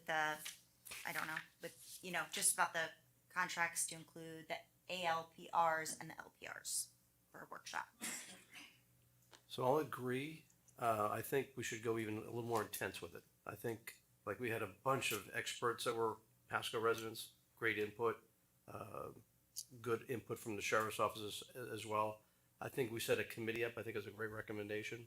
Let the committee meet maybe 1 or 2 times, put some things together, then schedule a workshop, and we do the workshop. Usually we don't take public input, but I think that one we take the public input on. So that may take a little bit of time to do it, but I think taking our time on this and getting it right is critical. And I think just like the moratorium on data centers was well respected and received by our citizens, I think if we take our time and look at this and make the right decision, I think it's a great way to go. So I'm comfortable giving staff the flexibility to set the committee up, and it can be anybody on the committee who wants to go. Let them have a couple of meetings and then What do you mean, just anybody? Well, people that spoke today. Okay, like experts along with Experts members of of the that, community. yeah. Okay. Yeah, there's no way, it's certainly going to be an intense conversation either, for or against them. So, we need to be prepared to have, really robust professional dialogue with open minds and, probably some fun-spirited debate like we do from time to time. Once in a while. Yep. So I think a workshop would be good. And I know we don't normally incorporate the public into the workshop, but it's probably important, whatever the workshop rules are. County attorney is looking at me sideways Well, here. no, Our I'm new not- county I attorney. don't have an issue with you taking public comment at a workshop. My only reason I have a little hesitancy is about the committee, because when the board. I think that's how we hash out what this committee is. Well, Yeah. the only hesitancy I have is when you create a committee, if you're going to be making a recommendation to you, they're going to be subject to the Sunshine Law. I just want you to understand that. So They have to. I mean, we can look at the Doge committees that have been set up around. Those are pretty intense bodies, right? So are you going to? We don't know yet. There's only 3 of us here, so. So if you're going to set up a committee like that, you're going to have to. Somebody's going to have to say who's on it, and they're going to have to understand they'd be subject to the Sunshine Law when they meet, and that kind of. Would it be better to gotta have a be more- task force or something like that? Task force, that's the key. That's a great one. Task force, that's the word I was looking for. Thank you. And I just want to say, as you pick this committee that, people are in general talking about things countrywide, right? But we have to just be we have to be focused on Pasco only. And has anything happened in Pasco? What can happen? People's privacy, data, etc. I just want to keep the focus to Pasco because people think we have control over the whole country, and sadly, we only have control over Pasco. Well, I think we got to look at all aspects. I mean, Fourth Amendment, et cetera, but I'm. We have to think broader because of the talking of the systems, right? Something happens here and they catch the person in Tennessee. I think that was the example used, right? I think it'd be good that we have public dialogue and understanding of how these systems talk to one another, whether it's the flock system or what's the other one, Axon, those two, how these systems communicate and work and integrate. It's a fact, and it was stated today that technology is outpacing manpower, and it's moving quicker than any of us can, especially in the world of public safety. The sheriff said at our workshop that technology is the future of our police force, and as a governing body, especially when it comes to budgets, I certainly have great apprehension to tell another constitutional officer, they're the CEO of their organization, on how they should do their job. But at the end of the day, this body, our number one job is to be the fiduciary of public money, and our job is to ensure that the money that we allocate to other leaders in this county is being used in the best interest of the public. So, you know, as a fiduciary, if we're making dollars and cents decisions, I think it's important that we are confident in our decisions and the money that we allocate to, you know, whether supervisor of elections, clerk of the court, property appraiser, sheriff's department, that we're making the appropriate decisions when it comes to the budget for folks. So I think this is a great step in the right direction to add transparency and for us to have understanding as a board, to understand what's going on with these systems and technology as a whole. Yeah, and it is definitely fast moving. We did all swear to an oath, so I think all of this good. I think that task force is a great way to go, and then Task set up a force nice and big workshop and a later subsequent on. workshop. And I think the task force needs to be voted on because. That's fine. And also, I just want to say that whatever we decide as a board after we gather all the facts, that Pasco County would be the only neighboring county that does not have this technology, which, you know, no one got to hear that today, but I understand all the concerns with, you know, data privacy, people's safety, things like that, but We'll make it happen. We'll yeah, put at something the end together, of no the day, problem. you know, we heard the people both sides, and I just want to make sure that, you know, there's knowledgeable people. We're not using Google. We're not using AI for our information.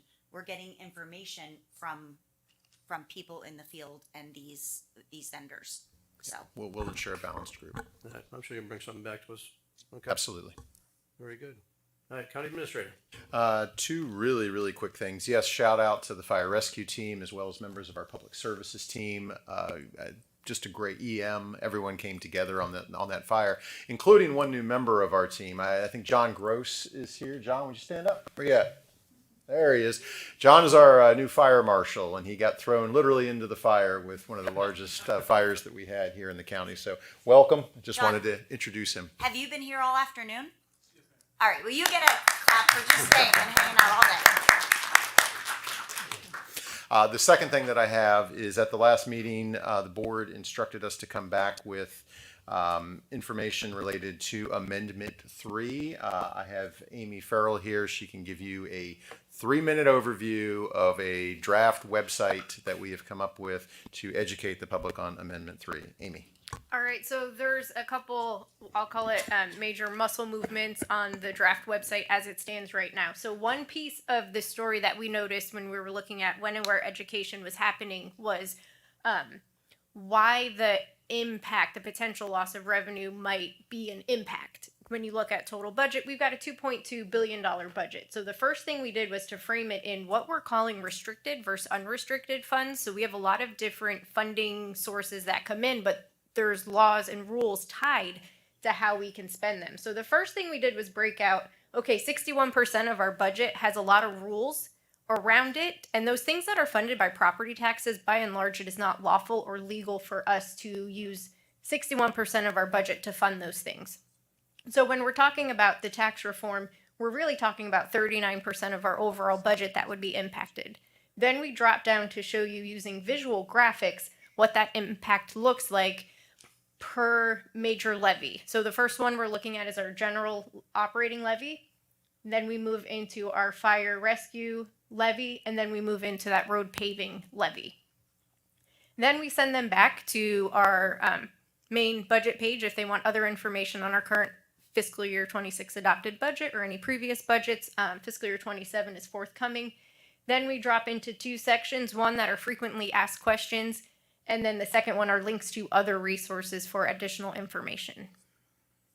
Questions? Can you flip those again just a little bit slower? I went real fast. He said 3 minutes. I said I can beat you. This is it. This is good. So you got paving on there? Go ahead. Fire rescue? Mm-hmm. Citizen safety. All right, now, what about parks, libraries, senior services, etc.? So that would all fall under citizen safety and services. And so we call out what some of those things are in the narrative around the graphics. So I think it's important though, because people are going to need to know they're hit the hardest when we have cuts. We had the 08, 09 big budget cuts when the property values crashed, parks and libraries get it like 29%. And we know that's where it's gonna come first. We heard a gentleman talking about, we don't have enough park space out there today. Hear it all the time, all over the county. I think you need to bring that out to show what that budget is and how much we're spending. Because people need to see what we have. I think that's part of the cut that's gonna be coming somewhere. So as part of that 428 million that I'm looking at there, either a drop down or a table or something that We could can add, yeah, we can explain add. what makes that number up. Something, yeah, you gotta, I mean, That's- how much do we spend on That's senior easy. services? That's a drill down. That's easy. You look at like senior services, veteran services, how many officers do we have, Kathy? How many veterans officers do we have? 7? Yeah, so it's 7 officers. Senior services, how many people are waiting for Meals on Wheels? How many people may get lost? I mean, these are like the things, heart and felt, that you guys fight for, that, people need to know. That's good. Any other feedback? But that looks awesome. Okay, well, we'll take that feedback Looks awesome. and Thanks, I'll we'll send the go kudos ahead back and to media. get that live as soon as we make those changes. Good. Thank you. Yep, I mean, you don't have to wait for that, you can still do it and then just change them later, so. and keep adding The to it. sooner that's out, the better. Awesome, all right. That's all I have. Okay? All right, thank you. County attorney? Question, Chairman. Okay. Hey, Amy, in Yeah. the, can y'all pull that back up, please? So, in the diagram, the photo, it shows what the amendment shows as what the legislature defines as necessary and not. I think it's important that folks see, okay, here's what the state deems as necessary, because parks and libraries aren't deemed as necessary in the funding, right? Or whatever their terminology So is. our mandated services? No, the property tax amendment Okay, yeah. defines like, hey, you can, what you can and can't fool with. It doesn't. That's the part that's interesting, I'll call it, because in the bill, there's actually a directive in there, if it's voted on and approved, that the legislator would come back and further define how we're allowed to spend that money. It's kind of vague right now. So it's not clear, and the legislator says we will come back and define it should this pass.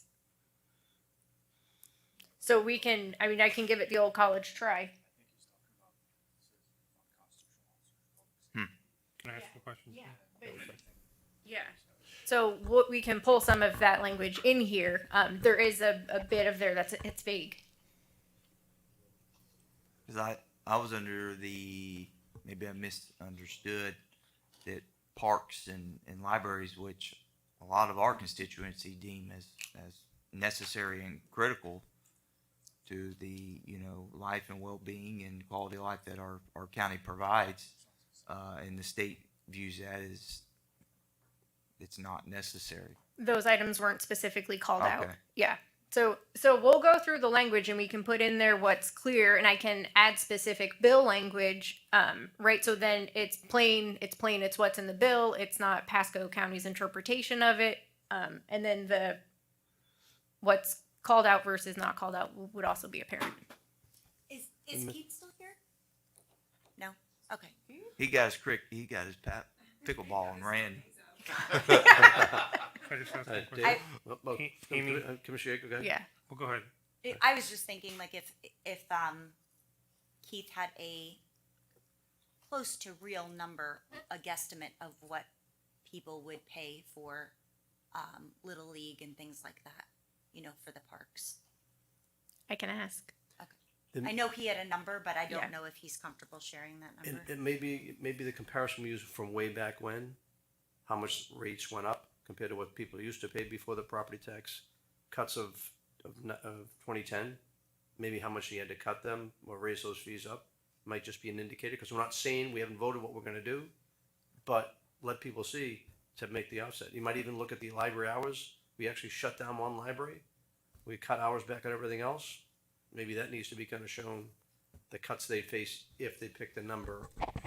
Well, then I don't know if we're walking a fine line between educating and then let's do this. Let's take the feedback that Commissioner Waitman had provided in your first comment. Let's go live, and then we can Go live, entertain we can tweak it down the road. Okay. tweaks down the road. All right, So my David? question is, why do you stop at year 2 when the amendment says it allows for full elimination? Because it allows for it, but another action item that the legislator will have if this passes is to build in a timeline for the full elimination. But So- you could have a bubble that shows full elimination I mean, without a year. Yeah, I could. It felt for lack of a better word. So we just went for But the the. amendment, but the amendment, but I guess my point is that the full elimination is only on homestead though. Yes. So you still could show how much revenue we lose with a complete loss of homestead.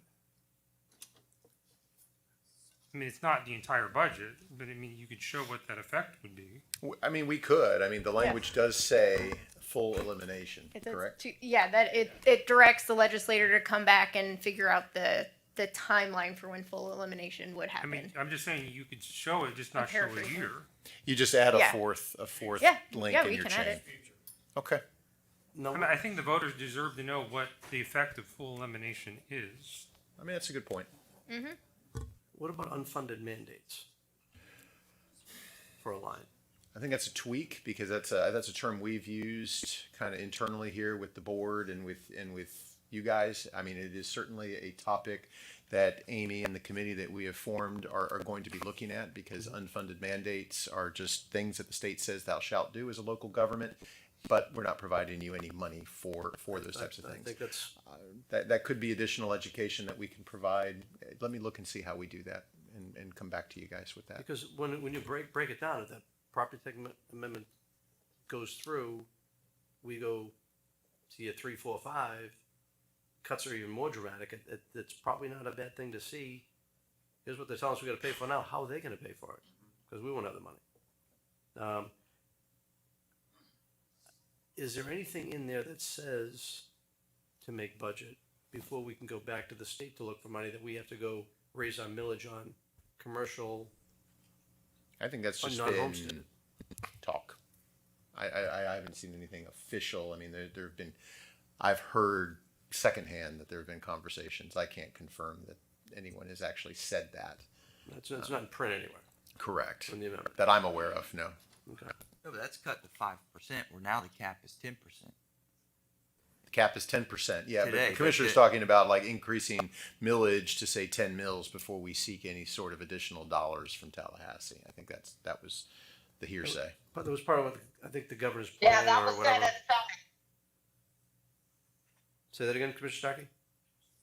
That's what was circulated at FAC by some of the legislators who were there, that they would expect us to do everything at home to raise as much money before we asked them for money to help for local things. That's, So, It's nothing in in print, essence, though. they're so in essence, we want you to cut taxes, but we want you to raise taxes before you come talk to us. That's in essence of what's being, yeah. that's the message that's being sent. That's wild. That's just what was said at, when I was there at FAC, yeah. All right, well, we got enough to get started with, so let's take this, run with it, and if we want to look at any of the tweaks, we can look at that. Great. Thank you very much. Yeah, Thank you, Thank Amy. you. Great job. I'm done, sir. Thank you. Okay. Anything from the clerk? Nothing. Okay. Just got a couple of things. David, thank you for meeting with the gentleman with the cats. He really appreciate it. Actually sent an email over thanking us for how well he was treated. Hope you're gonna work on that other one. And I've got an issue with, over in Gulf Highlands, there was a cat that's been attacked by a pit bull. I've got a video, which I don't want to show. Oh, there it is there. Okay. There's a post on Facebook that's out there. So this might be a drug house. It's got a pit bull that the neighbors are scared. And you've got video to show that the pit bull did the damage. I don't know why that pit bull wasn't removed from those people immediately. I know it's been done in the past. For some reason it's happened. And maybe it's under Kathy. Was it called in? It was called in, yes. Matter of fact, it'd be running to you, so I'm sorry. but somehow we gotta take a look at that scenario. All right, and I wanna say, Nick, if you would, I need to get with Barbara with that Denton Place numbers, with the, people that are coming to build Bolton Road. I need to get with, Kevin Pliska for the base, working with concrete, et cetera. Every bit should be mixed in there, try to save some money and see how much more road we can get on that project. And then I'll go work on the industrial park as far as what I can find from matching money to get that southern road done. It's a great opportunity. And with that, I want to thank the board. Appreciate all the discussion. I know it was heavy sometimes, but Hey, Jack, yes, Catherine. Jack, I do have a question. Yeah. On that property, that house that's running a business with the big semis, are you able to say what's going on in your district? Oh, it's actually not my district, it's Commissioner Yeager's district, No. but It's, what's it called? Beach, isn't it? Oh, I thought it was in Hudson. no, it's, Yeah, it's on Hudson. I think. which, the, Yeah. With The one Golden that, Jump. the gentleman at public oh, comment. on Clenchow? Yeah, that's yes, sir. mine. Yeah, I can tell you that we talked about it last 2 weeks ago. I know they're working on it, and I think it is going through the court system, but, they're working it. And, Okay. and just for the record, my staff, because it's in the court system, it's not that we couldn't talk, and you gotta kind of wait for that. It's in the process, in the courts. So my staff was Right, as long as attentive. we're on it, doing something. We are Okay. definitely on it, and believe me, I was on it before we came to the board, but it's in the process. Right, As a matter of fact, thanks. you can talk to David or Sam, and they can update you exactly where it stands. But yeah, we were on it, and that was, I thought, misrepresented, frankly, because my team was on top of it. But anyway, so thank you all. We're adjourned. I have enough garbage in my work. I don't really want.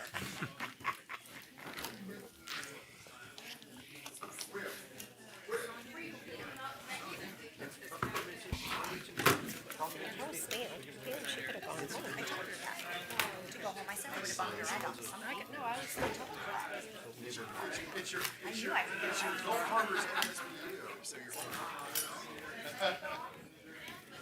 No, Harold.